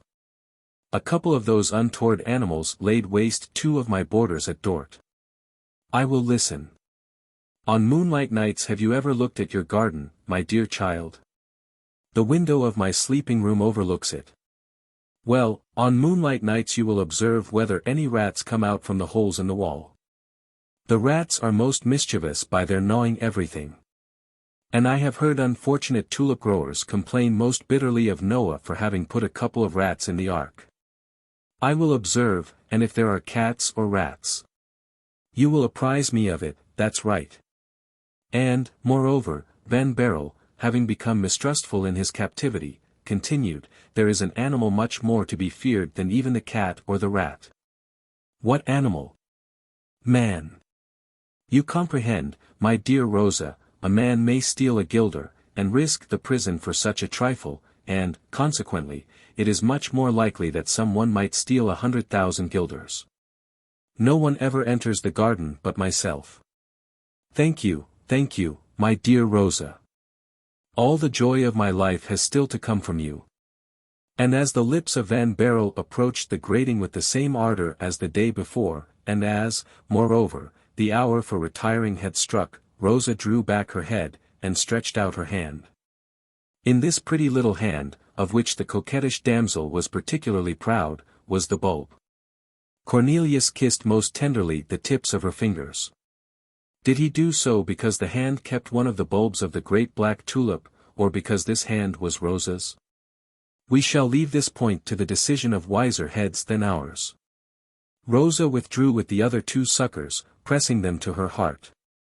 Did she press them to her heart because they were the bulbs of the great black tulip, or because she had them from Cornelius? This point, we believe, might be more readily decided than the other. However that may have been, from that moment life became sweet, and again full of interest to the prisoner. Rosa, as we have seen, had returned to him one of the suckers. Every evening she brought to him, handful by handful, a quantity of soil from that part of the garden which he had found to be the best, and which, indeed, was excellent. A large jug, which Cornelius had skilfully broken, did service as a flower-pot. He half filled it, and mixed the earth of the garden with a small portion of dried river mud, a mixture which formed an excellent soil. Then, at the beginning of April, he planted his first sucker in that jug. Not a day passed on which Rosa did not come to have her chat with Cornelius. The tulips, concerning whose cultivation Rosa was taught all the mysteries of the art, formed the principal topic of the conversation, but, interesting as the subject was, people cannot always talk about tulips. They therefore began to chat also about other things, and the tulip-fancier found out to his great astonishment what a vast range of subjects a conversation may comprise. Only Rosa had made it a habit to keep her pretty face invariably 6 inches distant from the grating, having perhaps become distrustful of herself. There was one thing especially which gave Cornelius almost as much anxiety as his bulbs, a subject to which he always returned, the dependence of Rosa on her father. Indeed, Van Baerle's happiness depended on the whim of this man. He might one day find Lowenstein dull, or the air of the place unhealthy, or the gin bad, and leave the fortress, and take his daughter with him, when Cornelius and Rosa would again be separated. Of what use would the carrier pigeons then be? Said Cornelius to Rosa, as you, my dear girl, would not be able to read what I should write to you, nor to write to me your thoughts in return. Well, answered Rosa, who in her heart was as much afraid of a separation as Cornelius himself, we have 1 hour every evening, let us make good use of it. I don't think we make such a bad use of it as it is. Let us employ it even better, said Rosa, smiling. Teach me to read and write. I shall make the best of your lessons, believe me, and, in this way, we shall never be separated any more, except by our own will. Oh, then, we have an eternity before us, said Cornelius. Rosa smiled, and quietly shrugged her shoulders. Will you remain forever in prison? She said, and after having granted you your life, will not His Highness also grant you your liberty? And will you not then recover your fortune, and be a rich man, and then, when you are driving in your own coach, riding your own horse, will you still look at poor Rosa, the daughter of a jailer, scarcely better than a hangman? Cornelius tried to contradict her, and certainly he would have done so with all his heart, and with all the sincerity of a soul full of love. She, however, smilingly interrupted him, saying, How is your tulip going on? To speak to Cornelius of his tulip was an expedient resorted to by her to make him forget everything, even Rosa herself. Very well, indeed, he said, the coat is growing black, the sprouting has commenced, the veins of the bulb are swelling, in 8 days hence, and perhaps sooner, we may distinguish the first buds of the leaves protruding. And yours, Rosa? Oh, I have done things on a large scale, and according to your directions.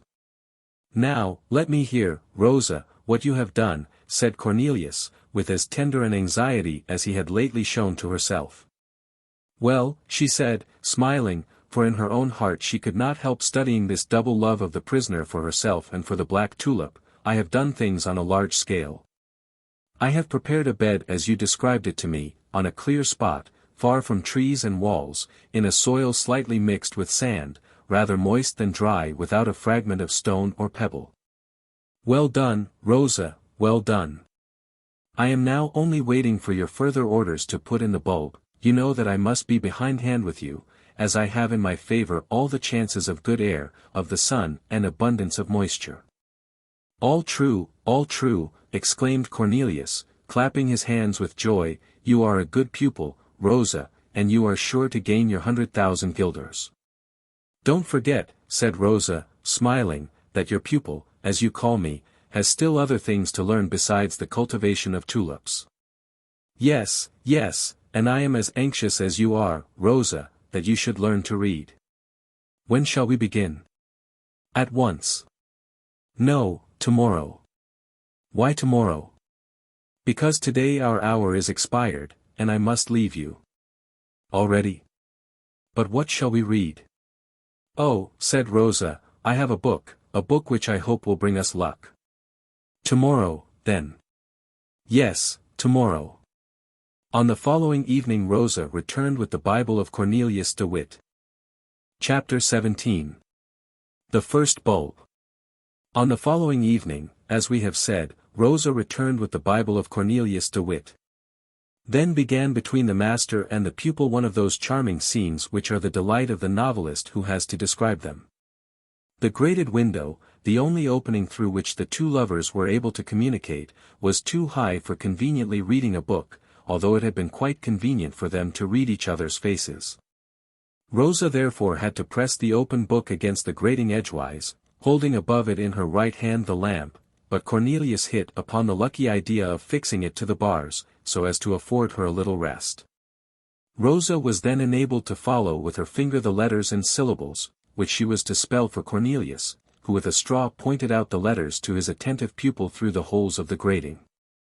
The light of the lamp illuminated the rich complexion of Rosa, her blue liquid eyes, and her golden hair under her headdress of gold brocade, with her fingers held up, and showing in the blood. As it flowed downwards in the veins that pale pink hue which shines before the light owing to the living transparency of the flesh tint. Rosa's intellect rapidly developed itself under the animating influence of Cornelius, and when the difficulties seemed too arduous, the sympathy of two loving hearts seemed to smooth them away. And Rosa, after having returned to her room, repeated in her solitude the reading lessons, and at the same time recalled all the delight which she had felt whilst receiving them. One evening she came half an hour later than usual. This was too extraordinary an instance not to call forth at once Cornelius's inquiries after its cause. Oh! Do not be angry with me, she said, it is not my fault. My father has renewed an acquaintance with an old crony who used to visit him at The Hague, and to ask him to let him see the prison. He is a good sort of fellow, fond of his bottle, tells funny stories, and moreover is very free with his money, so as always to be ready to stand a treat. You don't know anything further of him? Asked Cornelius, surprised. No, she answered. It's only for about a fortnight that my father has taken such a fancy to this friend who is so assiduous in visiting him. Ah, so, said Cornelius, shaking his head uneasily as every new incident seemed to him to forebode some catastrophe. Very likely some spy, one of those who are sent into jails to watch both prisoners and their keepers. I don't believe that, said Rosa, smiling. If that worthy person is spying after any one, it is certainly not after my father. After whom, then? Me, for instance. You. Why not, said Rosa, smiling. Ah, that's true, Cornelius observed, with a sigh. You will not always have suitors in vain, this man may become your husband. I don't say anything to the contrary. What cause have you to entertain such a happy prospect? Rather say, this fear, Mynheer Cornelius. Thank you, Rosa, you are right. Well, I will say then, this fear.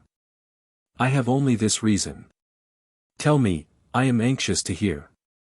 This man came several times before to the Buitenhof, at The Hague. I remember now, it was just about the time when you were confined there. When I left, he left too. When I came here, he came after me. At The Hague his pretext was that he wanted to see you. See me? Yes, it must have undoubtedly been only a pretext for now, when he could plead the same reason, as you are my father's prisoner again, he does not care any longer for you. Quite the contrary, I heard him say to my father only yesterday that he did not know you. Go on, Rosa, pray do, that I may guess who that man is, and what he wants. Are you quite sure, Mynheer Cornelius, that none of your friends can interest himself for you? I have no friends, Rosa, I have only my old nurse, whom you know, and who knows you. Alas, poor Sue! She would come herself, and use no roundabout ways. She would at once say to your father, or to you, my good sir, or my good miss, my child is here, see how grieved I am, let me see him only for 1 hour, and I'll pray for you as long as I live. No, no, continued Cornelius, with the exception of my poor old Sue, I have no friends in this world. Then I come back to what I thought before. And the more so as last evening at sunset, whilst I was arranging the border where I am to plant your bulb, I saw a shadow gliding between the alder trees and the aspens. I did not appear to see him, but it was this man. He concealed himself and saw me digging the ground, and certainly it was me whom he followed, and me whom he was spying after. I could not move my rake, or touch one atom of soil, without his noticing it. Oh, yes, yes, he is in love with you, said Cornelius. Is he young? Is he handsome? Saying this he looked anxiously at Rosa, eagerly waiting for her answer. Young. Handsome, cried Rosa, bursting into a laugh. He is hideous to look at. Crooked, nearly 50 years of age, and never dares to look me in the face, or to speak, except in an undertone. And his name? Jacob Giselles. I don't know him. Then you see that, at all events, he does not come after you. At any rate, if he loves you, Rosa, which is very likely, as to see you is to love you, at least you don't love him. To be sure I don't. Then you wish me to keep my mind easy? I should certainly ask you to do so. Well, then, now as you begin to know how to read you will read all that I write to you of the pangs of jealousy and of absence, won't you, Rosa? I shall read it, if you write with good big letters. Then, as the turn which the conversation took began to make Rosa uneasy, she asked. By the by, how is your tulip going on? Oh, Rosa, only imagine my joy, this morning I looked at it in the sun, and after having moved the soil aside which covers the bulb, I saw the first sprouting of the leaves. This small germ has caused me a much greater emotion than the order of His Highness which turned aside the sword already raised at the Buitenhof. You hope, then, said Rosa, smiling. Yes, yes, I hope. And I, in my turn, when shall I plant my bulb? Oh, the first favorable day I will tell you, but, whatever you do, let nobody help you, and don't confide your secret to anyone in the world. Do you see, a connoisseur by merely looking at the bulb would be able to distinguish its value, and so, my dearest Rosa, be careful in locking up the third sucker which remains to you.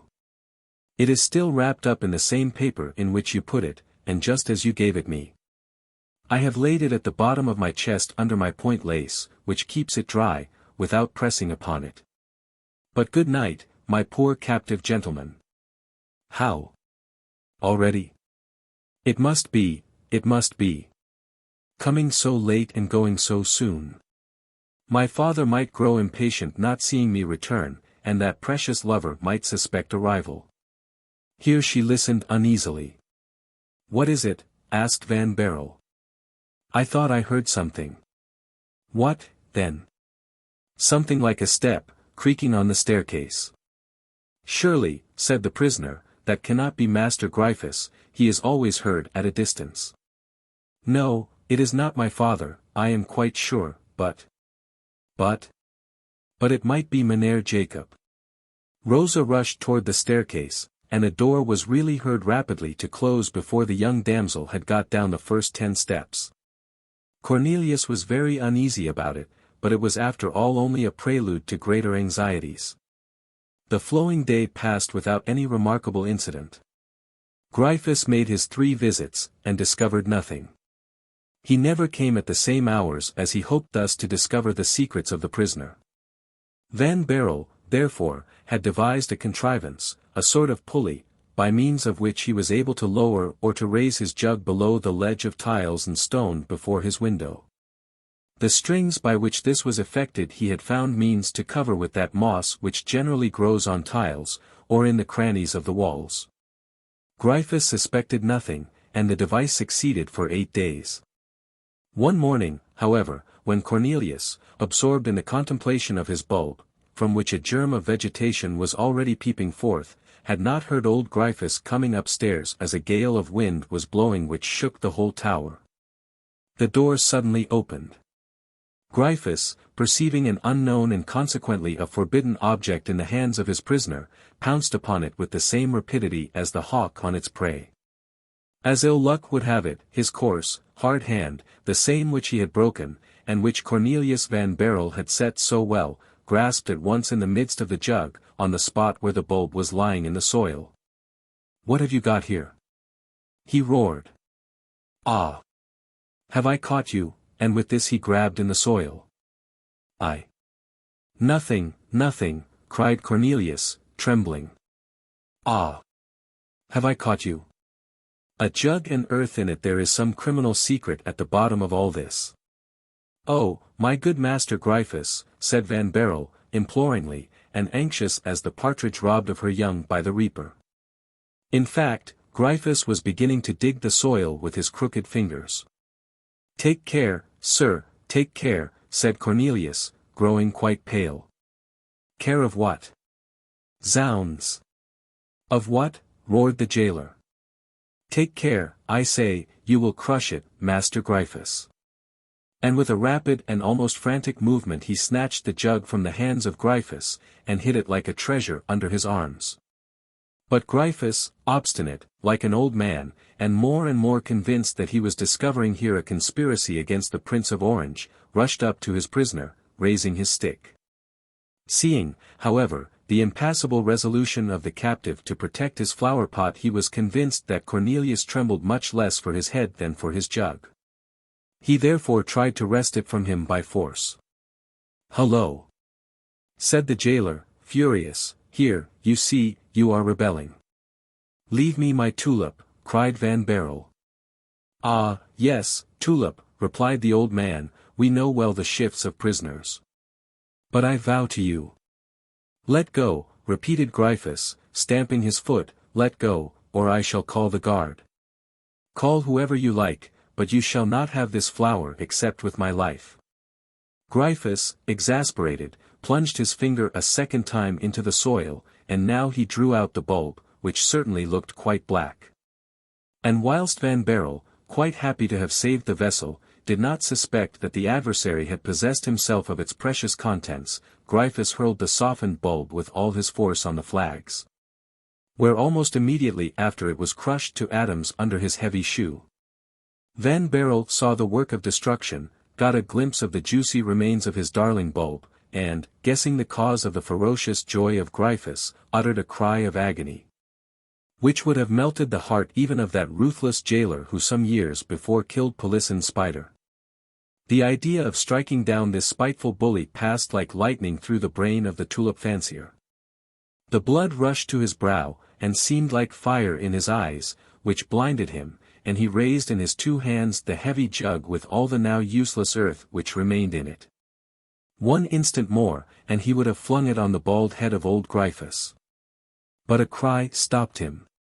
A cry of agony, uttered by poor Rosa, who, trembling and pale, with her arms raised to heaven, made her appearance behind the grated window, and thus interposed between her father and her friend. Gryphus then understood the danger with which he had been threatened, and he broke out in a volley of the most terrible abuse. "Indeed," said Cornelius to him, "you must be a very mean and spiteful fellow to rob a poor prisoner of his only consolation, a tulip bulb." "For shame, my father," Rosa chimed in, "it is indeed a crime you have committed here." "Ah, is that you, my little chatterbox?" the old man cried, boiling with rage and turning towards her. "Don't you meddle with what don't concern you, but go down as quickly as possible." "Unfortunate me," continued Cornelius, overwhelmed with grief. "After all, it is but a tulip," Gryphus resumed, as he began to be a little ashamed of himself. "You may have as many tulips as you like, I have 300 of them in my loft." "To the devil with your tulips," cried Cornelius, "you are worthy of each other. Had I 100,000 millions of them, I would gladly give them for the one which you have just destroyed." "Oh, so," Gryphus said, in a tone of triumph. "Now there we have it. It was not your tulip you cared for. There was in that false bulb some witchcraft, perhaps some means of correspondence with conspirators against His Highness who has granted you your life. I always said they were wrong in not cutting your head off." "Father, father," cried Rosa. "Yes, yes. It is better as it is now," repeated Gryphus, growing warm. "I have destroyed it, and I'll do the same again, as often as you repeat the trick. Didn't I tell you, my fine fellow, that I would make your life a hard one? A curse on you!" Cornelius exclaimed, quite beyond himself with despair, as he gathered, with his trembling fingers, the remnants of that bulb on which he had rested so many joys and so many hopes. "We shall plant the other tomorrow, my dear Mynheer Cornelius," said Rosa, in a low voice, who understood the intense grief of the unfortunate tulip-fancier, and who, with the pure sacred love of her innocent heart, poured these kind words, like a drop of balm, on the bleeding wounds of Cornelius. Chapter 18. Rosa's Lover. Rosa had scarcely pronounced these consolatory words when a voice was heard from the staircase asking Gryphus how matters were going on. "Do you hear, father?" said Rosa. "What?" "Master Jacob calls you, he is uneasy." "There was such a noise," said Gryphus. "Wouldn't you have thought he would murder me, this doctor? They are always very troublesome fellows, these scholars." Then, pointing with his finger towards the staircase, he said to Rosa, "Just lead the way, Mississippi." After this he locked the door and called out, "I shall be with you directly, friend Jacob." Poor Cornelius, thus left alone with his bitter grief, muttered to himself, "Ah, you old hangman! It is me you have trodden under foot, you have murdered me, I shall not survive it." And certainly the unfortunate prisoner would have fallen ill but for the counterpoise which Providence had granted to his grief, and which was called Rosa. In the evening she came back. Her first words announced to Cornelius that henceforth her father would make no objection to his cultivating flowers. "And how do you know that?" the prisoner asked, with a doleful look. "I know it because he has said so." "To deceive me, perhaps." "No, he repents." "Ah yes. But too late. This repentance is not of himself." "And who put it into him?" "If you only knew how his friend scolded him." "Ah, Master Jacob. He does not leave you, then, that Master Jacob? At any rate, he leaves us as little as he can help." Saying this, she smiled in such a way that the little cloud of jealousy which had darkened the brow of Cornelius speedily vanished. "How was it?" asked the prisoner. Well, being asked by his friend, my father told at supper the whole story of the tulip, or rather of the bulb, and of his own fine exploit of crushing it. Cornelius heaved a sigh, which might have been called a groan. "Had you only seen Master Jacob at that moment," continued Rosa, "I really thought he would set fire to the castle. His eyes were like two flaming torches, his hair stood on end, and he clenched his fist for a moment. I thought he would have strangled my father." "You have done that," he cried, "you have crushed the bulb." "Indeed I have." "It is infamous," said Master Jacob, "it is odious. You have committed a great crime." My father was quite dumbfounded. "Are you mad, too?" he asked his friend. "Oh, what a worthy man is this Master Jacob!" muttered Cornelius, "an honest soul, an excellent heart that he is. The truth is, that it is impossible to treat a man more rudely than he did my father." He was really quite in despair, repeating over and over again. "Crushed, crushed the bulb. My God, my God. Crushed." Then, turning toward me, he asked, "But it was not the only one that he had?" "Did he ask that?" inquired Cornelius, with some anxiety. "You think it was not the only one," said my father. "Very well, we shall search for the others." "You will search for the others?" cried Jacob, taking my father by the collar. But he immediately loosed him. Then, turning towards me, he continued, asking, "And what did that poor young man say?" I did not know what to answer, as you had so strictly enjoined me never to allow anyone to guess the interest which you are taking in the bulb. Fortunately, my father saved me from the difficulty by chiming in. "What did he say? Didn't he fume and fret?"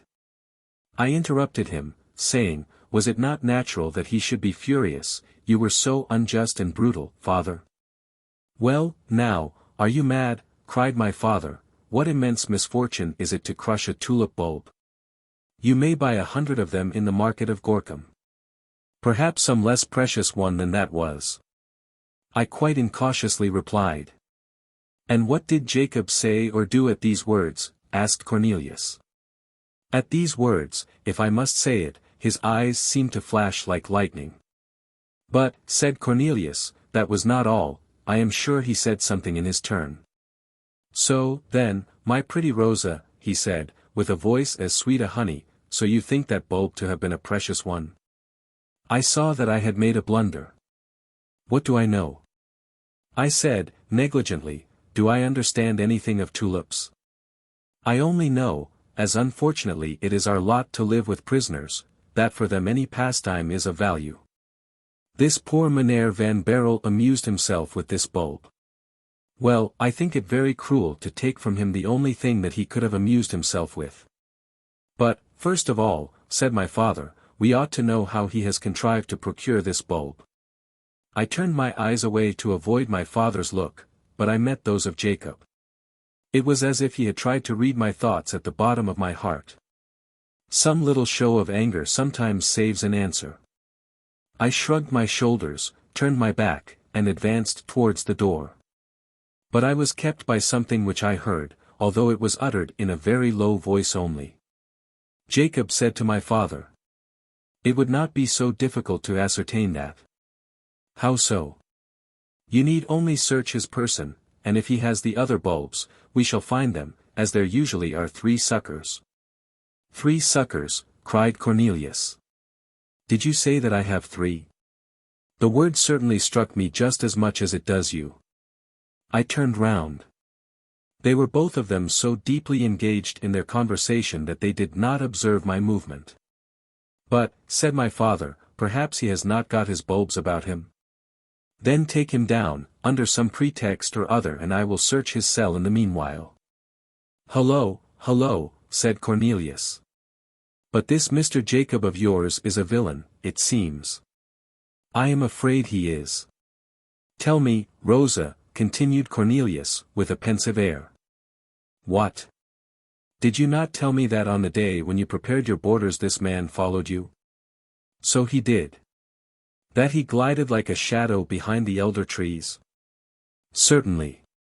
"That not one of your movements escaped him?" "Not one, indeed." "Rosa," said Cornelius, growing quite pale. "Well? It was not you he was after." "Who else, then?" "It is not you that he was in love with." "But with whom else?" "He was after my bulb, and is in love with my tulip." "You don't say so." "And yet it is very possible," said Rosa. "Will you make sure of it?" "In what manner?" "Oh, it would be very easy." "Tell me." "Go tomorrow into the garden.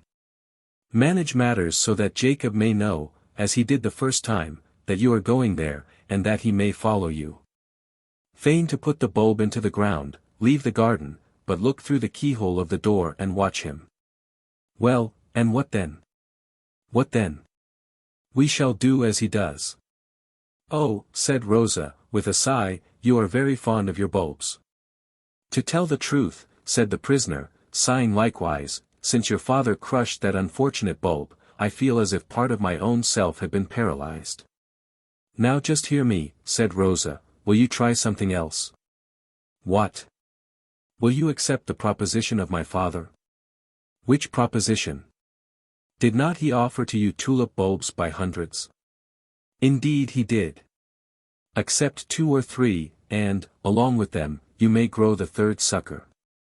Yes, that would do very well, said Cornelius, knitting his brow, if your father were alone, but there is that Master Jacob, who watches all our ways.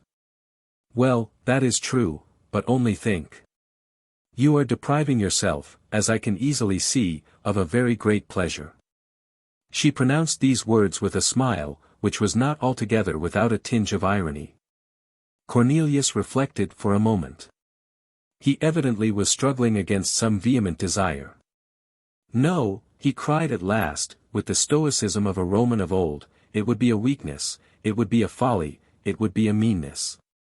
If I thus give up the only and last resource which we possess to the uncertain chances of the bad passions of anger and envy, I should never deserve to be forgiven. No, Rosa, no. Tomorrow we shall come to a conclusion as to the spot to be chosen for your tulip, you will plant it according to my instructions.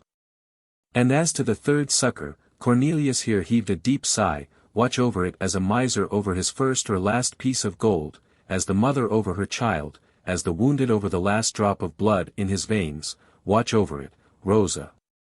Some voice within me tells me that it will be our saving, that it will be a source of good to us. Be easy, Mynheer Cornelius, said Rosa, with a sweet mixture of melancholy and gravity, be easy, your wishes are commands to me. And even, continued Van Baerle, warming more and more with his subject, if you should perceive that your steps are watched, and that your speech has excited the suspicion of your father and of that detestable Master Jacob, well, Rosa. Don't hesitate for one moment to sacrifice me, who am only still living through you, me, who have no one in the world but you. Sacrifice me, don't come to see me any more. Rosa felt her heart sink within her, and her eyes were filling with tears. Alas, she said. What is it? Asked Cornelius. I see one thing. What do you see? I see, said she, bursting out in sobs, I see that you love your tulips with such love as to have no more room in your heart left for other affections. Saying this, she fled. Cornelius, after this, passed one of the worst nights he ever had in his life. Rosa was vexed with him, and with good reason. Perhaps she would never return to see the prisoner, and then he would have no more news either of Rosa or of his tulips.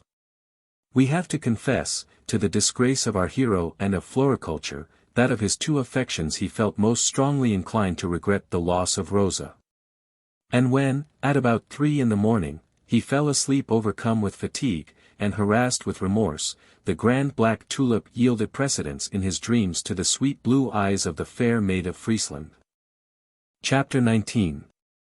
The Maid and the Flower. But poor Rosa, in her secluded chamber, could not have known of whom or of what Cornelius was dreaming. From what he had said she was more ready to believe that he dreamed of the black tulip than of her. And yet Rosa was mistaken. But as there was no one to tell her so, and as the words of Cornelius's thoughtless speech had fallen upon her heart like drops of poison, she did not dream, but she wept. The fact was, that, as Rosa was a high-spirited creature, of no mean perception and a noble heart, she took a very clear and judicious view of her own social position, if not of her moral and physical qualities. Cornelius was a scholar, and was wealthy, at least he had been before the confiscation of his property. Cornelius belonged to the merchant bourgeoisie, who were prouder of their richly emblazoned shop signs than the hereditary nobility of their heraldic bearings. Therefore, although he might find Rosa a pleasant companion for the dreary hours of his captivity, when it came to a question of bestowing his heart it was almost certain that he would bestow it upon a tulip, that is to say, upon the proudest and noblest of flowers, rather than upon poor Rosa, the jailer's lowly child. Thus Rosa understood Cornelius's preference of the tulip to herself, but was only so much the more unhappy therefore. During the whole of this terrible night the poor girl did not close an eye, and before she rose in the morning she had come to the resolution of making her appearance at the grated window no more. But as she knew with what ardent desire Cornelius looked forward to the news about his tulip, and as, notwithstanding her determination not to see any more a man her pity for whose fate was fast growing into love, she did not, on the other hand, wish to drive him to despair. She resolved to continue by herself the reading and writing lessons. And, fortunately, she had made sufficient progress to dispense with the help of a master when the master was not to be Cornelius. Rosa therefore applied herself most diligently to reading poor Cornelius de Witt's Bible, on the second fly-leaf of which the last will of Cornelius van Baerle was written. Alas! She muttered, when perusing again this document, which she never finished without a tear, the pearl of love, rolling from her limpid eyes on her pale cheeks, alas! At that time I thought for one moment he loved me. Poor Rosa! She was mistaken. Never had the love of the prisoner been more sincere than at the time at which we are now arrived, when in the contest between the black tulip and Rosa the tulip had had to yield to her the first and foremost place in Cornelius's heart. But Rosa was not aware of it. Having finished reading, she took her pen, and began with as laudable diligence the by far more difficult task of writing. As, however, Rosa was already able to write a legible hand when Cornelius so uncautiously opened his heart, she did not despair of progressing quickly enough to write, after 8 days at the latest, to the prisoner an account of his tulip. She had not forgotten one word of the directions given to her by Cornelius, whose speeches she treasured in her heart, even when they did not take the shape of directions. He, on his part, awoke deeper in love than ever. The tulip, indeed, was still a luminous and prominent object in his mind. But he no longer looked upon it as a treasure to which he ought to sacrifice everything, and even Rosa, but as a marvelous combination of nature and art with which he would have been happy to adorn the bosom of his beloved one. Yet during the whole of that day he was haunted with a vague uneasiness, at the bottom of which was the fear lest Rosa should not come in the evening to pay him her usual visit. This thought took more and more hold of him, until at the approach of evening his whole mind was absorbed in it. How his heart beat when darkness closed in! The words which he had said to Rosa on the evening before and which had so deeply afflicted her, now came back to his mind more vividly than ever, and he asked himself how he could have told his gentle comforter to sacrifice him to his tulip. That is to say, to give up seeing him, if need be, whereas to him the sight of Rosa had become a condition of life. In Cornelius's cell one heard the chimes of the clock of the fortress. It struck 7, it struck 8, it struck 9. Never did the metal voice vibrate more forcibly through the heart of any man than did the last stroke, marking the 9th hour, through the heart of Cornelius. All was then silent again. Cornelius put his hand on his heart, to repress as it were its violent palpitation, and listened. The noise of her footstep, the rustling of her gown on the staircase, were so familiar to his ear, that she had no sooner mounted one step than he used to say to himself, "Here comes Rosa." This evening none of those little noises broke the silence of the lobby. The clock struck 9, and a quarter. The half hour, then a quarter to 10, and at last its deep tone announced, not only to the inmates of the fortress, but also to all the inhabitants of Loewestein, that it was 10. This was the hour at which Rosa generally used to leave Cornelius. The hour had struck, but Rosa had not come. Thus then his foreboding had not deceived him. Rosa, being vexed, shut herself up in her room and left him to himself. Alas, he thought, I have deserved all this. She will come no more, and she is right in staying away. In her place I should do just the same. Yet notwithstanding all this, Cornelius listened, waited, and hoped until midnight, then he threw himself upon the bed, with his clothes on. It was a long and sad night for him, and the day brought no hope to the prisoner. At 8 in the morning, the door of his cell opened, but Cornelius did not even turn his head. He had heard the heavy step of Gryphus in the lobby, but this step had perfectly satisfied the prisoner that his jailer was coming alone. Thus Cornelius did not even look at Gryphus. And yet he would have been so glad to draw him out, and to inquire about Rosa. He even very nearly made this inquiry, strange as it would needs have appeared to her father. To tell the truth, there was in all this some selfish hope to hear from Gryphus that his daughter was ill. Except on extraordinary occasions, Rosa never came during the day. Cornelius therefore did not really expect her as long as the day lasted. Yet his sudden starts, his listening at the door, his rapid glances at every little noise towards the grated window, showed clearly that the prisoner entertained some latent hope that Rosa would, somehow or other, break her rule. At the second visit of Gryphus, Cornelius, contrary to all his former habits, asked the old jailer, with the most winning voice, about her health, but Gryphus contented himself with giving the laconical answer: "All's well." At the third visit of the day, Cornelius changed his former inquiry. "I hope nobody is ill at Lowenstein?" "Nobody," replied, even more laconically, the jailer, shutting the door before the nose of the prisoner. Gryphus, being little used to this sort of civility on the part of Cornelius, began to suspect that his prisoner was about to try and bribe him. Cornelius was now alone once more. It was 7 o'clock in the evening, and the anxiety of yesterday returned with increased intensity. But another time the hours passed away without bringing the sweet vision which lighted up, through the grated window, the cell of poor Cornelius, and which, in retiring, left light enough in his heart to last until it came back again. Van Baerle passed the night in an agony of despair. On the following day Gryphus appeared to him even more hideous, brutal, and hateful than usual. In his mind, or rather in his heart, there had been some hope that it was the old man who prevented his daughter from coming. In his wrath he would have strangled Gryphus, but would not this have separated him forever from Rosa? The evening closing in, his despair changed into melancholy, which was the more gloomy as, involuntarily, Van Baerle mixed up with it the thought of his poor tulip. It was now just that week in April which the most experienced gardeners point out as the precise time when tulips ought to be planted. He had said to Rosa, "I shall tell you the day when you are to put the bulb in the ground." He had intended to fix, at the vainly hoped-for interview, the following day as the time for that momentous operation. The weather was propitious. The air, though still damp, began to be tempered by those pale rays of the April sun which, being the first, appears so congenial, although so pale. How if Rosa allowed the right moment for planting the bulb to pass by, if, in addition to the grief of seeing her no more, he should have to deplore the misfortune of seeing his tulip fail on account of its having been planted too late. Or of its not having been planted at all.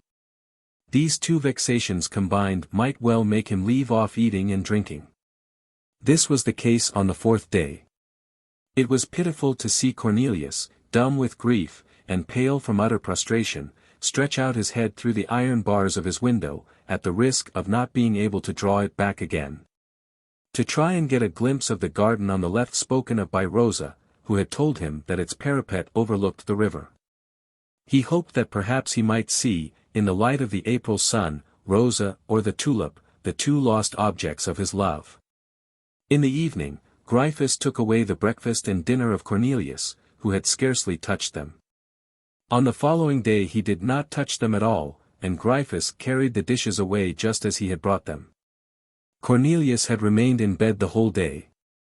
"Well," said Gryphus, coming down from the last visit, "I think we shall soon get rid of our scholar."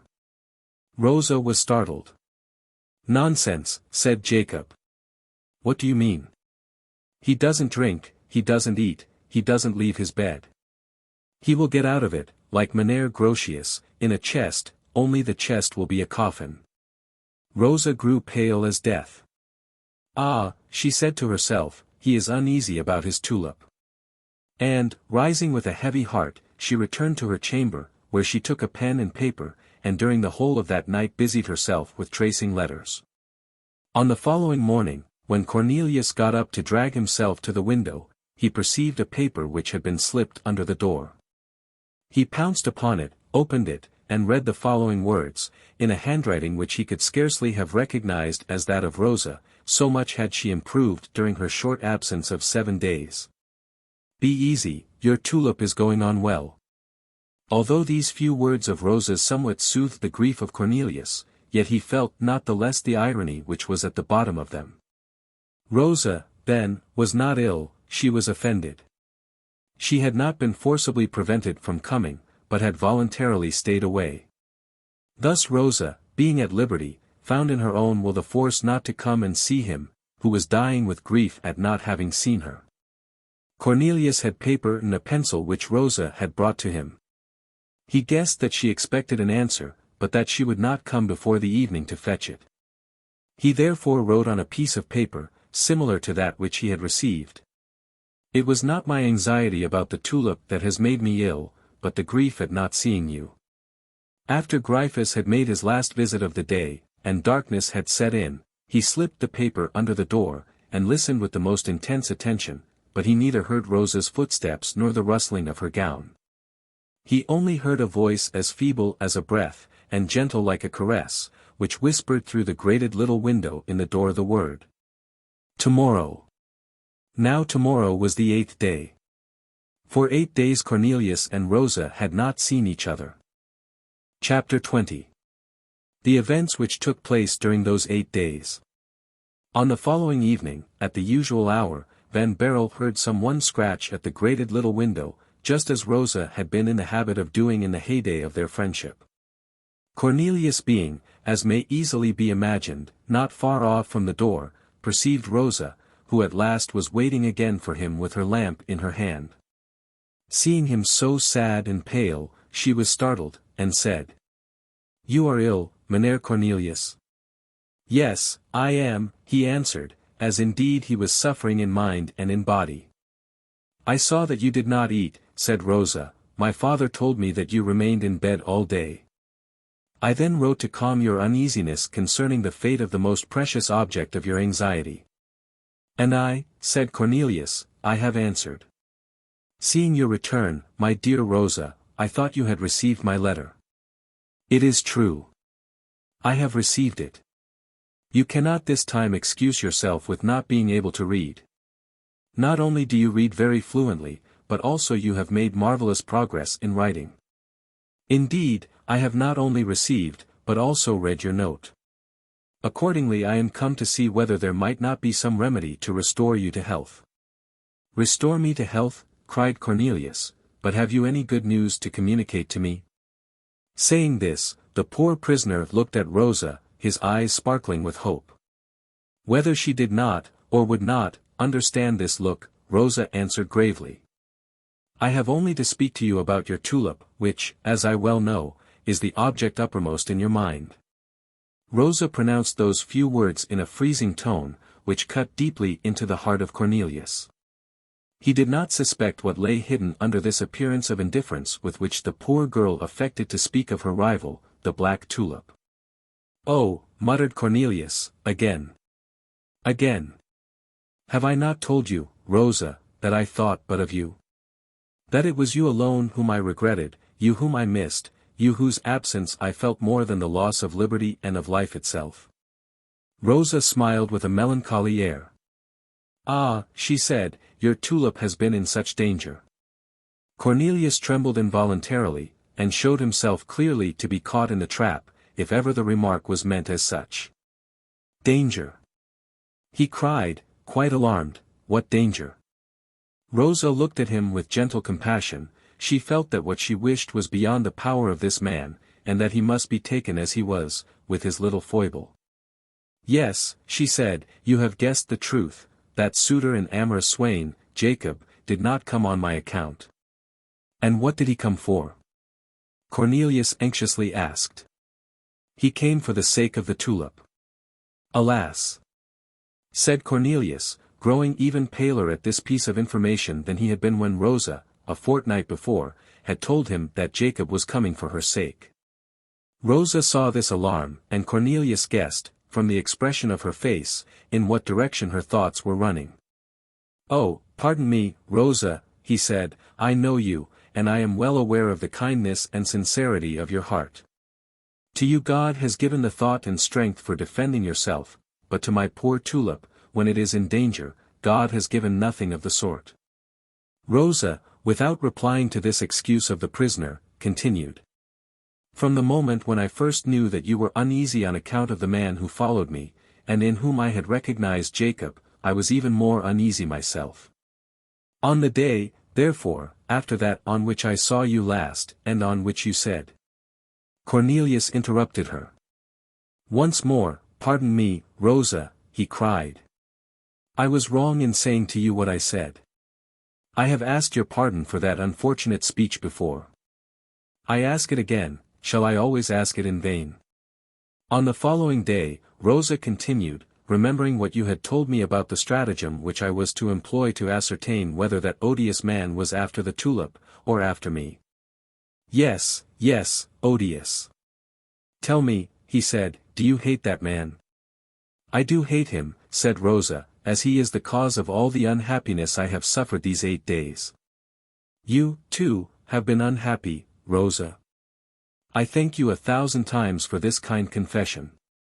Well, on the day after that unfortunate one, I went down into the garden and proceeded towards the border where I was to plant your tulip, looking round all the while to see whether I was again followed as I was last time. And then? Cornelius asked. And then the same shadow glided between the gate and the wall, and once more disappeared behind the elder trees. You feigned not to see him, didn't you? Cornelius asked, remembering all the details of the advice which he had given to Rosa. Yes, and I stooped over the border, in which I dug with a spade, as if I was going to put the bulb in. And he, what did he do during all this time? I saw his eyes glisten through the branches of the tree like those of a tiger. There you see, cried Cornelius. Then, after having finished my make-believe work, I retired. But only behind the garden door, I dare say, so that you might see through the keyhole what he was going to do when you had left. He waited for a moment, very likely to make sure of my not coming back, after which he sneaked forth from his hiding-place, and approached the border by a long roundabout. At last, having reached his goal, that is to say, the spot where the ground was newly turned, he stopped with a careless air, looking about in all directions, and scanning every corner of the garden, every window of the neighboring houses. And even the sky. After which, thinking himself quite alone, quite isolated, and out of everybody's sight, he pounced upon the border, plunged both his hands into the soft soil, took a handful of the mold, which he gently frittered between his fingers to see whether the bulb was in it, and repeated the same thing 2 or 3 times, until at last he perceived that he was outwitted. Then, keeping down the agitation which was raging in his breast, he took up the rake, smoothed the ground, so as to leave it on his retiring in the same state as he had found it, and, quite abashed and rueful, walked back to the door, affecting the unconcerned air of an ordinary visitor of the garden. Oh, the wretch, muttered Cornelius, wiping the cold sweat from his brow. Oh, the wretch. I guessed his intentions. But the bulb, Rosa, what have you done with it? It is already rather late to plant it. The bulb? It has been in the ground for these 6 days. Where? And how? Cried Cornelius. Good heaven, what imprudence! What is it? In what sort of soil is it? In what aspect? Good or bad? Is there no risk of having it filched by that detestable Jacob? There is no danger of its being stolen, said Rosa, unless Jacob will force the door of my chamber. Oh! Then it is with you in your bedroom, said Cornelius, somewhat relieved. But in what soil? In what vessel? You don't let it grow, I hope, in water like those good ladies of Haarlem and Dort, who imagine that water could replace the earth. You may make yourself comfortable on that score, said Rosa, smiling, your bulb is not growing in water. I breathe again. It is in a good, sound stone pot, just about the size of the jug in which you had planted yours. The soil is composed of 3 parts of common mold, taken from the best spot of the garden, and 1 of the sweepings of the road. I have heard you and that detestable Jacob, as you call him, so often talk about what is the soil best fitted for growing tulips, that I know it as well as the first gardener of Haarlem. And now what is the aspect, Rosa? At present it has the sun all day long, that is to say when the sun shines. But when it once peeps out of the ground, I shall do as you have done here. Dear Mynheer Cornelius, I shall put it out of my window on the eastern side from 8 in the morning until 11 and in my window towards the west from 3 to 5 in the afternoon. That's it. That's it, cried Cornelius, and you are a perfect gardener, my pretty Rosa. But I am afraid the nursing of my tulip will take up all your time. Yes, it will, said Rosa, but never mind. Your tulip is my daughter. I shall devote to it the same time as I should to a child of mine, if I were a mother. Only by becoming its mother, Rosa added, smilingly, can I cease to be its rival. My kind and pretty Rosa, muttered Cornelius, casting on her a glance in which there was much more of the lover than of the gardener, and which afforded Rosa some consolation. Then, after a silence of some moments, during which Cornelius had grasped through the openings of the grating for the receding hand of Rosa, he said, do you mean to say that the bulb has now been in the ground for 6 days? Yes, 6 days, Mynheer Cornelius, she answered. And it does not yet show leaf? No, but I think it will tomorrow. Well, then, tomorrow you will bring me news about it, and about yourself, won't you, Rosa?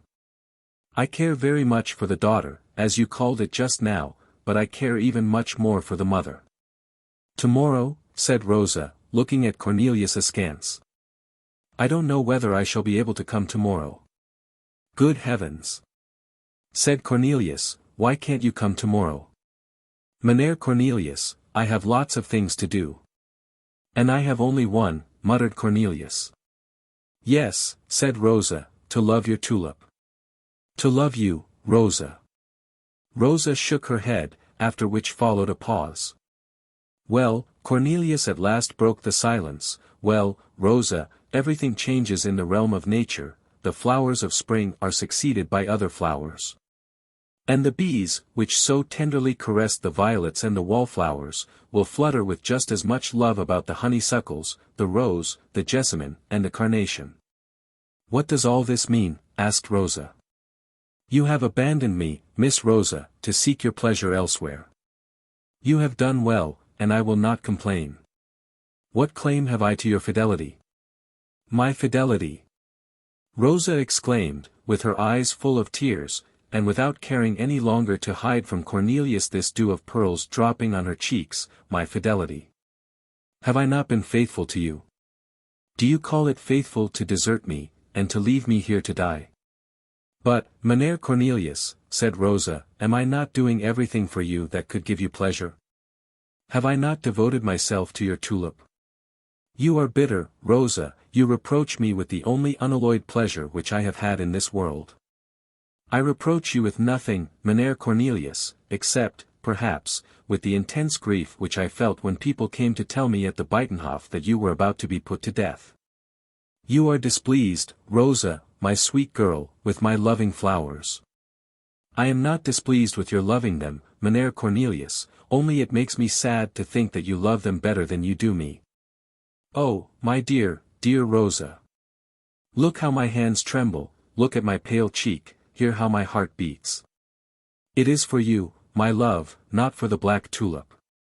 Destroy the bulb, destroy the germ of that flower, extinguish the gentle light of that innocent and delightful dream, to which I have accustomed myself, but love me, Rosa, love me, for I feel deeply that I love but you. Yes, after the black tulip, sighed Rosa, who at last no longer coyly withdrew her warm hands from the grating, as Cornelius most affectionately kissed them. Above and before everything in this world, Rosa. May I believe you? As you believe in your own existence. Well, then, be it so, but loving me does not bind you too much. Unfortunately, it does not bind me more than I am bound, but it binds you, Rosa, you. To what? First of all, not to marry. She smiled. That's your way, she said, you are tyrants all of you. You worship a certain beauty, you think of nothing but her. Then you are condemned to death, and whilst walking to the scaffold, you devote to her your last sigh. And now you expect poor me to sacrifice to you all my dreams and my happiness. "But who is the beauty you are talking of, Rosa?" said Cornelius, trying in vain to remember a woman to whom Rosa might possibly be alluding. "The dark beauty with a slender waist, small feet, and a noble head, in short, I am speaking of your flower." Cornelius smiled. "That is an imaginary lady love, at all events. Whereas, without counting that amorous Jacob, you by your own account are surrounded with all sorts of swains eager to make love to you. Do you remember, Rosa, what you told me of the students, officers, and clerks of the Hague? Are there no clerks, officers, or students at Lowenstein? Indeed there are, and lots of them. Who write letters? They do write. And now, as you know how to read." Here Cornelius heaved a sigh at the thought, that, poor captive as he was, to him alone Rosa owed the faculty of reading the love letters which she received. "As to that," said Rosa, "I think that in reading the notes addressed to me, and passing the different swains in review who send them to me, I am only following your instructions." "How so?" "My instructions?" "Indeed, your instructions, sir," said Rosa, sighing in her turn. "Have you forgotten the will written by your hand on the Bible of Cornelius de Witt?" "I have not forgotten it, for now, as I know how to read, I read it every day over and over again. In that will you bid me to love and marry a handsome young man of 26 or 8 years. I am on the lookout for that young man, and as the whole of my day is taken up with your tulip, you must needs leave me the evenings to find him." "But, Rosa, the will was made in the expectation of death, and, thanks to heaven, I am still alive." "Well, then, I shall not be after the handsome young man, and I shall come to see you." "That's it, Rosa, come. Come. Under one condition. Granted beforehand. That the black tulip shall not be mentioned for the next 3 days. It shall never be mentioned any more, if you wish it, Rosa." "No, no," the damsel said, laughing, "I will not ask for impossibilities." And, saying this, she brought her fresh cheek, as if unconsciously, so near the iron grating, that Cornelius was able to touch it with his lips. Rosa uttered a little scream, which, however, was full of love, and disappeared. Chapter 21. The Second Bulb. The night was a happy one, and the whole of the next day happier still. During the last few days, the prison had been heavy, dark, and lowering, as it were, with all its weight on the unfortunate captive. Its walls were black, its air chilling, the iron bars seemed to exclude every ray of light. But when Cornelius awoke next morning, a beam of the morning sun was playing about those iron bars. Pigeons were hovering about with outspread wings, whilst others were lovingly cooing on the roof or near the still closed window. Cornelius ran to that window and opened it. It seemed to him as if new life, and joy, and liberty itself were entering with this sunbeam into his cell, which, so dreary of late, was now cheered and irradiated by the light of love. When Gryphus, therefore, came to see his prisoner in the morning, he no longer found him morose and lying in bed, but standing at the window, and singing a little ditty. "Hullo!" exclaimed the jailer. "How are you this morning?" asked Cornelius. Gryphus looked at him with a scowl. "And how is the dog, and Master Jacob, and our pretty Rosa?" Gryphus ground his teeth, saying, "Here is your breakfast." "Thank you, friend Cerberus," said the prisoner, "you are just in time. I am very hungry." "Oh. You are hungry, are you?" said Gryphus. "And why not?" asked Van Baerle. "The conspiracy seems to thrive," remarked Gryphus. "What conspiracy?" "Very well, I know what I know, Master Scholar." "Just be quiet, we shall be on our guard." "Be on your guard, friend Gryphus, be on your guard as long as you please, my conspiracy, as well as my person, is entirely at your service. We'll see that at noon." Saying this, Gryphus went out. "At noon," repeated Cornelius, "what does that mean?" "Well, let us wait until the clock strikes 12, and we shall see." It was very easy for Cornelius to wait for 12 at midday, as he was already waiting for 9 at night. It struck 12, and there were heard on the staircase not only the steps of Gryphus, but also those of 3 or 4 soldiers, who were coming up with him. The door opened. Gryphus entered, led his men in, and shut the door after them. There, now search. They searched not only the pockets of Cornelius, but even his person, yet they found nothing. They then searched the sheets, the mattress, and the straw mattress of his bed, and again they found nothing. Now, Cornelius rejoiced that he had not taken the 3rd succor under his own care. Gryphus would have been sure to ferret it out in the search, and would then have treated it as he did the first. And certainly never did prisoner look with greater complacency at a search made in his cell than Cornelius. Gryphus retired with the pencil and the 2 or 3 leaves of white paper which Rosa had given to Van Baerle. This was the only trophy brought back from the expedition. At 6 Gryphus came back again, but alone. Cornelius tried to propitiate him, but Gryphus growled, showed a large tooth like a tusk, which he had in the corner of his mouth, and went out backwards, like a man who is afraid of being attacked from behind. Cornelius burst out laughing, to which Gryphus answered through the grating. Let him laugh that wins. The winner that day was Cornelius. Rosa came at 9. She was without a lantern. She needed no longer a light, as she could now read. Moreover, the light might betray her, as Jacob was dogging her steps more than ever. And lastly, the light would have shown her blushes. Of what did the young people speak that evening? Of those matters of which lovers speak at the house doors in France, or from a balcony into the street in Spain, or down from a terrace into a garden in the East. They spoke of those things which give wings to the hours. They spoke of everything except the black tulip.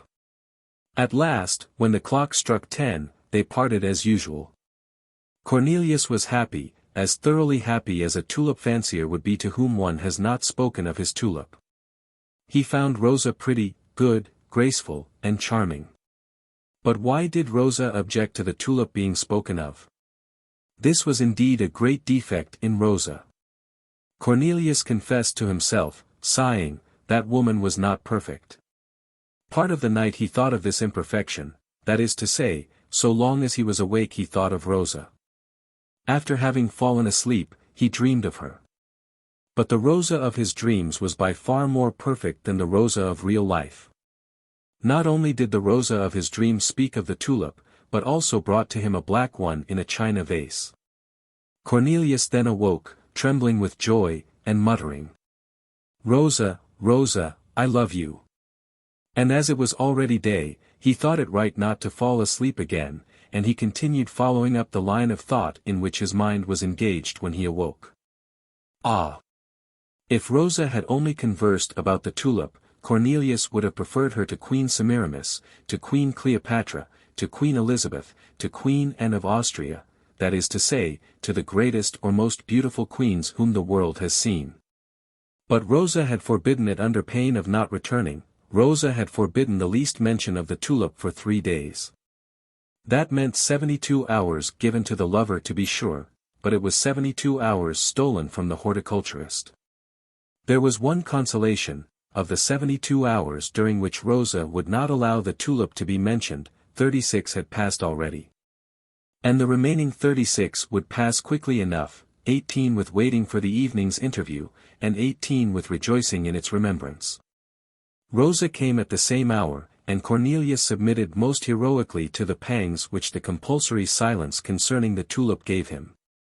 His fair visitor, however, was well aware that, to command on the one point, people must yield on another. She therefore no longer drew back her hands from the grating, and even allowed Cornelius tenderly to kiss her beautiful golden tresses. Poor girl! She had no idea that these playful little lovers' tricks were much more dangerous than speaking of the tulip was, but she became aware of the fact as she returned with a beating heart, with glowing cheeks, dry lips, and moist eyes. And on the following evening, after the first exchange of salutations, she retired a step, looking at him with a glance, the expression of which would have rejoiced his heart could he but have seen it.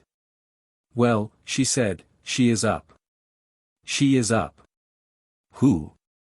"What?" asked Cornelius, who did not venture on a belief that Rosa would, of her own accord, have abridged the term of his probation. She. "Well, my daughter, the tulip," said Rosa. "What?" cried Cornelius, "you give me permission, then?" "I do," said Rosa, with the tone of an affectionate mother who grants a pleasure to her child. "Ah, Rosa," said Cornelius, putting his lips to the grating with the hope of touching a cheek, a hand, a forehead, anything, in short. He touched something much better, two warm and half-open lips. Rosa uttered a slight scream. Cornelius understood that he must make haste to continue the conversation. He guessed that this unexpected kiss had frightened Rosa. "Is it growing up straight?" "Straight as a rocket," said Rosa. "How high?" "At least 2 inches." "Oh, Rosa, take good care of it, and we shall soon see it grow quickly." "Can I take more care of it?" said she. "Indeed, I think of nothing else but the tulip." "Of nothing else, Rosa?" "Why, now I shall grow jealous in my turn." "Oh, you know that to think of the tulip is to think of you, I never lose sight of it. I see it from my bed, on awaking it is the first object that meets my eyes, and on falling asleep the last on which they rest. During the day I sit and work by its side, for I have never left my chamber since I put it there." "You are right, Rosa, it is your dowry, you know." "Yes, and with it I may marry a young man of 26 or 28 years, whom I shall be in love with." "Don't talk in that way, you naughty girl." That evening Cornelius was one of the happiest of men. Rosa allowed him to press her hand in his, and to keep it as long as he would, besides which he might talk of his tulip as much as he liked. From that hour every day marked some progress in the growth of the tulip and in the affection of the two young people. At one time it was that the leaves had expanded, and at another that the flower itself had formed. Great was the joy of Cornelius at this news, and his questions succeeded one another with a rapidity which gave proof of their importance. "Formed," exclaimed Cornelius, "is it really formed?" "It is," repeated Rosa. Cornelius trembled with joy, so much so that he was obliged to hold by the grating. "Good heavens!" he exclaimed. Then, turning again to Rosa, he continued his questions. "Is the oval regular? The cylinder full? And are the points very green?" "The oval is almost 1 inch long, and tapers like a needle, the cylinder swells at the sides, and the points are ready to open." 2 days after Rosa announced that they were open. "Open, Rosa," cried Cornelius. "Is the involucrum open? But then one may see and already distinguish." Here the prisoner paused, anxiously taking breath. "Yes," answered Rosa, "one may already distinguish a thread of different color, as thin as a hair." "And its color?" asked Cornelius, trembling. "Oh," answered Rosa, "it is very dark." "Brown?" "Darker than that." "Darker, my good Rosa, darker." "Thank you." "Dark as the ink with which I wrote to you." Cornelius uttered a cry of mad joy. Then, suddenly stopping and clasping his hands, he said, "Oh, there is not an angel in heaven that may be compared to you, Rosa." "Indeed," said Rosa, smiling at his enthusiasm. "Rosa, you have worked with such ardor, you have done so much for me. Rosa, my tulip is about to flower, and it will flower black. Rosa, Rosa, you are the most perfect being on earth. After the tulip, though. Ah! Be quiet, you malicious little creature, be quiet. For shame. Do not spoil my pleasure. But tell me, Rosa, as the tulip is so far advanced, it will flower in 2 or 3 days, at the latest? Tomorrow, or the day after? Ah! And I shall not see it," cried Cornelius, starting back, "I shall not kiss it, as a wonderful work of the Almighty, as I kiss your hand and your cheek, Rosa, when by chance they are near the grating." Rosa drew near, not by accident, but intentionally, and Cornelius kissed her tenderly. "Faith, I shall cull it, if you wish it." "Oh, no, no, Rosa. When it is open, place it carefully in the shade, and immediately send a message to Haarlem, to the president of the Horticultural Society, that the grand black tulip is in flower. I know well it is far to Haarlem, but with money you will find a messenger. Have you any money, Rosa? Rosa smiled. Oh, yes, she said. Enough, said Cornelius. I have 300 guilders. Oh, if you have 300 guilders, you must not send a messenger, Rosa, but you must go to Haarlem yourself. But what in the meantime is to become of the flower? Oh, the flower. You must take it with you. You understand that you must not separate from it for an instant. But whilst I am not separating from it, I am separating from you, Mynheer Cornelius. Ah! That's true, my sweet Rosa. Oh, my God! How wicked men are! What have I done to offend them, and why have they deprived me of my liberty? You are right, Rosa, I cannot live without you. Well, you will send someone to Haarlem, that's settled. Really, the matter is wonderful enough for the president to put himself to some trouble. He will come himself to Lowenstein to see the tulip. Then, suddenly checking himself, he said, with a faltering voice. Rosa, Rosa, if after all it should not flower black. Oh, surely, surely, you will know tomorrow, or the day after. And to wait until evening to know it, Rosa. I shall die with impatience. Could we not agree about a signal? I shall do better than that. What will you do? If it opens at night, I shall come and tell you myself. If it is day, I shall pass your door, and slip you a note either under the door, or through the grating, during the time between my father's first and second inspection. Yes, Rosa, let it be so. One word of yours, announcing this news to me, will be a double happiness. There, 10 o'clock strikes, said Rosa, I must now leave you. Yes, yes, said Cornelius, go, Rosa, go. Rosa withdrew, almost melancholy, for Cornelius had all but sent her away. It is true that he did so in order that she might watch over his black tulip. Chapter 22. The opening of the flower. The night passed away very sweetly for Cornelius, although in great agitation. Every instant he fancied he heard the gentle voice of Rosa calling him. He then started up, went to the door, and looked through the grating, but no one was behind it, and the lobby was empty. Rosa, no doubt, would be watching too, but, happier than he, she watched over the tulip. She had before her eyes that noble flower, that wonder of wonders, which not only was unknown, but was not even thought possible until then. What would the world say when it heard that the black tulip was found, that it existed and that it was the prisoner Van Baerle who had found it? How Cornelius would have spurned the offer of his liberty in exchange for his tulip. Day came, without any news, the tulip was not yet in flower. The day passed as the night. Night came, and with it Rosa, joyous and cheerful as a bird. Well, asked Cornelius. Well, all is going on prosperously. This night, without any doubt, our tulip will be in flower. And will it flower black? Black as jet. Without a speck of any other color. Without one speck. Good heavens!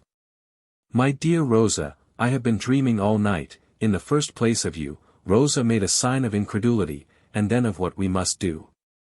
Well. Well, and I will tell you now what I have decided on. The tulip once being in flower, and it being quite certain that it is perfectly black, you must find a messenger. If it is no more than that, I have a messenger quite ready. Is he safe? One for whom I will answer, he is one of my lovers. I hope not Jacob. No, be quiet, it is the ferryman of Lowenstein, a smart young man of 25. By Jove! Be quiet, said Rosa, smiling, he is still under age, as you have yourself fixed it from 26 to 28. In fine, do you think you may rely on this young man? As on myself, he would throw himself into the Vaal or the Meuse if I bade him. Well, Rosa, this lad may be at Haarlem in 10 hours. You will give me paper and pencil, and, perhaps better still, pen and ink, and I will write, or rather, on second thoughts, you will, for if I did, being a poor prisoner, people might, like your father, see a conspiracy in it. You will write to the president of the Horticultural Society, and I am sure he will come. But if he tarries? Well, let us suppose that he tarries 1 day, or even 2, but it is impossible. A tulip-fancier like him will not tarry 1 hour, not 1 minute, not 1 second, to set out to see the 8th wonder of the world. But, as I said, if he tarried 1 or even 2 days, the tulip will still be in its full splendor. The flower once being seen by the president, and the protocol being drawn up, all is in order. You will only keep a duplicate of the protocol, and entrust the tulip to him. Ah! If we had been able to carry it ourselves, Rosa, it would never have left my hands but to pass into yours, but this is a dream, which we must not entertain, continued Cornelius with a sigh. The eyes of strangers will see it flower to the last. And above all, Rosa, before the president has seen it, let it not be seen by any one. Alas! If any one saw the black tulip, it would be stolen. Oh! Did you not tell me yourself of what you apprehended from your lover Jacob? People will steal 1 guilder, why not 100,000? I shall watch, be quiet.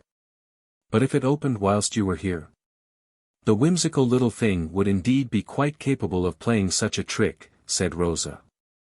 And if on your return you find it open? Well? Oh, Rosa, whenever it opens, remember that not a moment must be lost in apprising the president. And in apprising you. Yes, I understand. Rosa sighed, yet without any bitter feeling, but rather like a woman who begins to understand a foible, and to accustom herself to it. I return to your tulip, Meneer van Baerle, and as soon as it opens I will give you news, which being done the messenger will set out immediately. Rosa, Rosa, I don't know to what wonder under the sun I shall compare you. Compare me to the black tulip, and I promise you I shall feel very much flattered.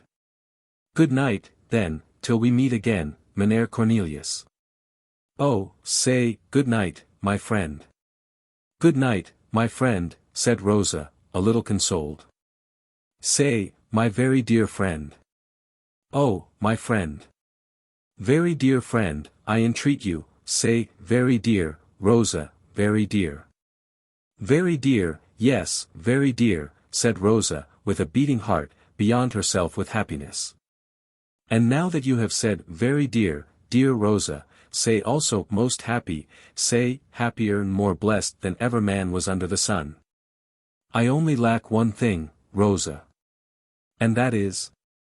Your cheek, your fresh cheek, your soft, rosy cheek.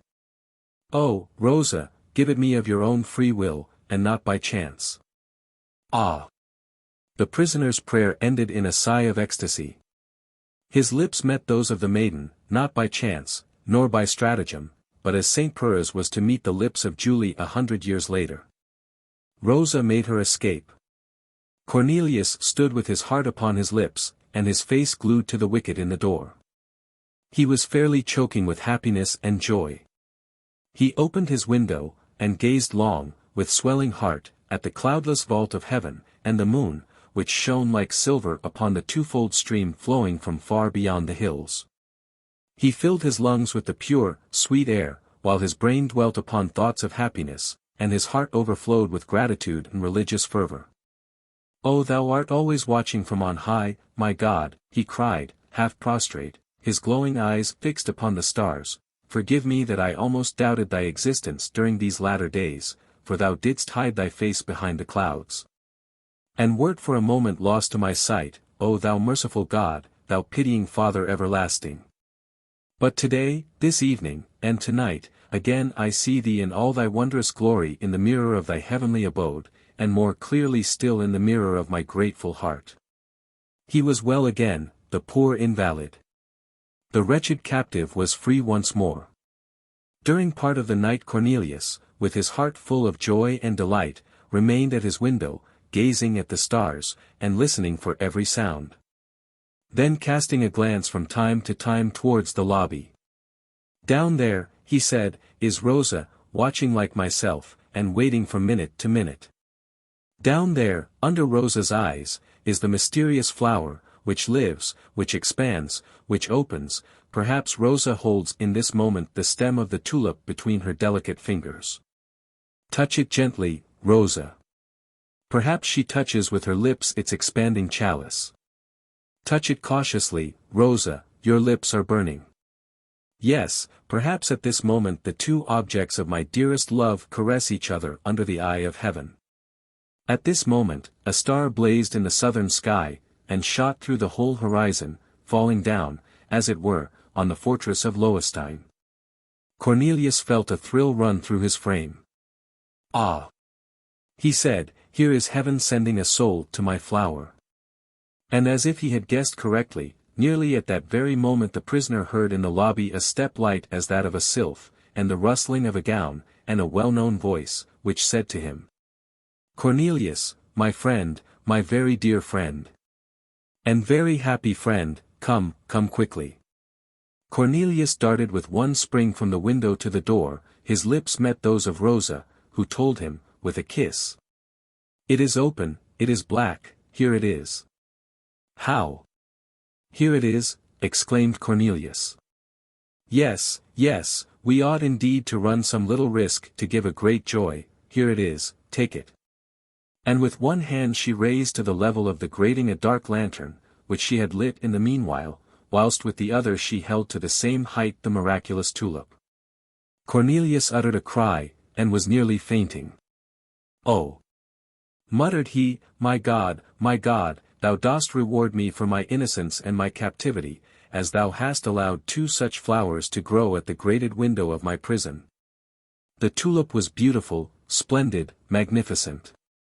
Its stem was more than 18 inches high, it rose from out of 4 green leaves, which were as smooth and straight as iron lance heads, the whole of the flower was as black and shining as jet. Rosa, said Cornelius, almost gasping, Rosa, there is not one moment to lose in writing the letter. It is written, my dearest Cornelius, said Rosa. Is it, indeed? Whilst the tulip opened I wrote it myself, for I did not wish to lose a moment. Here is the letter, and tell me whether you approve of it. Cornelius took the letter, and read, in a handwriting which was much improved even since the last little note he had received from Rosa, as follows. Mynheer President, the black tulip is about to open, perhaps in 10 minutes. As soon as it is open, I shall send a messenger to you, with the request that you will come and fetch it in person from the fortress at Loewestein. I am the daughter of the jailer, Gryphus, almost as much of a captive as the prisoners of my father. I cannot, therefore, bring to you this wonderful flower. This is the reason why I beg you to come and fetch it yourself. It is my wish that it should be called Rosa Barlowensis. It has opened, it is perfectly black, come, Mynheer President, come. I have the honor to be your humble servant. Rosa Gryphus. That's it, dear Rosa, that's it. Your letter is admirable. I could not have written it with such beautiful simplicity. You will give to the committee all the information that will be required of you. They will then know how the tulip has been grown, how much care and anxiety, and how many sleepless nights, it has cost. But for the present not a minute must be lost. The messenger. The messenger.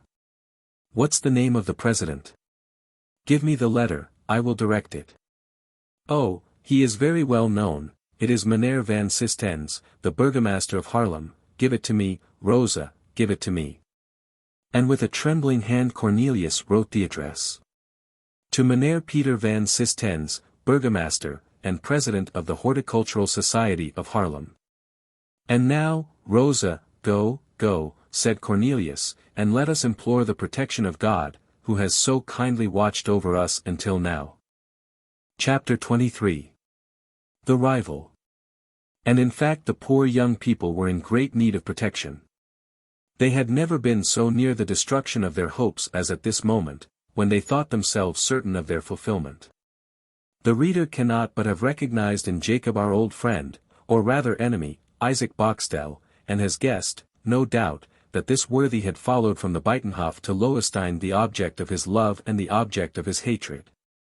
The Black Tulip and Cornelius van Baerle.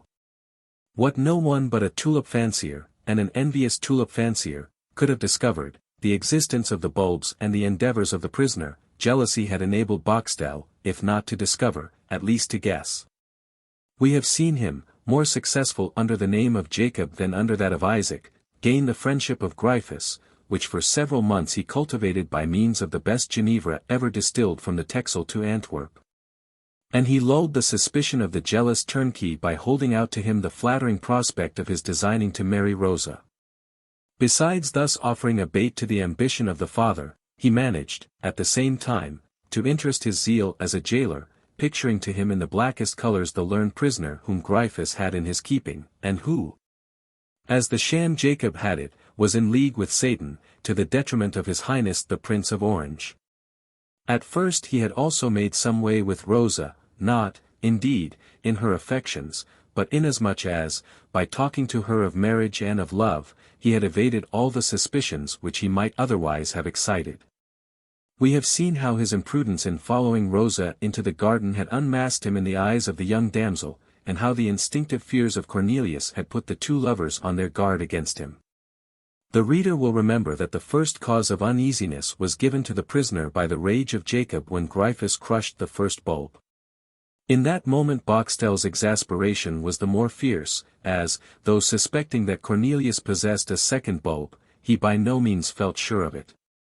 From that moment he began to dodge the steps of Rosa, not only following her to the garden, but also to the lobbies. Only as this time he followed her in the night, and barefooted, he was neither seen nor heard except once, when Rosa thought she saw something like a shadow on the staircase. Her discovery, however, was made too late, as Boxtel had heard from the mouth of the prisoner himself that a second bulb existed. Taken in by the stratagem of Rosa, who had feigned to put it in the ground, and entertaining no doubt that this little farce had been played in order to force him to betray himself, he redoubled his precaution, and employed every means suggested by his crafty nature to watch the others without being watched himself. He saw Rosa conveying a large flower pot of white earthenware from her father's kitchen to her bedroom. He saw Rosa washing in pails of water her pretty little hands, begrimed as they were with the mold which she had handled, to give her tulip the best soil possible. And at last he hired, just opposite Rosa's window, a little attic, distant enough not to allow him to be recognized with the naked eye, but sufficiently near to enable him, with the help of his telescope, to watch everything that was going on at the Lowenstein in Rosa's room, just as at Dort he had watched the dry room of Cornelius. He had not been installed more than 3 days in his attic before all his doubts were removed. From morning to sunset the flower pot was in the window, and, like those charming female figures of Meres and Metzys, Rosa appeared at that window as in a frame, formed by the first budding sprays of the wild vine and the honeysuckle encircling her window. Rosa watched the flower pot with an interest which betrayed to Boxtel the real value of the object enclosed in it. This object could not be anything else but the second bulb, that is to say, the quintessence of all the hopes of the prisoner. When the nights threatened to be too cold, Rosa took in the flower pot. Well, it was then quite evident she was following the instructions of Cornelius, who was afraid of the bulb being killed by frost. When the sun became too hot, Rosa likewise took in the pot from 11 in the morning until 2 in the afternoon. Another proof, Cornelius was afraid lest the soil should become too dry. But when the first leaves peeped out of the earth Boxtel was fully convinced, and his telescope left him no longer in any uncertainty before they had grown 1 inch in height. Cornelius possessed 2 bulbs, and the second was entrusted to the love and care of Rosa. For it may well be imagined that the tender secret of the two lovers had not escaped the prying curiosity of Boxtel. The question, therefore, was how to wrest the second bulb from the care of Rosa. Certainly this was no easy task. Rosa watched over her tulip as a mother over her child, or a dove over her eggs. Rosa never left her room during the day, and, more than that, strange to say, she never left it in the evening. For 7 days Boxtel in vain watched Rosa, she was always at her post. This happened during those 7 days which made Cornelius so unhappy, depriving him at the same time of all news of Rosa and of his tulip. Would the coolness between Rosa and Cornelius last forever? This would have made the theft much more difficult than Mynheer Isaac had at first expected. We say the theft, for Isaac had simply made up his mind to steal the tulip. And as it grew in the most profound secrecy, and as, moreover, his word, being that of a renowned tulip grower, would any day be taken against that of an unknown girl without any knowledge of horticulture, or against that of a prisoner convicted of high treason, he confidently hoped that, having once got possession of the bulb, he would be certain to obtain the prize. And then the tulip, instead of being called Tulipa nigra barloensis, would go down to posterity under the name of Tulipa nigra boxtelensis or Boxtelia. Mynheer Isaac had not yet quite decided which of these two names he would give to the tulip, but, as both meant the same thing, this was, after all, not the important point. The point was to steal the tulip. But in order that Boxtel might steal the tulip, it was necessary that Rosa should leave her room. Great therefore was his joy when he saw the usual evening meetings of the lovers resumed.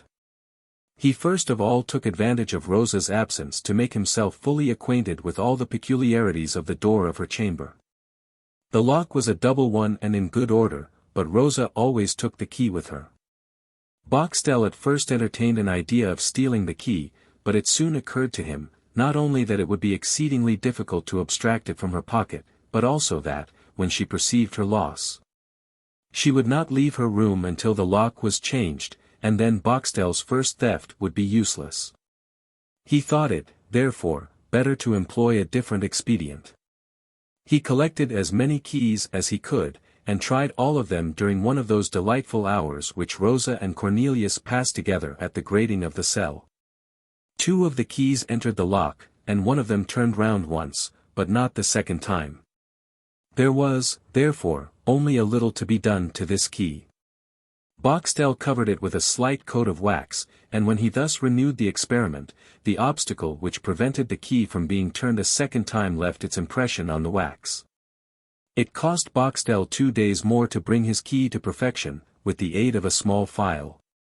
Rosa's door thus opened without noise and without difficulty, and Boxtel found himself in her room alone with the tulip. The first guilty act of Boxtel had been to climb over a wall in order to dig up the tulip, the second, to introduce himself into the dry room of Cornelius, through an open window, and the third, to enter Rosa's room by means of a false key. Thus envy urged Boxtel on with rapid steps in the career of crime. Boxtel, as we have said, was alone with the tulip. A common thief would have taken the pot under his arm, and carried it off. But Boxtel was not a common thief, and he reflected. It was not yet certain, although very probable, that the tulip would flower black. If, therefore, he stole it now, he not only might be committing a useless crime, but also the theft might be discovered in the time which must elapse until the flower should open. He therefore, as being in possession of the key, he might enter Rosa's chamber whenever he liked, thought it better to wait and to take it either an hour before or after opening, and to start on the instant to Haarlem, where the tulip would be before the judges of the committee before any one else could put in a reclamation. Should any one then reclaim it, Boxtel would in his turn charge him or her with theft. This was a deep-laid scheme, and quite worthy of its author. Thus, every evening during that delightful hour which the two lovers passed together at the grated window, Boxtel entered Rosa's chamber to watch the progress which the black tulip had made towards flowering. On the evening at which we have arrived he was going to enter according to custom, but the two lovers, as we have seen, only exchanged a few words before Cornelius sent Rosa back to watch over the tulip. Seeing Rosa enter her room 10 minutes after she had left it, Boxtel guessed that the tulip had opened, or was about to open. During that night, therefore, the great blow was to be struck. Boxtel presented himself before Gryphus with a double supply of Genevra, that is to say, with a bottle in each pocket. Gryphus being once fuddled, Boxtel was very nearly master of the house. At 11 o'clock Gryphus was dead drunk. At 2 in the morning Boxtel saw Rosa leaving the chamber, but evidently she held in her arms something which she carried with great care. He did not doubt that this was the black tulip which was in flower. But what was she going to do with it? Would she set out that instant to Haarlem with it? It was not possible that a young girl should undertake such a journey alone during the night. Was she only going to show the tulip to Cornelius? This was more likely. He followed Rosa in his stocking feet, walking on tiptoe. He saw her approach the grated window. He heard her calling Cornelius. By the light of the dark lantern he saw the tulip open, and black as the night in which he was hidden. He heard the plan concerted between Cornelius and Rosa to send a messenger to Haarlem. He saw the lips of the lovers meet, and then heard Cornelius send Rosa away. He saw Rosa extinguish the light and return to her chamber. 10 minutes after, he saw her leave the room again, and lock it twice. Boxtel, who saw all this whilst hiding himself on the landing place of the staircase above, descended step by step from his story as Rosa descended from hers. So that, when she touched with her light foot the lowest step of the staircase, Boxtel touched with a still lighter hand the lock of Rosa's chamber. And in that hand, it must be understood, he held the false key which opened Rosa's door as easily as did the real one. And this is why, in the beginning of the chapter, we said that the poor young people were in great need of the protection of God. Chapter 24. The Black Tulip Changes Masters. Cornelius remained standing on the spot where Rosa had left him. He was quite overpowered with the weight of his twofold happiness. Half an hour passed away. Already did the first rays of the sun enter through the iron grating of the prison, when Cornelius was suddenly startled at the noise of steps which came up the staircase, and of cries which approached nearer and nearer. Almost at the same instant he saw before him the pale and distracted face of Rosa. He started, and turned pale with fright. "Cornelius, Cornelius," she screamed, gasping for breath. "Good heaven! What is it?" asked the prisoner. "Cornelius. The tulip." "Well? How shall I tell you?" "Speak, speak, Rosa." "Someone has stolen it from us." "Stolen, taken," said Cornelius. "Yes," said Rosa, leaning against the door to support herself, "yes, taken, stolen." And saying this, she felt her limbs failing her, and she fell on her knees. "But how? Tell me, explain to me." "Oh, it is not my fault, my friend." Poor Rosa. She no longer dared to call him my beloved one. "You have then left it alone," said Cornelius, ruefully. "1 minute only, to instruct our messenger, who lives scarcely 50 yards off, on the banks of the Waal. And during that time, notwithstanding all my injunctions, you left the key behind, unfortunate child." "No, no, no. This is what I cannot understand. The key was never out of my hands, I clinched it as if I were afraid it would take wings. But how did it happen, then? That's what I cannot make out. I had given the letter to my messenger, he started before I left his house. I came home, and my door was locked, everything in my room was as I had left it, except the tulip, that was gone. Someone must have had a key for my room, or have got a false one made on purpose." She was nearly choking with sobs, and was unable to continue. Cornelius, immovable and full of consternation, heard almost without understanding, and only muttered, "Stolen, stolen, and I am lost. Oh Cornelius, forgive me, it will kill me." Seeing Rosa's distress, Cornelius seized the iron bars of the grating, and furiously shaking them, called out, "Rosa, Rosa, we have been robbed, it is true, but shall we allow ourselves to be dejected for all that? No, no. The misfortune is great, but it may perhaps be remedied. Rosa, we know the thief. Alas! What can I say about it? But I say that it is no one else but that infamous Jacob. Shall we allow him to carry to Haarlem the fruit of our labor, the fruit of our sleepless nights, the child of our love? Rosa, we must pursue, we must overtake him. But how can we do all this, my friend, without letting my father know we were in communication with each other? How should I, a poor girl, with so little knowledge of the world and its ways, be able to attain this end, which perhaps you could not attain yourself. Rosa, Rosa, open this door to me, and you will see whether I will not find the thief, whether I will not make him confess his crime and beg for mercy. Alas, cried Rosa, sobbing, can I open the door for you? Have I the keys? If I had had them, would not you have been free long ago? Your father has them, your wicked father, who has already crushed the first bulb of my tulip. Oh, the wretch! He is an accomplice of Jacob. Don't speak so loud, for heaven's sake. Oh, Rosa, if you don't open the door to me, Cornelius cried in his rage, I shall force these bars, and kill everything I find in the prison. Be merciful, my friend. I tell you, Rosa, that I shall demolish this prison, stone for stone. And the unfortunate man, whose strength was increased tenfold by his rage, began to shake the door with a great noise, little heeding that the thunder of his voice was re-echoing through the spiral staircase. Rosa, in her fright, made vain attempts to check this furious outbreak. I tell you that I shall kill that infamous Gryphus, roared Cornelius. I tell you I shall shed his blood as he did that of my black tulip. The wretched prisoner began really to rave. Well, then, yes, said Rosa, all in a tremble. Yes, yes, only be quiet. Yes, yes, I will take his keys, I will open the door for you. Yes, only be quiet, my own dear Cornelius. She did not finish her speech, as a growl by her side interrupted her. My father, cried Rosa.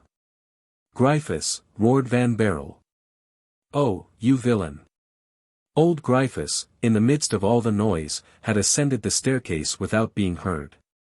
He rudely seized his daughter by the wrist. So you will take my keys, he said, in a voice choked with rage. Ah! This dastardly fellow, this monster, this gallows bird of a conspirator, is your own dear Cornelius, is he? Ah! Missy has communications with prisoners of state. Ah! Won't I teach you, won't I? Rosa clasped her hands in despair. Ah! Gryphus continued, passing from the madness of anger to the cool irony of a man who has got the better of his enemy. Ah, you innocent tulip-fancier, you gentle scholar, you will kill me, and drink my blood. Very well.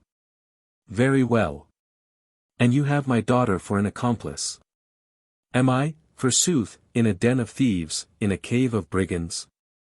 Yes, but the governor shall know all tomorrow, and his highness the stadtholder the day after. We know the law, we shall give a second edition of the Buitenhof, master scholar, and a good one this time. Yes, yes, just gnaw your paws like a bear in his cage, and you, my fine little lady, devour your dear Cornelius with your eyes. I tell you, my lambkins, you shall not much longer have the felicity of conspiring together. Away with you, unnatural daughter. And as to you, master scholar, we shall see each other again. Just be quiet, we shall. Rosa, beyond herself with terror and despair, kissed her hands to her friend, then, suddenly struck with a bright thought, she rushed toward the staircase, saying, All is not yet lost, Cornelius. Rely on me, my Cornelius. Her father followed her, growling. As to poor Cornelius, he gradually loosened his hold of the bars, which his fingers still grasped convulsively. His head was heavy, his eyes almost started from their sockets, and he fell heavily on the floor of his cell, muttering. Stolen. It has been stolen from me. During this time Boxtel had left the fortress by the door which Rosa herself had opened. He carried the black tulip wrapped up in a cloak, and, throwing himself into a coach, which was waiting for him at Gorkum, he drove off, without, as may well be imagined, having informed his friend Gryphus of his sudden departure. And now, as we have seen him enter his coach, we shall with the consent of the reader, follow him to the end of his journey. He proceeded but slowly, as the black tulip could not bear travelling post-haste. But Boxtel, fearing that he might not arrive early enough, procured at Delft a box, lined all round with fresh moss, in which he packed the tulip. The flower was so lightly pressed upon all sides, with a supply of air from above, that the coach could now travel full speed without any possibility of injury to the tulip. He arrived next morning at Haarlem, fatigued but triumphant. And, to do away with every trace of the theft, he transplanted the tulip, and, breaking the original flower pot, threw the pieces into the canal. After which he wrote the president of the Horticultural Society a letter, in which he announced to him that he had just arrived at Haarlem with a perfectly black tulip. And, with his flower all safe, took up his quarters at a good hotel in the town, and there he waited. Chapter 25. The President van Systens. Rosa, on leaving Cornelius, had fixed on her plan, which was no other than to restore to Cornelius the stolen tulip, or never to see him again. She had seen the despair of the prisoner, and she knew that it was derived from a double source, and that it was incurable. On the one hand, separation became inevitable, Gryphus having at the same time surprised the secret of their love and of their secret meetings. On the other hand, all the hopes on the fulfillment of which Cornelius van Baerle had rested his ambition for the last 7 years were now crushed. Rosa was one of those women who are dejected by trifles, but who in great emergencies are supplied by the misfortune itself with the energy for combating or with the resources for remedying it. She went to her room, and cast a last glance about her to see whether she had not been mistaken, and whether the tulip was not stowed away in some corner where it had escaped her notice. But she sought in vain, the tulip was still missing. The tulip was indeed stolen. Rosa made up a little parcel of things indispensable for a journey. Took her 300 guilders, that is to say, all her fortune, fetched the third bulb from among her lace, where she had laid it up, and carefully hid it in her bosom. After which she locked her door twice to disguise her flight as long as possible, and, leaving the prison by the same door which an hour before had let out Boxtel, she went to a stable keeper to hire a carriage. The man had only a 2-wheel chaise, and this was the vehicle which Boxtel had hired since last evening, and in which he was now driving along the road to Delft. For the road from Loevestein to Haarlem, owing to the many canals, rivers, and rivulets intersecting the country, is exceedingly circuitous. Not being able to procure a vehicle, Rosa was obliged to take a horse, with which the stable keeper readily entrusted her, knowing her to be the daughter of the jailer of the fortress. Rosa hoped to overtake her messenger, a kind-hearted and honest lad, whom she would take with her, and who might at the same time serve her as a guide and a protector.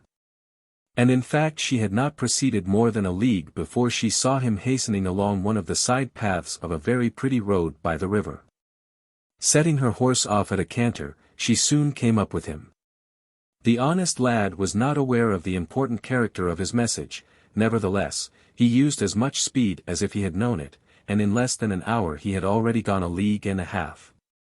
Rosa took from him the note, which had now become useless, and explained to him what she wanted him to do for her.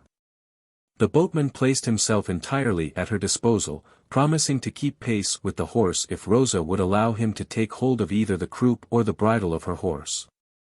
The two travellers had been on their way for 5 hours, and made more than 8 leagues, and yet Gryphus had not the least suspicion of his daughter having left the fortress. The jailer, who was of a very spiteful and cruel disposition, chuckled within himself at the idea of having struck such terror into his daughter's heart. But whilst he was congratulating himself on having such a nice story to tell to his boon companion, Jacob, that worthy was on his road to Delft. And, thanks to the swiftness of the horse, had already the start of Rosa and her companion by 4 leagues. And whilst the affectionate father was rejoicing at the thought of his daughter weeping in her room, Rosa was making the best of her way towards Haarlem. Thus the prisoner alone was where Gryphus thought him to be. Rosa was so little with her father since she took care of the tulip, that at his dinner hour, that is to say, at 12 o'clock, he was reminded for the first time by his appetite that his daughter was fretting rather too long. He sent one of the under-turnkeys to call her, and, when the man came back to tell him that he had called and sought her in vain, he resolved to go and call her himself. He first went to her room, but, loud as he knocked, Rosa answered not.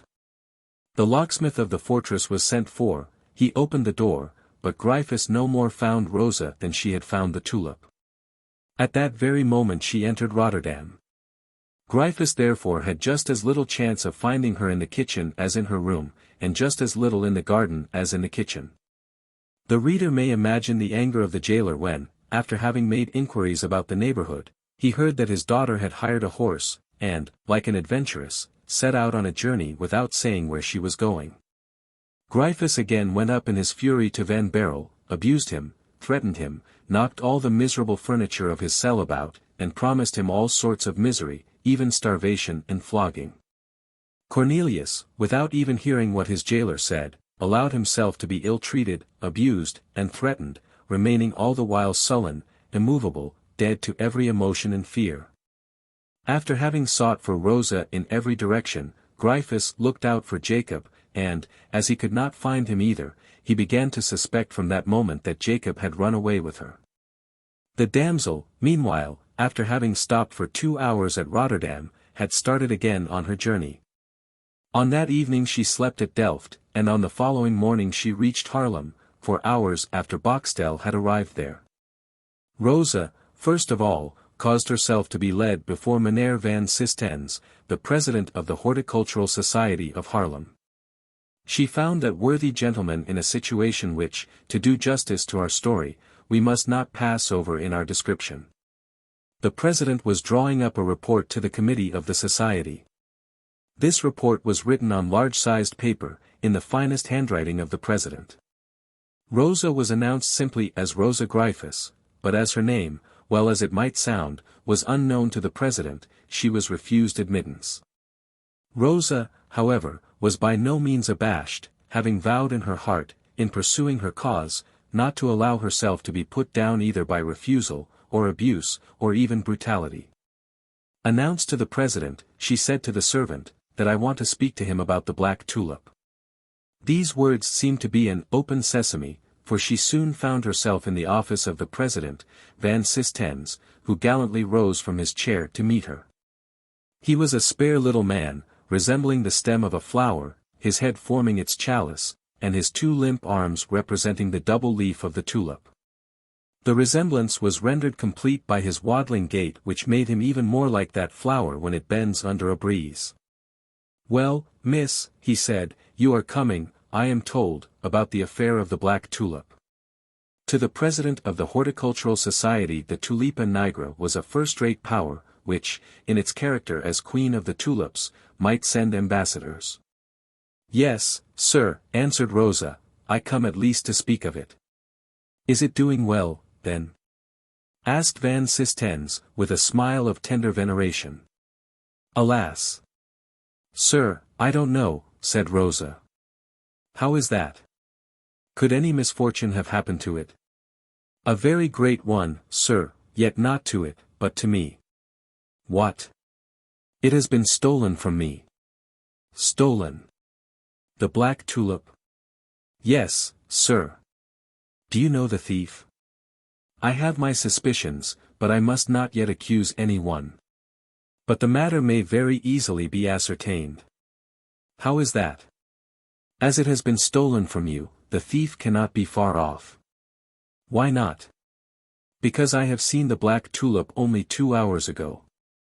"You have seen the black tulip," cried Rosa, rushing up to Meneer van Sistens. "As I see you, miss." "But where?" "Well, with your master, of course." "With my master?"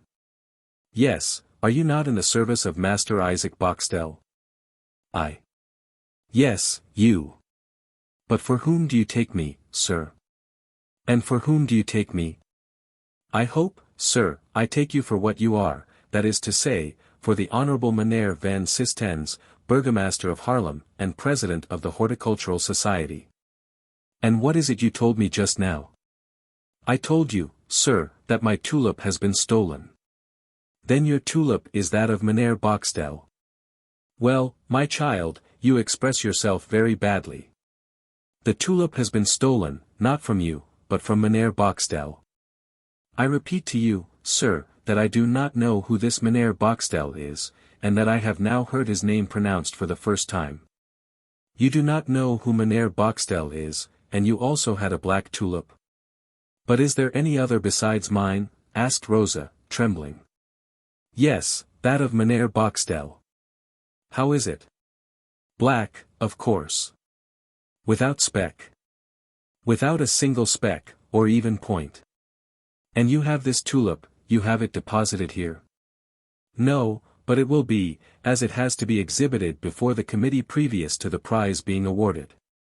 Oh, sir, cried Rosa, this Boxtel, this Isaac Boxtel, who calls himself the owner of the black tulip. And who is its owner? Is he not a very thin man? Bald? Yes. With sunken eyes? I think he has. Restless, stooping, and bow-legged? In truth, you draw Master Boxtel's portrait feature by feature. And the tulip, sir?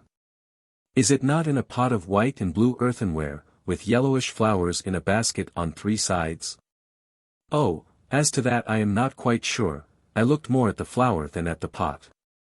Oh, sir. That's my tulip which has been stolen from me. I came here to reclaim it before you and from you. Oh. Oh, said Van Sistens, looking at Rosa. What? You are here to claim the tulip of Master Boxtel? Well, I must say, you are cool enough. Honored sir, a little put out by this apostrophe, I do not say that I am coming to claim the tulip of Master Boxtel, but to reclaim my own. Yours? Yes, the one which I have myself planted and nursed. Well, then, go and find out Master Boxtel, at the White Swan Inn, and you can then settle matters with him. As for me, considering that the cause seems to me as difficult to judge as that which was brought before King Solomon, and that I do not pretend to be as wise as he was, I shall content myself with making my report. Establishing the existence of the black tulip, and ordering the 100,000 guilders to be paid to its grower. Goodbye, my child. Oh, sir, said Rosa, imploringly. Only, my child, continued Van Sistens, as you are young and pretty, and as there may be still some good in you, I'll give you some good advice. Be prudent in this matter, for we have a court of justice and a prison here at Haarlem, and, moreover, we are exceedingly ticklish as far as the honor of our tulips is concerned. Go, my child, go, remember, Master Isaac Boxtel at the White Swan Inn. And Meneer Van Sistens, taking up his fine pen, resumed his report, which had been interrupted by Rosa's visit. Chapter 26. A member of the Horticultural Society. Rosa, beyond herself and nearly mad with joy and fear at the idea of the black tulip being found again, started for the White Swan, followed by the boatman, a stout lad from Frisia, who was strong enough to knock down a dozen Boxtels single-handed. He had been made acquainted in the course of the journey with the state of affairs, and was not afraid of any encounter, only he had orders, in such a case, to spare the tulip. But on arriving in the great marketplace Rosa at once stopped. A sudden thought had struck her, just as Homer's Minerva seizes Achilles by the hair at the moment when he is about to be carried away by his anger. Good heaven! She muttered to herself, I have made a grievous blunder, it may be I have ruined Cornelius, the tulip, and myself. I have given the alarm, and perhaps awakened suspicion. I am but a woman. These men may league themselves against me, and then I shall be lost. If I am lost that matters nothing, but Cornelius and the tulip. She reflected for a moment. If I go to that Boxtel, and do not know him. If that Boxtel is not my Jacob, but another fancier, who has also discovered the black tulip, or if my tulip has been stolen by someone else, or has already passed into the hands of a third person. If I do not recognize the man, only the tulip, how shall I prove that it belongs to me? On the other hand, if I recognize this Boxtel as Jacob, who knows what will come out of it? Whilst we are contesting with each other, the tulip will die. In the meanwhile, a great noise was heard, like the distant roar of the sea, at the other extremity of the marketplace. People were running about, doors opening and shutting. Rosa alone was unconscious of all this hubbub among the multitude. We must return to the president, she muttered. Well, then, let us return, said the boatman. They took a small street, which led them straight to the mansion of Meneer Van Sistens, who with his best pen in his finest hand continued to draw up his report. Everywhere on her way Rosa heard people speaking only of the black tulip, and the prize of 100,000 guilders. The news had spread like wildfire through the town. Rosa had not a little difficulty in penetrating a second time into the office of Meneer van Sistens, who, however, was again moved by the magic name of the black tulip. But when he recognized Rosa, whom in his own mind he had set down as mad, or even worse, he grew angry, and wanted to send her away. Rosa, however, clasped her hands, and said with that tone of honest truth which generally finds its way to the hearts of men. "For heaven's sake, sir, do not turn me away. Listen to what I have to tell you, and if it be not possible for you to do me justice, at least you will not one day have to reproach yourself before God for having made yourself the accomplice of a bad action." Van Sistens stamped his foot with impatience. It was the second time that Rosa interrupted him in the midst of a composition which stimulated his vanity, both as a burgomaster and as president of the Horticultural Society. "But my report," he cried, "my report on the black tulip." "Meneer van Sistens," Rosa continued, with the firmness of innocence and truth, "your report on the black tulip will, if you don't hear me, be based on crime or on falsehood. I implore you, sir, let this Master Boxtel, whom I assert to be Master Jacob, be brought here before you and me, and I swear that I will leave him in undisturbed possession of the tulip if I do not recognize the flower and its holder." "Well, I declare, here is a proposal," said Van Sistens. "What do you mean? I ask you what can be proved by your recognizing them?" "After all," said Rosa, in her despair, "you are an honest man, sir. How would you feel if one day you found out that you had given the prize to a man for something which he not only had not produced, but which he had even stolen?" Rosa's speech seemed to have brought a certain conviction into the heart of Van Sistens, and he was going to answer her in a gentler tone, when at once a great noise was heard in the street, and loud cheers shook the house. "What is this?" cried the burgomaster, "what is this? Is it possible? Have I heard aright?" And he rushed towards his anteroom, without any longer heeding Rosa, whom he left in his cabinet. Scarcely had he reached his anteroom when he cried out aloud on seeing his staircase invaded, up to the very landing place, by the multitude, which was accompanying, or rather following, a young man, simply clad in a violet-colored velvet, embroidered with silver, who, with a certain aristocratic slowness, ascended the white stone steps of the house. In his wake followed two officers, one of the navy, and the other of the cavalry. Van Sistens, having found his way through the frightened domestics, began to bow, almost to prostrate himself before his visitor, who had been the cause of all this stir. "Monseigneur," he called out, "Monseigneur.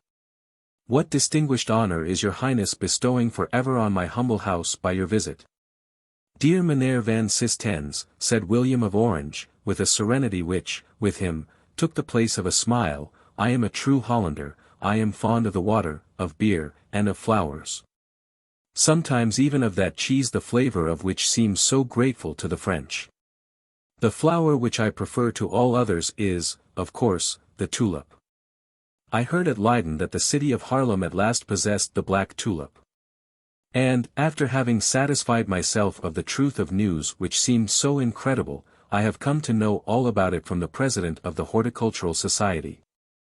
"Oh, Monseigneur, Monseigneur," said Van Sistens, "what glory to the society if its endeavors are pleasing to your highness." "Have you got the flower here?" said the prince, who, very likely, already regretted having made such a long speech. "I am sorry to say we have not." "And where is it?" "With its owner." "Who is he?" "An honest tulip-grower of Dort." "His name?" "Boxtel." "His quarters?" "At the White Swan." "I shall send for him, and if in the meanwhile your highness will do me the honor of stepping into my drawing-room, he will be sure, knowing that your highness is here, to lose no time in bringing his tulip." "Very well, send for him." "Yes, your highness, but—" "What is it?" "Oh, nothing of any consequence, Monseigneur." "Everything is of consequence, Meneer van Sistens." Well, then, Monseigneur, if it must be said, a little difficulty has presented itself. What difficulty? This tulip has already been claimed by usurpers. It's true that it is worth 100,000 guilders. Indeed. Yes, Monseigneur, by usurpers, by forgers. This is a crime, Meneer van Sistens. So it is, your Highness. And have you any proofs of their guilt? No, Monseigneur, the guilty woman. The guilty woman, sir. I ought to say, the woman who claims the tulip, Monseigneur, is here in the room close by. And what do you think of her? I think, Monseigneur, that the bait of 100,000 guilders may have tempted her. And so she claims the tulip? Yes, Monseigneur. And what proof does she offer? I was just going to question her when your Highness came in. Question her, Meneer van Sistens, question her. I am the first magistrate of the country, I will hear the case and administer justice. I have found my King Solomon, said van Sistens, bowing, and showing the way to the prince. His Highness was just going to walk ahead, but, suddenly recollecting himself he said. Go before me, and call me plain Meneer. The two then entered the cabinet. Rosa was still standing at the same place, leaning on the window, and looking through the panes into the garden. Ah! A Frisian girl, said the prince, as he observed Rosa's gold brocade headdress and red petticoat. At the noise of their footsteps she turned round, but scarcely saw the prince, who seated himself in the darkest corner of the apartment.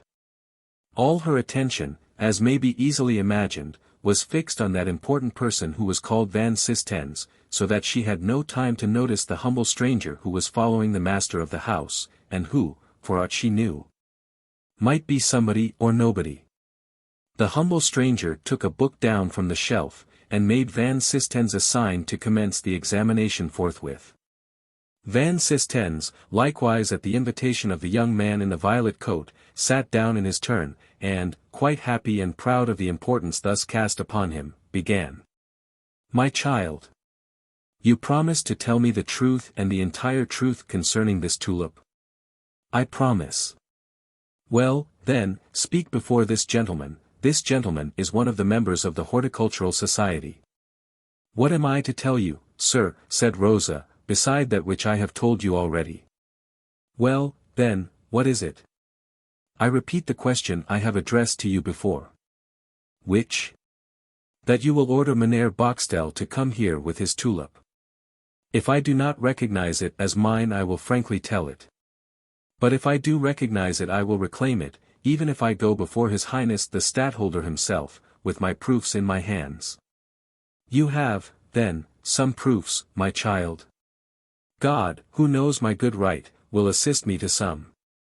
Van Sistens exchanged a look with the prince, who, since the first words of Rosa, seemed to try to remember her, as if it were not for the first time that this sweet voice rang in his ears. An officer went off to fetch Boxtel, and Van Sistens in the meanwhile continued his examination. And with what do you support your assertion that you are the real owner of the black tulip? With the very simple fact of my having planted and grown it in my own chamber. In your chamber? Where was your chamber? At Lowenstein. You are from Lowenstein.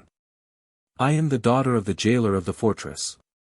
The prince made a little movement, as much as to say, well, that's it, I remember now. And, all the while feigning to be engaged with his book, he watched Rosa with even more attention than he had before. And you are fond of flowers? Continued Meneer van Sistens. Yes, sir. Then you are an experienced florist, I dare say. Rosa hesitated a moment, then with a tone which came from the depth of her heart, she said. Gentlemen, I am speaking to men of honor. There was such an expression of truth in the tone of her voice, that Van Sistens and the prince answered simultaneously by an affirmative movement of their heads. Well, then, I am not an experienced florist. I am only a poor girl, one of the people, who, 3 months ago, knew neither how to read nor how to write. No, the black tulip has not been found by myself. But by whom else? By a poor prisoner of Lowenstein. by a prisoner of Lowenstein?" repeated the prince. The tone of his voice startled Rosa, who was sure she had heard it before. "By a prisoner of state, then," continued the prince, "as there are none else there." Having said this he began to read again, at least in appearance. "Yes," said Rosa, with a faltering voice, "yes, by a prisoner of state." Van Sistens trembled as he heard such a confession made in the presence of such a witness. "Continue," said William dryly, to the president of the Horticultural Society. "Ah, sir," said Rosa, addressing the person whom she thought to be her real judge, "I am going to incriminate myself very seriously." "Certainly," said Van Sistens, "the prisoner of state ought to be kept in close confinement at Lowenstein." "Alas! Sir. And from what you tell me you took advantage of your position, as daughter of the jailer, to communicate with a prisoner of state about the cultivation of flowers." "So it is, sir," Rosa murmured in dismay. "Yes, I am bound to confess, I saw him every day." "Unfortunate girl," exclaimed Van Sistens. The prince, observing the fright of Rosa and the pallor of the president, raised his head, and said, in his clear and decided tone, "This cannot signify anything to the members of the Horticultural Society. They have to judge on the black tulip, and have no cognizance to take of political offences. Go on, young woman, go on." Van Sistens, by means of an eloquent glance, offered, in the name of the tulip, his thanks to the new member of the Horticultural Society. Rosa, reassured by this sort of encouragement which the stranger was giving her, related all that had happened for the last 3 months, all that she had done, and all that she had suffered. She described the cruelty of Gryphus, the destruction of the first bulb, the grief of the prisoner, the precautions taken to ensure the success of the second bulb, the patience of the prisoner and his anxiety during their separation. How he was about to starve himself because he had no longer any news of his tulip, his joy when she went to see him again. And, lastly, their despair when they found that the tulip which had come into flower was stolen just 1 hour after it had opened. All this was detailed with an accent of truth which, although producing no change in the impassible mien of the prince, did not fail to take effect on Van Sistens. "But," said the prince, "it cannot be long since you knew the prisoner." Rosa opened her large eyes and looked at the stranger, who drew back into the dark corner, as if he wished to escape her observation. "Why, sir?" she asked him. "Because it is not yet 4 months since the jailer Gryphus and his daughter were removed to Lowenstein." "That is true, sir. Otherwise, you must have solicited the transfer of your father, in order to be able to follow some prisoner who may have been transported from The Hague to Lowenstein." "Sir," said Rosa, blushing. "Finish what you have to say," said William. "I confess I knew the prisoner at The Hague." "Happy prisoner," said William, smiling. At this moment the officer who had been sent for Boxtel returned, and announced to the prince that the person whom he had been to fetch was following on his heels with his tulip. Chapter 27. The Third Bulb. Boxtel's return was scarcely announced, when he entered in person the drawing-room of Meneer Van Sistens, followed by 2 men, who carried in a box their precious burden and deposited it on a table. The prince, on being informed, left the cabinet, passed into the drawing-room, admired the flower, and silently resumed his seat in the dark corner, where he had himself placed his chair. Rosa, trembling, pale and terrified, expected to be invited in her turn to see the tulip. She now heard the voice of Boxtel. "It is he," she exclaimed. The prince made her a sign to go and look through the open door into the drawing-room. "It is my tulip," cried Rosa, "I recognize it. Oh, my poor Cornelius." And saying this she burst into tears. The prince rose from his seat, went to the door, where he stood for some time with the full light falling upon his figure. As Rosa's eyes now rested upon him, she felt more than ever convinced that this was not the first time she had seen the stranger. "Master Boxtel," said the prince, "come in here, if you please." Boxtel eagerly approached, and, finding himself face to face with William of Orange, started back. "His Highness," he called out. "His Highness." Rosa repeated in dismay. Hearing this exclamation on his left, Boxtel turned round, and perceived Rosa. At this sight the whole frame of the thief shook as if under the influence of a galvanic shock. "Ah," muttered the prince to himself, "he is confused." But Boxtel, making a violent effort to control his feelings, was already himself again. "Master Boxtel," said William, "you seem to have discovered the secret of growing the black tulip." "Yes, your highness," answered Boxtel, in a voice which still betrayed some confusion. It is true his agitation might have been attributable to the emotion which the man must have felt on suddenly recognizing the prince. "But," continued the stadtholder, "here is a young damsel who also pretends to have found it." Boxtel, with a disdainful smile, shrugged his shoulders. William watched all his movements with evident interest and curiosity. "Then you don't know this young girl," said the prince. "No, your highness." "And you, child, do you know Master Boxtel?" "No, I don't know Master Boxtel, but I know Master Jacob." "What do you mean?" "I mean to say that at Lowenstein the man who here calls himself Isaac Boxtel went by the name of Master Jacob." "What do you say to that, Master Boxtel?" "I say that this damsel lies, your highness." "You deny, therefore, having ever been at Lowenstein?" Boxtel hesitated. The fixed and searching glance of the proud eye of the prince prevented him from lying.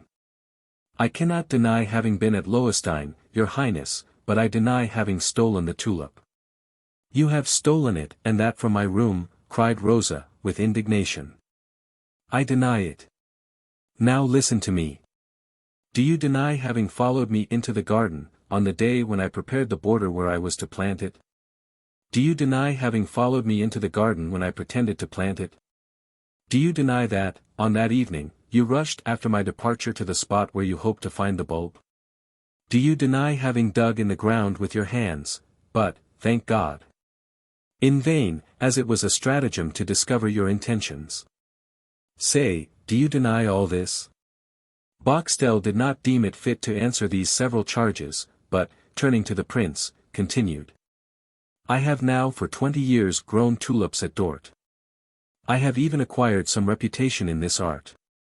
One of my hybrids is entered in the catalogue under the name of an illustrious personage. I have dedicated it to the King of Portugal. The truth in the matter is as I shall now tell your highness.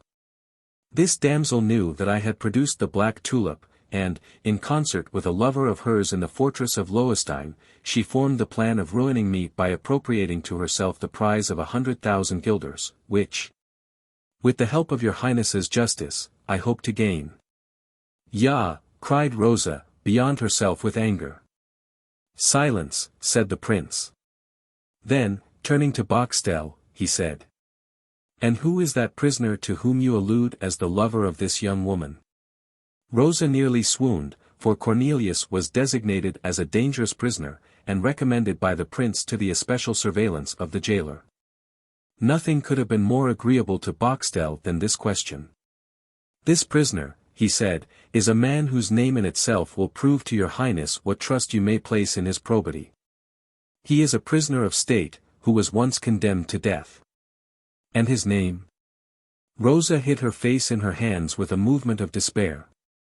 "His name is Cornelius van Baerle," said Boxtel, "and he is godson of that villain Cornelius de Witt." The prince gave a start, his generally quiet eye flashed, and a death-like paleness spread over his impassible features.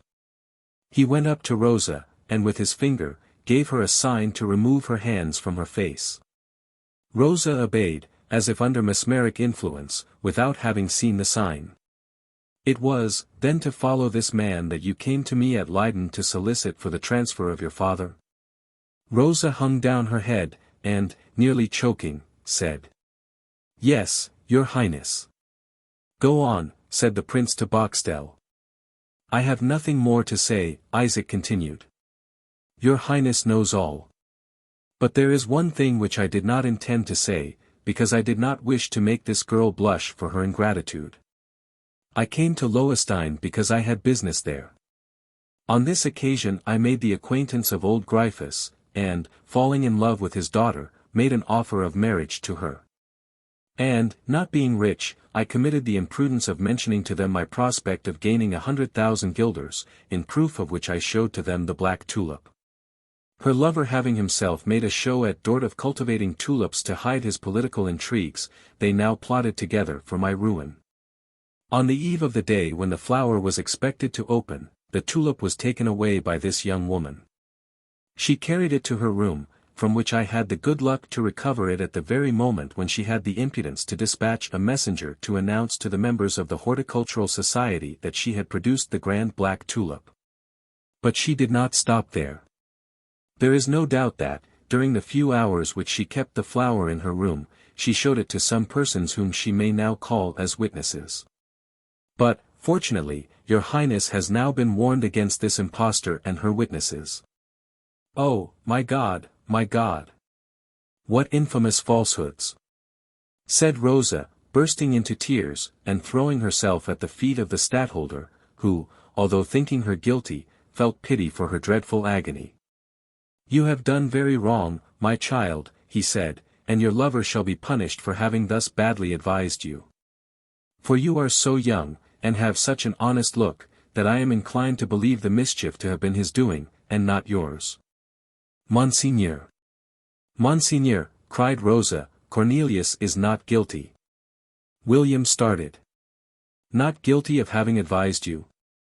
That's what you want to say, is it not? What I wish to say, your Highness, is that Cornelius is as little guilty of the second crime imputed to him as he was of the first. Of the first? And do you know what was his first crime? Do you know of what he was accused and convicted? Of having, as an accomplice of Cornelius de Witt, concealed the correspondence of the Grand Pensionary and the Marquis de Louvois. Well, sir, he was ignorant of this correspondence being deposited with him, completely ignorant. I am as certain as of my life, that, if it were not so, he would have told me. For how could that pure mind have harbored a secret without revealing it to me? No, no, your Highness, I repeat it, and even at the risk of incurring your displeasure, Cornelius is no more guilty of the first crime than of the second. And of the second no more than of the first. Oh, would to heaven that you knew my Cornelius, Monseigneur. He is a de Witt, cried Boxtel. His Highness knows only too much of him, having once granted him his life. Silence, said the prince. All these affairs of state, as I have already said, are completely out of the province of the Horticultural Society of Haarlem. Then, knitting his brow, he added. As to the tulip, make yourself easy, Master Boxtel, you shall have justice done to you. Boxtel bowed with a heart full of joy, and received the congratulations of the president. You, my child, William of Orange continued, you were going to commit a crime. I will not punish you, but the real evildoer shall pay the penalty for both. A man of his name may be a conspirator, and even a traitor, but he ought not to be a thief. A thief, cried Rosa. Cornelius a thief? Pray, your Highness, do not say such a word, it would kill him, if he knew it. If theft there has been, I swear to you, sir, no one else but this man has committed it. Prove it, Boxtel coolly remarked. I shall prove it. With God's help I shall. Then, turning towards Boxtel, she asked. The tulip is yours? It is. How many bulbs were there of it? Boxtel hesitated for a moment, but after a short consideration he came to the conclusion that she would not ask this question if there were none besides the 2 bulbs of which he had known already. He therefore answered. 3. What has become of these bulbs? Oh. What has become of them? Well, one has failed, the second has produced the black tulip. And the third? The third. The third, where is it? I have it at home, said Boxtel, quite confused. At home? Where? At Lowenstein, or at Dort? At Dort, said Boxtel. You lie, cried Rosa. Monseigneur, she continued, whilst turning round to the prince, I will tell you the true story of these 3 bulbs. The first was crushed by my father in the prisoner's cell, and this man is quite aware of it, for he himself wanted to get hold of it, and, being balked in his hope, he very nearly fell out with my father, who had been the cause of his disappointment. The second bulb, planted by me, has produced the black tulip, and the third and last. Saying this, she drew it from her bosom. Here it is, in the very same paper in which it was wrapped up together with the two others. When about to be led to the scaffold, Cornelius van Baerle gave me all the three. "Take it, Monseigneur, take it." And Rosa, unfolding the paper, offered the bulb to the prince, who took it from her hands and examined it. "But, Monseigneur, this young woman may have stolen the bulb, as she did the tulip," Boxtel said, with a faltering voice, and evidently alarmed at the attention with which the prince examined the bulb. And even more at the movements of Rosa, who was reading some lines written on the paper which remained in her hands. Her eyes suddenly lighted up, she read, with breathless anxiety, the mysterious paper over and over again. And at last, uttering a cry, held it out to the prince and said, "Read, Monseigneur, for heaven's sake, read." William handed the third bulb to Van Sistens, took the paper, and read. No sooner had he looked at it than he began to stagger. His hand trembled, and very nearly let the paper fall to the ground, and the expression of pain and compassion in his features was really frightful to see.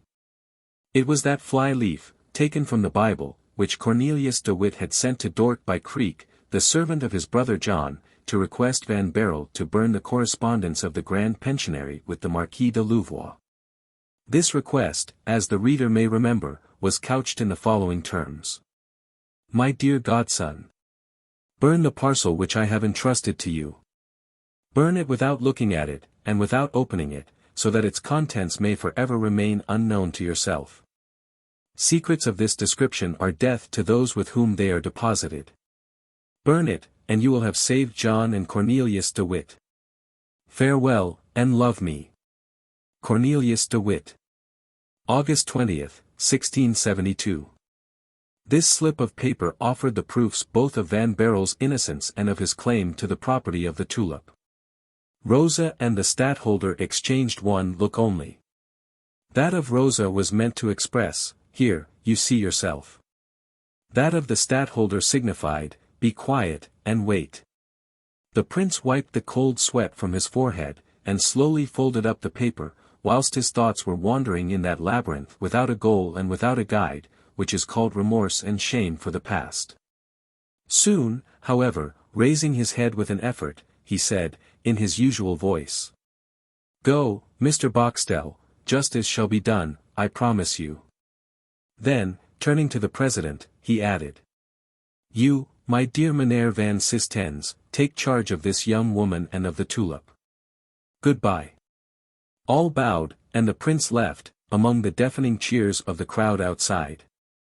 Boxtel returned to his inn, rather puzzled and uneasy, tormented by misgivings about that paper which William had received from the hand of Rosa, and which his Highness had read, folded up, and so carefully put in his pocket. What was the meaning of all this? Rosa went up to the tulip, tenderly kissed its leaves and, with a heart full of happiness and confidence in the ways of God, broke out in the words, "Thou knowest best for what end thou madest my good Cornelius teach me to read." Chapter 28. The Hymn of the Flowers. Whilst the events we have described in our last chapter were taking place, the unfortunate Van Baerle, forgotten in his cell in the fortress of Loewestein, suffered at the hands of Gryphus all that a prisoner can suffer when his jailer has formed the determination of playing the part of hangman. Gryphus, not having received any tidings of Rosa or of Jacob, persuaded himself that all that had happened was the devil's work, and that Dr. Cornelius van Baerle had been sent on earth by Satan. The result of it was, that, one fine morning, the third after the disappearance of Jacob and Rosa, he went up to the cell of Cornelius in even a greater rage than usual. The latter, leaning with his elbows on the window-sill and supporting his head with his two hands, whilst his eyes wandered over the distant hazy horizon where the windmills of Dort were turning their sails, was breathing the fresh air.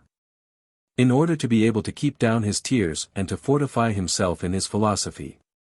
The pigeons were still there, but hope was not there, there was no future to look forward to. Alas! Rosa, being watched, was no longer able to come. Could she not write? And if so, could she convey her letters to him? No, no.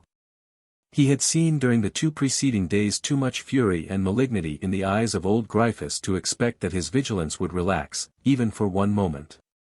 Moreover, had not she to suffer even worse torments than those of seclusion and separation? Did this brutal, blaspheming, drunken bully take revenge on his daughter, like the ruthless fathers of the Greek drama? And when the Ginevra had heated his brain, would it not give to his arm, which had been only too well set by Cornelius, even double force? The idea that Rosa might perhaps be ill-treated nearly drove Cornelius mad. He then felt his own powerlessness. He asked himself whether God was just in inflicting so much tribulation on 2 innocent creatures. And certainly in these moments he began to doubt the wisdom of Providence. It is one of the curses of misfortune that it thus begets doubt. Van Baerle had proposed to write to Rosa, but where was she? He also would have wished to write to The Hague to be beforehand with Gryphus, who, he had no doubt, would by denouncing him do his best to bring new storms on his head. But how should he write? Gryphus had taken the paper and pencil from him, and even if he had both, he could hardly expect Gryphus to dispatch his letter. Then Cornelius revolved in his mind all those stratagems resorted to by unfortunate prisoners. He had thought of an attempt to escape, a thing which never entered his head whilst he could see Rosa every day, but the more he thought of it, the more clearly he saw the impracticability of such an attempt. He was one of those choice spirits who abhor everything that is common, and who often lose a good chance through not taking the way of the vulgar, that high road of mediocrity which leads to everything. How is it possible, said Cornelius to himself, that I should escape from Lowenstein, as Grotius has done the same thing before me? Has not every precaution been taken since? Are not the windows barred? Are not the doors of double and even of treble strength, and the sentinels 10 times more watchful? And have not I, besides all this, an Argus so much the more dangerous as he has the keen eyes of hatred? Finally, is there not one fact which takes away all my spirit, I mean Rosa's absence? But suppose I should waste 10 years of my life in making a file to file off my bars, or in braiding cords to let myself down from the window, or in sticking wings on my shoulders to fly, like Daedalus. But luck is against me now. The file would get dull, the rope would break, or my wings would melt in the sun, I should surely kill myself, I should be picked up maimed and crippled. I should be labelled, and put on exhibition in the museum at The Hague between the blood-stained doublet of William the Taciturn and the female walrus captured at Stavesen. And the only result of my enterprise will have been to procure me a place among the curiosities of Holland. But no, and it is much better so. Some fine day Gryphus will commit some atrocity. I am losing my patience, since I have lost the joy and company of Rosa, and especially since I have lost my tulip. Undoubtedly, some day or other Gryphus will attack me in a manner painful to my self-respect, or to my love, or even threaten my personal safety. I don't know how it is, but since my imprisonment I feel a strange and almost irresistible pugnacity. Well, I shall get at the throat of that old villain, and strangle him. Cornelius at these words stopped for a moment, biting his lips and staring out before him. Then, eagerly returning to an idea which seemed to possess a strange fascination for him, he continued. Well, and once having strangled him, why should I not take his keys from him? Why not go down the stairs as if I had done the most virtuous action? Why not go and fetch Rosa from her room? Why not tell her all, and jump from her window into the Val? I am expert enough as a swimmer to save both of us. Rosa, but, oh heaven, Gryphus is her father. Whatever may be her affection for me, she will never approve of my having strangled her father, brutal and malicious as he has been. I shall have to enter into an argument with her, and in the midst of my speech some wretched turnkey who has found Gryphus with the death rattle in his throat, or perhaps actually dead, will come along and put his hand on my shoulder. Then I shall see the Buitenhof again, and the gleam of that infernal sword, which will not stop halfway a second time, but will make acquaintance with the nape of my neck. It will not do, Cornelius, my fine fellow, it is a bad plan. But, then, what is to become of me, and how shall I find Rosa again? Such were the cogitations of Cornelius 3 days after the sad scene of separation from Rosa, at the moment when we find him standing at the window. And at that very moment Gryphus entered. He held in his hand a huge stick, his eyes glistening with spiteful thoughts, a malignant smile played round his lips, and the whole of his carriage, and even all his movements, betokened bad and malicious intentions. Cornelius heard him enter, and guessed that it was he, but did not turn round, as he knew well that Rosa was not coming after him. There is nothing more galling to angry people than the coolness of those on whom they wish to vent their spleen. The expense being once incurred, one does not like to lose it, one's passion is roused, and one's blood boiling, so it would be labor lost not to have at least a nice little row. Gryphus, therefore, on seeing that Cornelius did not stir, tried to attract his attention by a loud umph, umph. Cornelius was humming between his teeth the Hymn of Flowers, a sad but very charming song. We are the daughters of the secret fire of the fire which runs through the veins of the earth, we are the daughters of Aurora and of the dew. We are the daughters of the air, we are the daughters of the water, but we are, above all, the daughters of heaven. This song, the placid melancholy of which was still heightened by its calm and sweet melody, exasperated Gryphus. He struck his stick on the stone pavement of the cell, and called out, "Hullo! My warbling gentleman, don't you hear me?" Cornelius turned round, merely saying, "Good morning," and then began his song again. Men defile us and kill us while loving us, we hang to the earth by a thread. This thread is our root, that is to say, our life, but we raise on high our arms towards heaven. Ah, you accursed sorcerer! You are making game of me, I believe, roared Gryphus. Cornelius continued.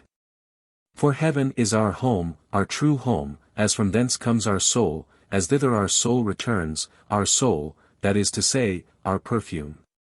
Gryphus went up to the prisoner and said, "But you don't see that I have taken means to get you under, and to force you to confess your crimes." "Are you mad, my dear Master Gryphus?" asked Cornelius. And, as he now for the first time observed the frenzied features, the flashing eyes, and foaming mouth of the old jailer, he said, "Bless the man, he is more than mad, he is furious." Gryphus flourished his stick above his head, but Van Baerle moved not, and remained standing with his arms akimbo. "It seems your intention to threaten me, Master Gryphus." "Yes, indeed, I threaten you," cried the jailer. "And with what?" "First of all, look at what I have in my hand." "I think that's a stick," said Cornelius calmly, "but I don't suppose you will threaten me with that." "Oh, you don't suppose? Why not?" "Because any jailer who strikes a prisoner is liable to 2 penalties, the first laid down in Article 9 of the regulations at Lowenstein. Any jailer, inspector, or turnkey who lays hands upon any prisoner of state will be dismissed." "Yes, who lays hands," said Gryphus, mad with rage, "but there is not a word about a stick in the regulation." "And the second," continued Cornelius, "which is not written in the regulation, but which is to be found elsewhere. Whosoever takes up the stick will be thrashed by the stick." Gryphus, growing more and more exasperated by the calm and sententious tone of Cornelius, brandished his cudgel, but at the moment when he raised it Cornelius rushed at him, snatched it from his hands, and put it under his own arm. Gryphus fairly bellowed with rage. "Hush, hush, my good man," said Cornelius, "don't do anything to lose your place." "Ah, you sorcerer! I'll pinch you worse," roared Gryphus. "I wish you may. Don't you see my hand is empty?" "Yes, I see it, and I am glad of it. You know that it is not generally so when I come upstairs in the morning. It's true, you generally bring me the worst soup, and the most miserable rations one can imagine. But that's not a punishment to me, I eat only bread, and the worse the bread is to your taste, the better it is to mine." "How so?" "Oh, it's a very simple thing." "Well, tell it me," said Gryphus. "Very willingly. I know that in giving me bad bread you think you do me harm." "Certainly, I don't give it you to please you, you brigand. Well, then, I, who am a sorcerer, as you know, change your bad into excellent bread, which I relish more than the best cake.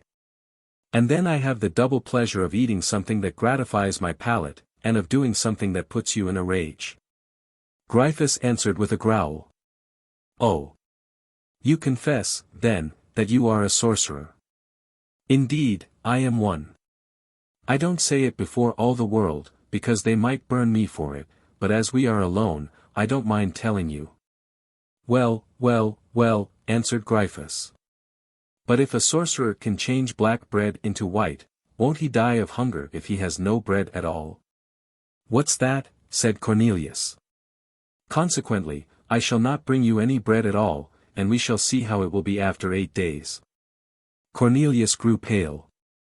And, continued Gryphus, we'll begin this very day. As you are such a clever sorcerer, why, you had better change the furniture of your room into bread. As to myself, I shall pocket the 18 sous which are paid to me for your board. But that's murder, cried Cornelius, carried away by the first impulse of the very natural terror with which this horrible mode of death inspired him. Well, Gryphus went on, in his jeering way, as you are a sorcerer, you will live, notwithstanding. Cornelius put on a smiling face again, and said, Have you not seen me make the pigeons come here from Dort? Well, said Gryphus. Well, a pigeon is a very dainty morsel, and a man who eats one every day would not starve, I think. And how about the fire, said Gryphus. Fire. But you know that I'm in league with the devil. Do you think the devil will leave me without fire? Why, fire is his proper element. A man, however healthy his appetite may be, would not eat a pigeon every day. Wagers have been laid to do so, and those who made them gave them up. Well, but when I am tired of pigeons, I shall make the fish of the Vaal and of the Meuse come up to me. Gryphus opened his large eyes, quite bewildered. I am rather fond of fish, continued Cornelius, you never let me have any. Well, I shall turn your starving me to advantage, and regale myself with fish. Gryphus nearly fainted with anger and with fright, but he soon rallied, and said, putting his hand in his pocket. Well, as you force me to it, and with these words he drew forth a clasp knife and opened it. Hullo! A knife? Said Cornelius, preparing to defend himself with his stick. Chapter 29. In which Van Baerle, before leaving Loewestein, settles accounts with Gryphus. The two remained silent for some minutes, Gryphus on the offensive, and Van Baerle on the defensive. Then, as the situation might be prolonged to an indefinite length, Cornelius, anxious to know something more of the causes which had so fiercely exasperated his jailer, spoke first by putting the question. Well, what do you want, after all? I'll tell you what I want, answered Gryphus, I want you to restore to me my daughter Rosa. Your daughter, cried Van Baerle. Yes, my daughter Rosa, whom you have taken from me by your devilish magic. Now, will you tell me where she is? And the attitude of Gryphus became more and more threatening. Rosa is not at Loewestein, cried Cornelius. You know well she is not. Once more, will you restore her to me? I see, said Cornelius, this is a trap you are laying for me. Now, for the last time, will you tell me where my daughter is? Guess it, you rogue, if you don't know it. Only wait, growled Gryphus, white with rage, and with quivering lips, as his brain began to turn. Ah, you will not tell me anything? Well, I'll unlock your teeth. He advanced a step towards Cornelius, and said, showing him the weapon which he held in his hands. Do you see this knife? Well, I have killed more than 50 black cocks with it, and I vow I'll kill their master, the devil, as well as them. But, you blockhead, said Cornelius, will you really kill me? I shall open your heart to see in it the place where you hide my daughter. Saying this, Gryphus in his frenzy rushed towards Cornelius, who had barely time to retreat behind his table to avoid the first thrust. But as Gryphus continued, with horrid threats, to brandish his huge knife, and as, although out of the reach of his weapon, yet, as long as it remained in the madman's hand, the ruffian might fling it at him. Cornelius lost no time. And availing himself of the stick, which he held tight under his arm, dealt the jailer a vigorous blow on the wrist of that hand which held the knife. The knife fell to the ground, and Cornelius put his foot on it. Then, as Gryphus seemed bent upon engaging in a struggle which the pain in his wrist, and shame for having allowed himself to be disarmed, would have made desperate, Cornelius took a decisive step. Belaboring his jailer with the most heroic self-possession, and selecting the exact spot for every blow of the terrible cudgel. It was not long before Gryphus begged for mercy. But before begging for mercy, he had lustily roared for help, and his cries had roused all the functionaries of the prison. 2 turnkeys, an inspector, and 3 or 4 guards, made their appearance all at once, and found Cornelius still using the stick, with the knife under his foot. At the sight of these witnesses, who could not know all the circumstances which had provoked and might justify his offense, Cornelius felt that he was irretrievably lost. In fact, appearances were sadly against him. In one moment Cornelius was disarmed, and Gryphus raised and supported. And, bellowing with rage and pain, he was able to count on his back and shoulders the bruises which were beginning to swell like the hills dotting the slopes of a mountain ridge. A protocol of the violence practiced by the prisoner against his jailer was immediately drawn up, and as it was made on the depositions of Gryphus, it certainly could not be said to be too tame. The prisoner being charged with neither more nor less than with an attempt to murder, for a long time premeditated, with open rebellion. Whilst the charge was made out against Cornelius, Gryphus, whose presence was no longer necessary after having made his depositions, was taken down by his turnkeys to his lodge, groaning and covered with bruises. During this time, the guards who had seized Cornelius busied themselves in charitably informing their prisoner of the usages and customs of Loewestein, which however he knew as well as they did. The regulations had been read to him at the moment of his entering the prison, and certain articles in them remained fixed in his memory. Among other things they told him that this regulation had been carried out to its full extent in the case of a prisoner named Matthias, who in 1668, that is to say, 5 years before, had committed a much less violent act of rebellion than that of which Cornelius was guilty. He had found his soup too hot, and thrown it at the head of the chief turnkey, who in consequence of this ablution had been put to the inconvenience of having his skin come off as he wiped his face. Matthias was taken within 12 hours from his cell, then led to the jailer's lodge, where he was registered as leaving Loewestein, then taken to the esplanade, from which there is a very fine prospect over a wide expanse of country. There they fettered his hands, bandaged his eyes, and let him say his prayers. Hereupon he was invited to go down on his knees, and the guards of Loewestein, 12 in number, at a sign from a sergeant, very cleverly lodged a musket-ball each in his body. In consequence of this proceeding, Matthias incontinently did then and there die. Cornelius listened with the greatest attention to this delightful recital, and then said, "Ah! Ah! Within 12 hours, you say?" "Yes, the 12th hour had not even struck, if I remember right," said the guard who had told him the story. "Thank you," said Cornelius. The guard still had the smile on his face with which he accompanied and as it were accentuated his tale, when footsteps and a jingling of spurs were heard ascending the staircase. The guards fell back to allow an officer to pass, who entered the cell of Cornelius at the moment when the clerk of Loewestein was still making out his report. "Is this number 11?" he asked. "Yes, Captain," answered a non-commissioned officer. "Then this is the cell of the prisoner Cornelius van Baerle?" "Exactly, Captain." "Where is the prisoner?" "Here I am, sir," answered Cornelius, growing rather pale, notwithstanding all his courage. "You are Dr. Cornelius van Baerle?" asked he, this time addressing the prisoner himself. "Yes, sir." "Then follow me." "Oh! Oh," said Cornelius, whose heart felt oppressed by the first dread of death. "What quick work they make here in the fortress of Loewestein. And the rascal talked to me of 12 hours. Ah! What did I tell you?" whispered the communicative guard in the ear of the culprit. "A lie." "How so?" You promised me 12 hours. Ah, yes, but here comes to you an aide-de-camp of His Highness, even one of his most intimate companions Van Deken.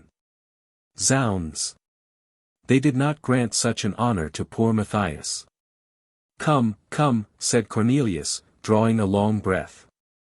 Come, I'll show to these people that an honest burgher, godson of Cornelius de Witt, can without flinching receive as many musket-balls as that Matthias. Saying this, he passed proudly before the clerk, who, being interrupted in his work, ventured to say to the officer. But, Captain Van Deken, the protocol is not yet finished. It is not worth while finishing it, answered the officer. All right, replied the clerk, philosophically putting up his paper and pen into a greasy and well-worn writing case. It was written, thought poor Cornelius, that I should not in this world give my name either to a child, to a flower, or to a book, the three things by which a man's memory is perpetuated. Repressing his melancholy thoughts, he followed the officer with a resolute heart, and carrying his head erect. Cornelius counted the steps which led to the esplanade, regretting that he had not asked the guard how many there were of them, which the man, in his official complaisance, would not have failed to tell him. What the poor prisoner was most afraid of during this walk, which he considered as leading him to the end of the journey of life, was to see Gryphus and not to see Rosa. What savage satisfaction would glisten in the eyes of the father, and what sorrow dim those of the daughter. How Gryphus would glory in his punishment. Punishment? Rather savage vengeance for an eminently righteous deed, which Cornelius had the satisfaction of having performed as a bounden duty. But Rosa, poor girl! Must he die without a glimpse of her, without an opportunity to give her one last kiss, or even to say one last word of farewell? And, worst of all, must he die without any intelligence of the black tulip, and regain his consciousness in heaven with no idea in what direction he should look to find it? In truth, to restrain his tears at such a crisis the poor wretch's heart must have been encased in more of the aes triplex, the triple brass, than Horace bestows upon the sailor who first visited the terrifying Acroceraunian shoals. In vain did Cornelius look to the right and to the left, he saw no sign either of Rosa or Gryphus. On reaching the esplanade, he bravely looked about for the guards who were to be his executioners, and in reality saw a dozen soldiers assembled. But they were not standing in line, or carrying muskets, but talking together so gaily that Cornelius felt almost shocked. All at once, Gryphus, limping, staggering, and supporting himself on a crooked stick, came forth from the jailer's lodge. His old eyes, grey as those of a cat, were lit up by a gleam in which all his hatred was concentrated. He then began to pour forth such a torrent of disgusting imprecations against Cornelius, that the latter, addressing the officer, said, "I do not think it very becoming, sir, that I should be thus insulted by this man. Especially at a moment like this." "Well, hear me," said the officer, laughing, "it is quite natural that this worthy fellow should bear you a grudge, you seem to have given it him very soundly. But, sir, it was only in self-defense." "Never mind," said the captain, shrugging his shoulders like a true philosopher, "let him talk. What does it matter to you now?" The cold sweat stood on the brow of Cornelius at this answer, which he looked upon somewhat in the light of brutal irony, especially as coming from an officer of whom he had heard it said that he was attached to the person of the prince. The unfortunate Tulip-fancier then felt that he had no more resources, and no more friends, and resigned himself to his fate. "God's will be done," he muttered, bowing his head. Then, turning towards the officer, who seemed complacently to wait until he had finished his meditations, he asked, "Please, sir, tell me now, where am I to go?" The officer pointed to a carriage, drawn by 4 horses, which reminded him very strongly of that which, under similar circumstances, had before attracted his attention at Buitenhof. "Enter," said the officer. "Ah!" muttered Cornelius to himself, "it seems they are not going to treat me to the honors of the esplanade." He uttered these words loud enough for the chatty guard, who was at his heels, to overhear him. That kind soul very likely thought it his duty to give Cornelius some new information. For, approaching the door of the carriage, whilst the officer, with one foot on the step, was still giving some orders, he whispered to Van Baerle. Condemned prisoners have sometimes been taken to their own town to be made an example of, and have then been executed before the door of their own house. It's all according to circumstances. Cornelius thanked him by signs, and then said to himself, "Well, here is a fellow who never misses giving consolation whenever an opportunity presents itself. In truth, my friend, I'm very much obliged to you. Goodbye." The carriage drove away. "Ah! You villain, you brigand," roared Gryphus, clenching his fists at the victim who was escaping from his clutches. "Is it not a shame that this fellow gets off without having restored my daughter to me? If they take me to Dort," thought Cornelius, "I shall see, in passing my house, whether my poor boarders have been much spoiled." Chapter 30. Wherein the reader begins to guess the kind of execution that was awaiting Van Baerle. The carriage rolled on during the whole day. It passed on the right of Dort, went through Rotterdam, and reached Delft. At 5 o'clock in the evening, at least 20 leagues had been travelled. Cornelius addressed some questions to the officer, who was at the same time his guard and his companion. But, cautious as were his inquiries, he had the disappointment of receiving no answer. Cornelius regretted that he had no longer by his side the chatty soldier, who would talk without being questioned. That obliging person would undoubtedly have given him as pleasant details and exact explanations concerning this third strange part of his adventures as he had done concerning the first two. The travellers passed the night in the carriage. On the following morning at dawn Cornelius found himself beyond Leyden, having the North Sea on his left, and the Zuider Zee on his right. 3 hours after, he entered Haarlem. Cornelius was not aware of what had passed at Haarlem, and we shall leave him in ignorance of it until the course of events enlightens him.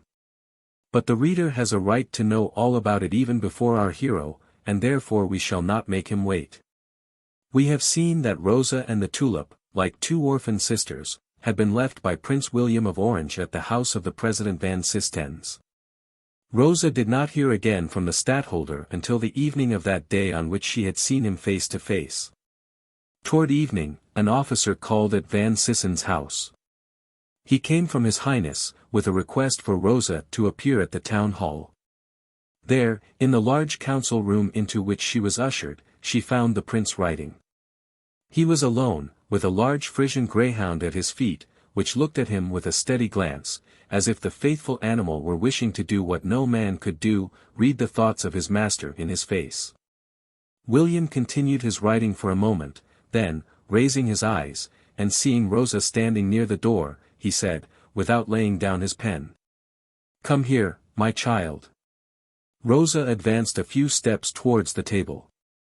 "Sit down," he said. Rosa obeyed, for the prince was fixing his eyes upon her, but he had scarcely turned them again to his paper when she bashfully retired to the door. The prince finished his letter. During this time, the greyhound went up to Rosa, surveyed her and began to caress her.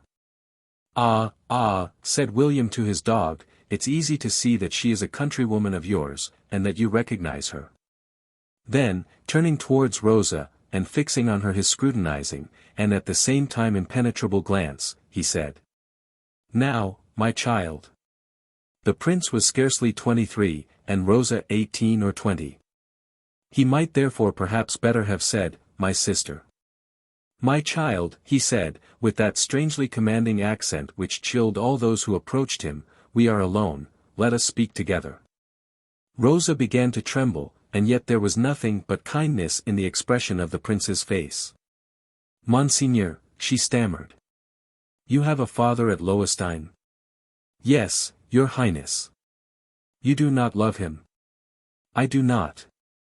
At least, not as a daughter ought to do, Monseigneur. It is not right not to love one's father, but it is right not to tell a falsehood."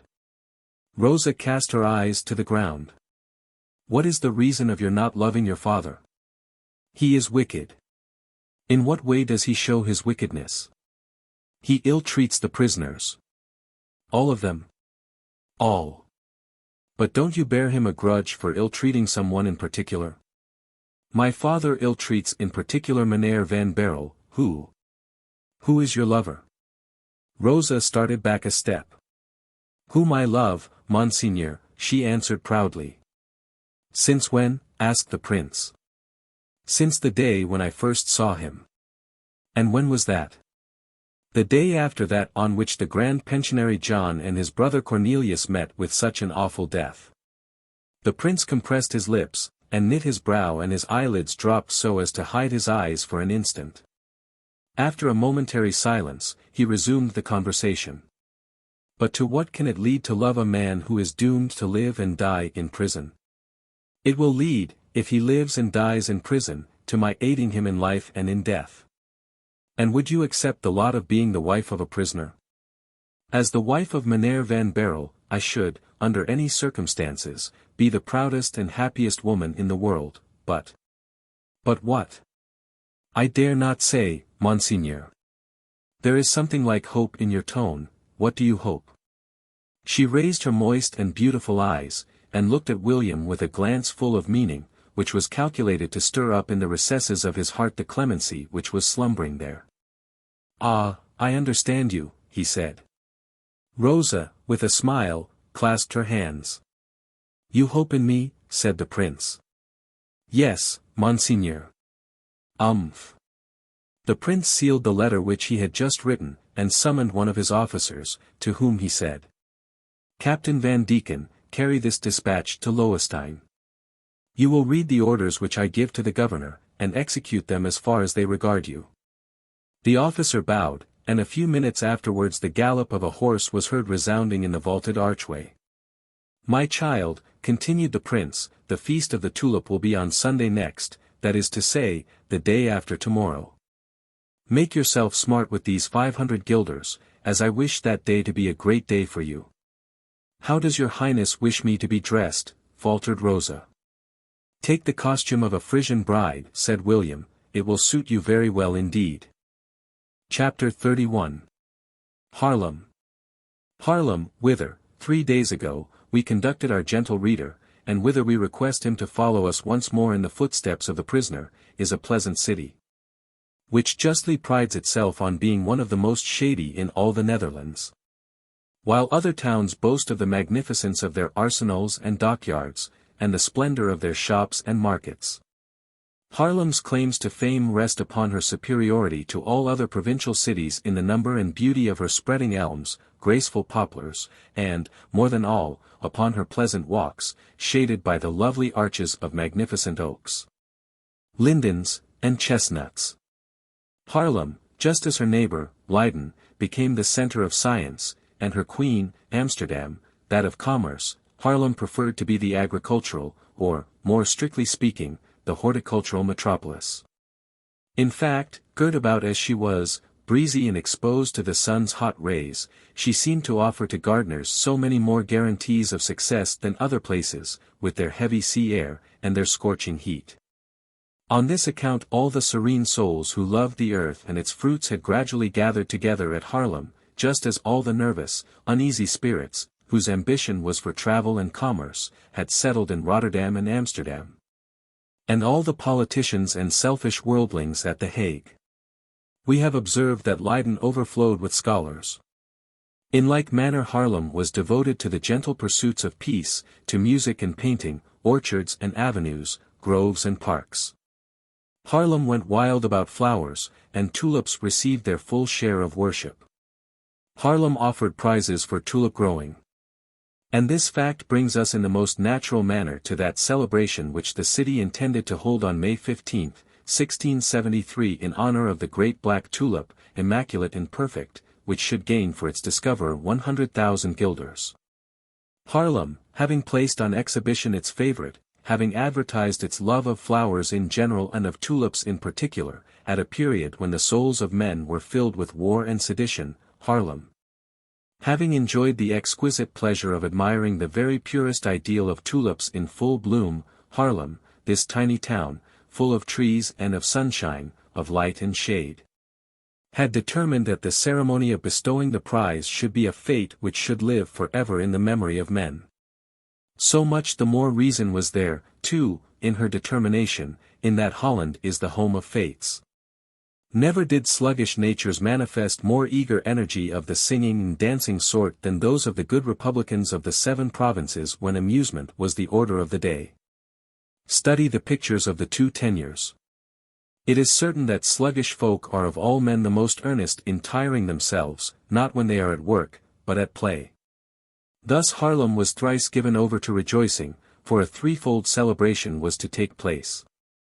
In the first place, the black tulip had been produced; secondly, the Prince William of Orange, as a true Hollander, had promised to be present at the ceremony of its inauguration.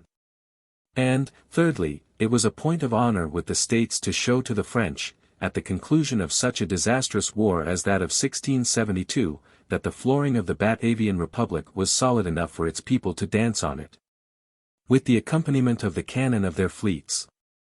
The Horticultural Society of Haarlem had shown itself worthy of its fame by giving 100,000 guilders for the bulb of a tulip. The town, which did not wish to be outdone, voted a like sum, which was placed in the hands of that notable body to solemnize the auspicious event. And indeed on the Sunday fixed for this ceremony there was such a stir among the people, and such an enthusiasm among the townsfolk, that even a Frenchman, who laughs at everything at all times, could not have helped admiring the character of those honest Hollanders, who were equally ready to spend their money for the construction of a man-of-war, that is to say, for the support of national honor, as they were to reward the growth of a new flower, destined to bloom for one day, and to serve during that day to divert the ladies, the learned, and the curious. At the head of the notables and of the horticultural committee shone Meneer van Sistens, dressed in his richest habiliments. The worthy man had done his best to imitate his favorite flower in the sombre and stern elegance of his garments. And we are bound to record, to his honor, that he had perfectly succeeded in his object.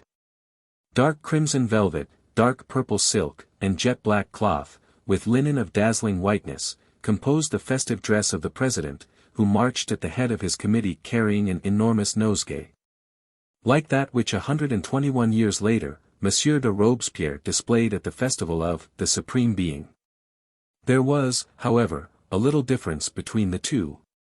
Very different from the French tribune, whose heart was so full of hatred and ambitious vindictiveness, was the honest president, who carried in his bosom a heart as innocent as the flowers which he held in his hand. Behind the committee, who were as gay as a meadow, and as fragrant as a garden in spring, marched the learned societies of the town, the magistrates, the military, the nobles, and the boors. The people, even among the respected republicans of the 7 provinces, had no place assigned to them in the procession, they merely lined the streets. This is the place for the multitude, which with true philosophic spirit, waits until the triumphal pageants have passed, to know what to say of them, and sometimes also to know what to do. This time, however, there was no question either of the triumph of Pompey or of Caesar, neither of the defeat of Mithridates, nor of the conquest of Gaul. The procession was as placid as the passing of a flock of lambs, and as inoffensive as a flight of birds sweeping through the air. Haarlem had no other triumphers, except its gardeners. Worshipping flowers, Haarlem idolized the florist. In the center of this pacific and fragrant cortege the black tulip was seen, carried on a litter, which was covered with white velvet and fringed with gold. The handles of the litter were supported by 4 men, who were from time to time relieved by fresh relays, even as the bearers of Mother Cybele used to take turn and turn about at Rome in the ancient days, when she was brought from Etruria to the eternal city, amid the blare of trumpets and the worship of a whole nation. This public exhibition of the tulip was an act of adoration rendered by an entire nation, unlettered and unrefined, to the refinement and culture of its illustrious and devout leaders, whose blood had stained the foul pavement of the Buitenhof, reserving the right at a future day to inscribe the names of its victims upon the highest stone of the Dutch Pantheon. It was arranged that the Prince Stadtholder himself should give the prize of 100,000 guilders, which interested the people at large. And it was thought that perhaps he would make a speech which interested more particularly his friends and enemies. For in the most insignificant words of men of political importance their friends and their opponents always endeavor to detect, and hence think they can interpret, something of their true thoughts. As if your true politician's hat were not a bushel under which he always hides his light. At length the great and long-expected day, May 15, 1673, arrived. And all Haarlem, swelled by her neighbors, was gathered in the beautiful tree-lined streets, determined on this occasion not to waste its applause upon military heroes, or those who had won notable victories in the field of science, but to reserve their applause for those who had overcome nature, and had forced the inexhaustible mother to be delivered of what had theretofore been regarded as impossible, a completely black tulip. Nothing, however, is more fickle than such a resolution of the people. When a crowd is once in the humor to cheer, it is just the same as when it begins to hiss. It never knows when to stop. It therefore, in the first place, cheered Van Sistens and his nosegay, then the corporation, then followed a cheer for the people. And, at last, and for once with great justice, there was one for the excellent music with which the gentlemen of the town councils generously treated the assemblage at every halt. Every eye was looking eagerly for the heroine of the festival, that is to say, the black tulip, and for its hero in the person of the one who had grown it. In case this hero should make his appearance after the address we have seen worthy Van Sistens at work on so conscientiously, he would not fail to make as much of a sensation as the stadtholder himself. But the interest of the day's proceedings for us is centered neither in the learned discourse of our friend Van Sistens, however eloquent it might be, nor in the young dandies, resplendent in their Sunday clothes, and munching their heavy cakes, nor in the poor young peasants, gnawing smoked eels as if they were sticks of vanilla sweetmeat, neither is our interest in the lovely Dutch girls, with red cheeks and ivory bosoms, nor in the fat, round mynheers, who had never left their homes before, nor in the sallow, thin travellers from Ceylon or Java, nor in the thirsty crowds, who quenched their thirst with pickled cucumbers. No, so far as we are concerned, the real interest of the situation, the fascinating, dramatic interest, is not to be found here. Our interest is in a smiling, sparkling face to be seen amid the members of the horticultural committee. In the person with a flower in his belt, combed and brushed, and all clad in scarlet, a color which makes his black hair and yellow skin stand out in violent contrast. This hero, radiant with rapturous joy, who had the distinguished honor of making the people forget the speech of Van Sistens, and even the presence of the stadtholder, was Isaac Boxtel, who saw, carried on his right before him, the black tulip, his pretended daughter, and on his left, in a large purse, the 100,000 guilders in glittering gold pieces, towards which he was constantly squinting, fearful of losing sight of them for one moment. Now and then Boxtel quickened his step to rub elbows for a moment with Van Sistens. He borrowed a little importance from everybody to make a kind of false importance for himself, as he had stolen Rosa's tulip to effect his own glory, and thereby make his fortune. Another quarter of an hour and the prince will arrive and the procession will halt for the last time. After the tulip is placed on its throne, the prince, yielding precedence to this rival for the popular adoration, will take a magnificently emblazoned parchment, on which is written the name of the grower. And His Highness, in a loud and audible tone, will proclaim him to be the discoverer of a wonder. That Holland, by the instrumentality of him, Boxtel, has forced nature to produce a black flower, which shall henceforth be called Tulipa nigra Boxtelia. From time to time, however, Boxtel withdrew his eyes for a moment from the tulip and the purse, timidly looking among the crowd, for more than anything he dreaded to descry there the pale face of the pretty Frisian girl. She would have been a spectre spoiling the joy of the festival for him, just as Banquo's ghost did that of Macbeth. And yet, if the truth must be told, this wretch, who had stolen what was the boast of man, and the dowry of a woman, did not consider himself as a thief. He had so intently watched this tulip, followed it so eagerly from the drawer in Cornelius's dry room to the scaffold of the Buitenhof, and from the scaffold to the fortress of Loewestein. He had seen it bud and grow in Rosa's window, and so often warmed the air round it with his breath, that he felt as if no one had a better right to call himself its producer than he had. And anyone who would now take the black tulip from him would have appeared to him as a thief. Yet he did not perceive Rosa, his joy therefore was not spoiled. In the center of a circle of magnificent trees, which were decorated with garlands and inscriptions, the procession halted, amidst the sounds of lively music. And the young damsels of Haarlem made their appearance to escort the tulip to the raised seat which it was to occupy on the platform, by the side of the gilded chair of His Highness the Stadtholder. And the proud tulip, raised on its pedestal, soon overlooked the assembled crowd of people, who clapped their hands, and made the old town of Haarlem re-echo with their tremendous cheers. Chapter 32. A Last Request. At this solemn moment, and whilst the cheers still resounded, a carriage was driving along the road on the outskirts of the green on which the scene occurred. It pursued its way slowly, on account of the flocks of children who were pushed out of the avenue by the crowd of men and women.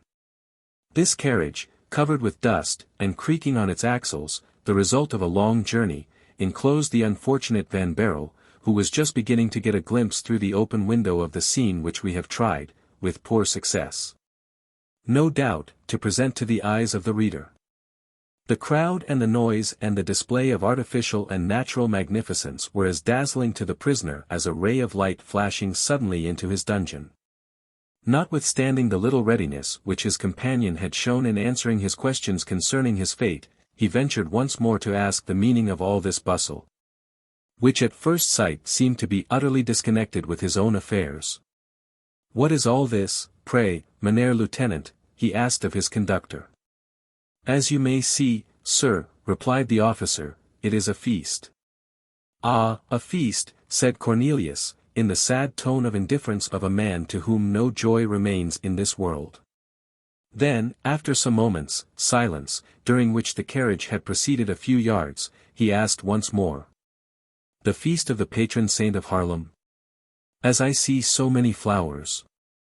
"It is, indeed, a feast in which flowers play a principal part."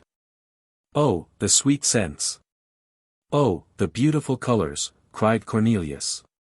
"Stop, that the gentleman may see," said the officer, with that frank kindliness which is peculiar to military men, to the soldier who was acting as postilion. "Oh, thank you, sir, for your kindness," replied Van Baerle, in a melancholy tone, "the joy of others pains me, please spare me this pang." "Just as you wish. Drive on." "I ordered the driver to stop because I thought it would please you, as you are said to love flowers, and especially that the feast of which is celebrated today." "And what flower is that?" "The tulip." "The tulip," cried Van Baerle, "is today the feast of tulips?" "Yes, sir, but as this spectacle displeases you, let us drive on." The officer was about to give the order to proceed, but Cornelius stopped him, a painful thought having struck him.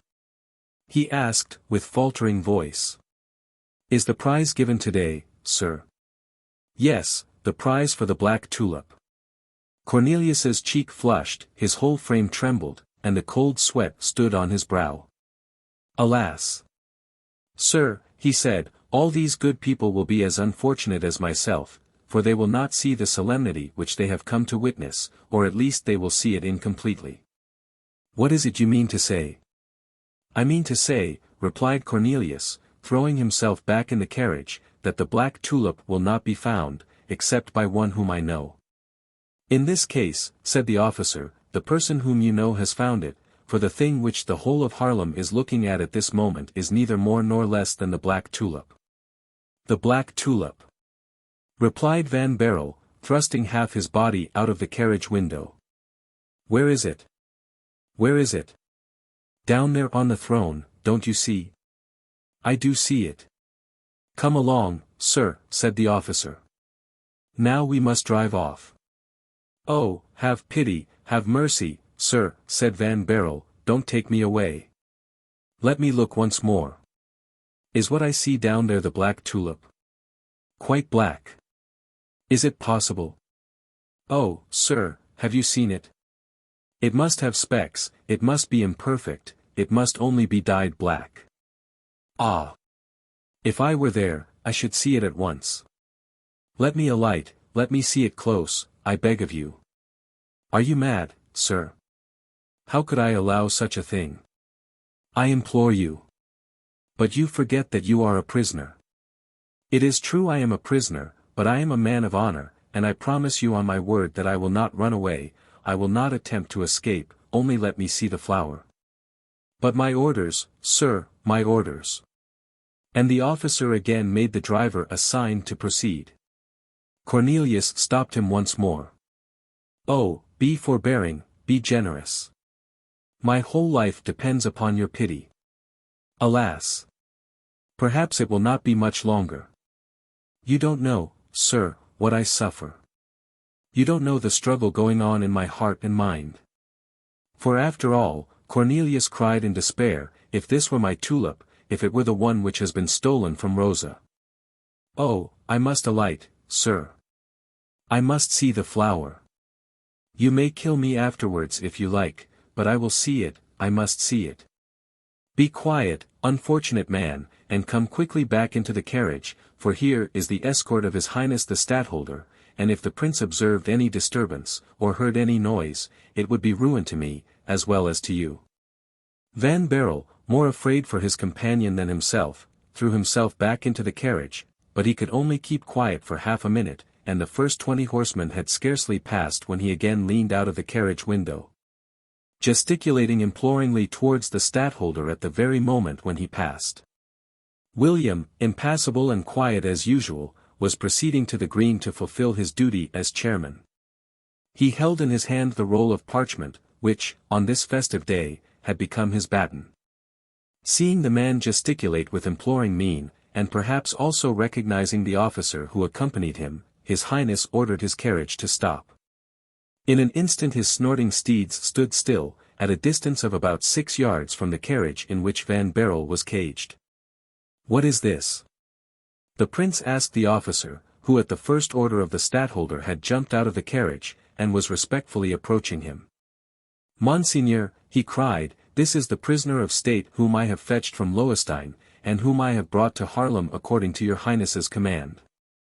"What does he want?" "He entreats for permission to stop here for a minute."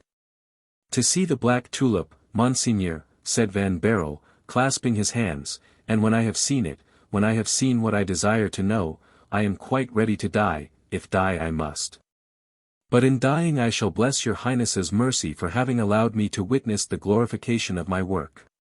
It was, indeed, a curious spectacle to see these two men at the windows of their several carriages.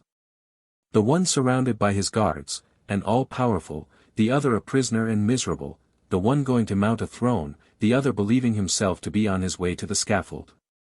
William, looking with his cold glance on Cornelius, listened to his anxious and urgent request. Then addressing himself to the officer, he said, "Is this person the mutinous prisoner who has attempted to kill his jailer at Loewestein?"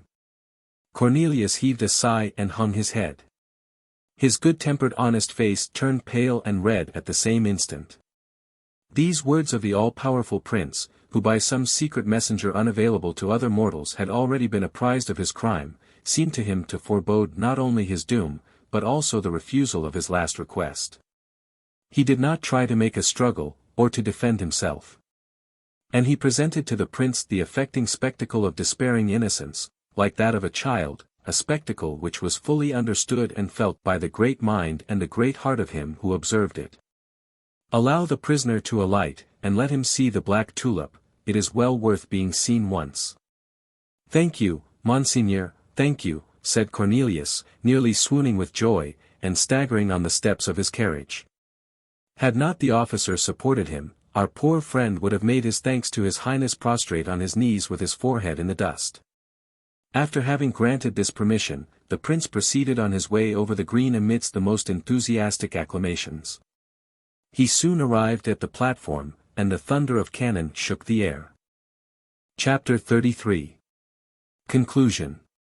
Van Baerle, led by 4 guards, who pushed their way through the crowd, sidled up to the black tulip, towards which his gaze was attracted with increasing interest the nearer he approached to it. He saw it at last, that unique flower, which he was to see once and no more. He saw it at the distance of 6 paces, and was delighted with its perfection and gracefulness. He saw it surrounded by young and beautiful girls, who formed, as it were, a guard of honor for this queen of excellence and purity. And yet, the more he ascertained with his own eyes the perfection of the flower, the more wretched and miserable he felt.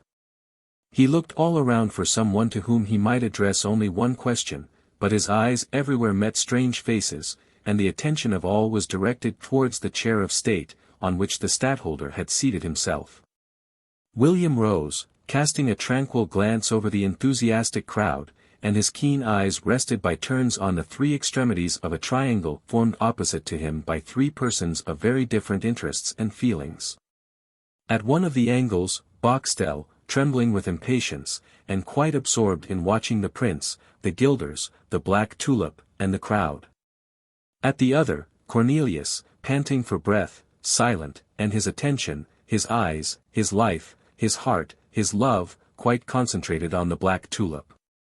And thirdly, standing on a raised step among the maidens of Haarlem, a beautiful Frisian girl, dressed in fine scarlet woolen cloth, embroidered with silver, and covered with a lace veil, which fell in rich folds from her headdress of gold brocade.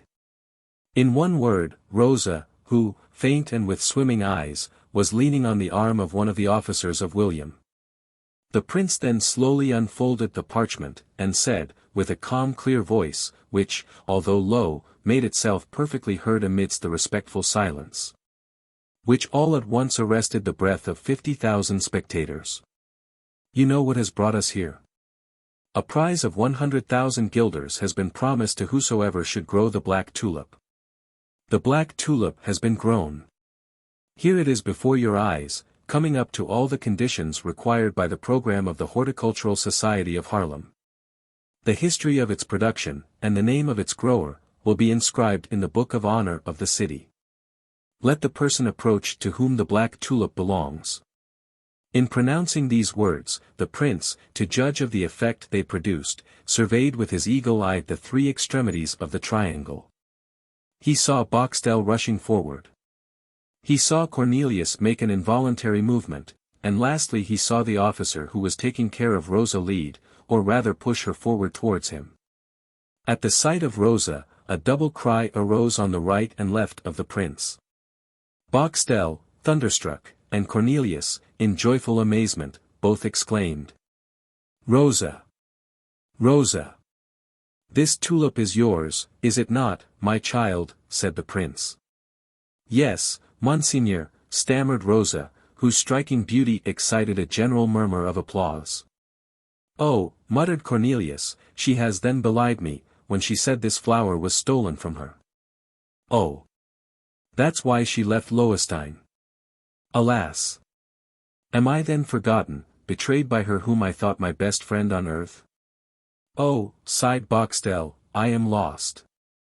"This tulip," continued the prince, "will therefore bear the name of its producer, and figure in the catalogue under the title, Tulipa nigra rosa barloensis, because of the name Van Baerle, which will henceforth be the name of this damsel."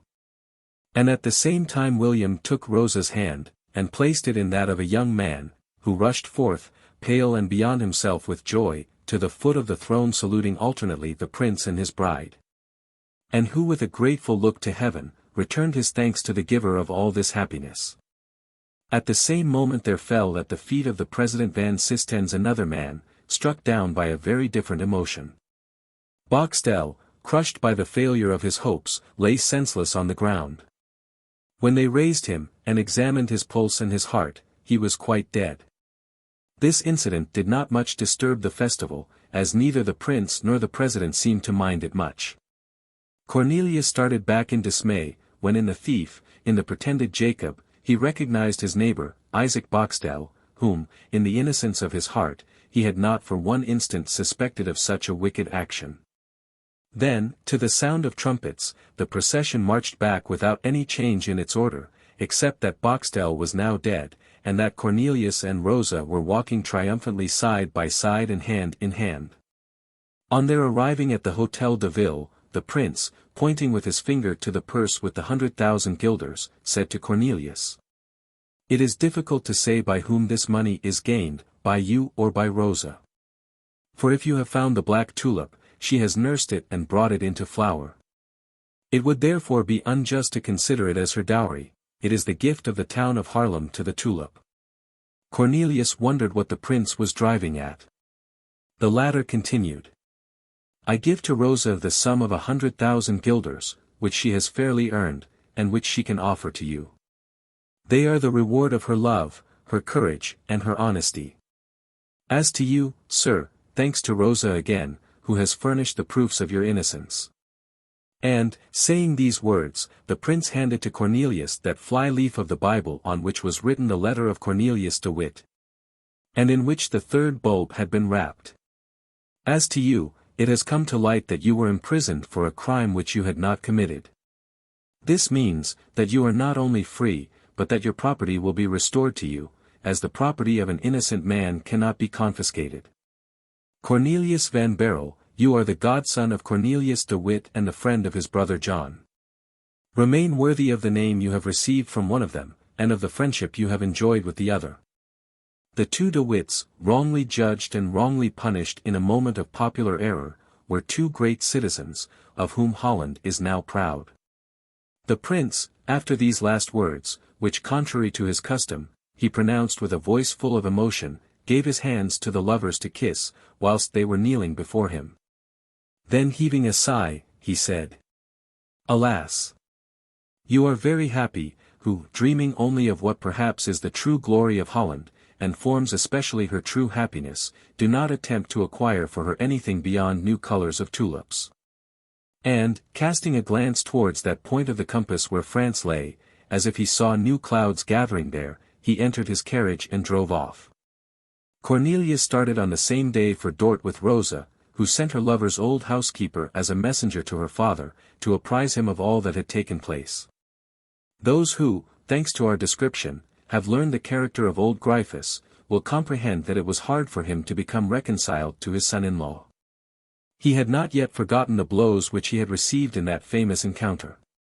To judge from the wheels which he counted, their number, he said, amounted to 41, but at last, in order, as he declared, not to be less generous than His Highness the Stadtholder, he consented to make his peace. Appointed to watch over the tulips, the old man made the rudest keeper of flowers in the whole of the 7 provinces. It was indeed a sight to see him watching the obnoxious moths and butterflies, killing slugs, and driving away the hungry bees. As he had heard Boxtel's story, and was furious at having been the dupe of the pretended Jacob, he destroyed the sycamore behind which the envious Isaac had spied into the garden. For the plot of ground belonging to him had been bought by Cornelius, and taken into his own garden. Rosa, growing not only in beauty, but in wisdom also, after 2 years of her married life, could read and write so well that she was able to undertake by herself the education of 2 beautiful children which she had borne in 1674 and 1675. Both in May, the month of flowers. As a matter of course, one was a boy, the other a girl, the former being called Cornelius, the other Rosa. Van Baerle remained faithfully attached to Rosa and to his tulips. The whole of his life was devoted to the happiness of his wife and the culture of flowers, in the latter of which occupations he was so successful that a great number of his varieties found a place in the catalogue of Holland. The 2 principal ornaments of his drawing-room were those 2 leaves from the Bible of Cornelius de Witt, in large golden frames. One of them containing the letter in which his godfather enjoined him to burn the correspondence of the Marquis de Louvois, and the other his own will, in which he bequeathed to Rosa his bulbs under condition that she should marry a young man of from 26 to 28 years, who loved her and whom she loved, a condition which was scrupulously fulfilled, although, or rather because, Cornelius did not die. And to ward off any envious attempts of another Isaac Boxtel, he wrote over his door the lines which Grotius had, on the day of his flight, scratched on the walls of his prison. Sometimes one has suffered so much that he has the right never to be able to say, "I am too happy."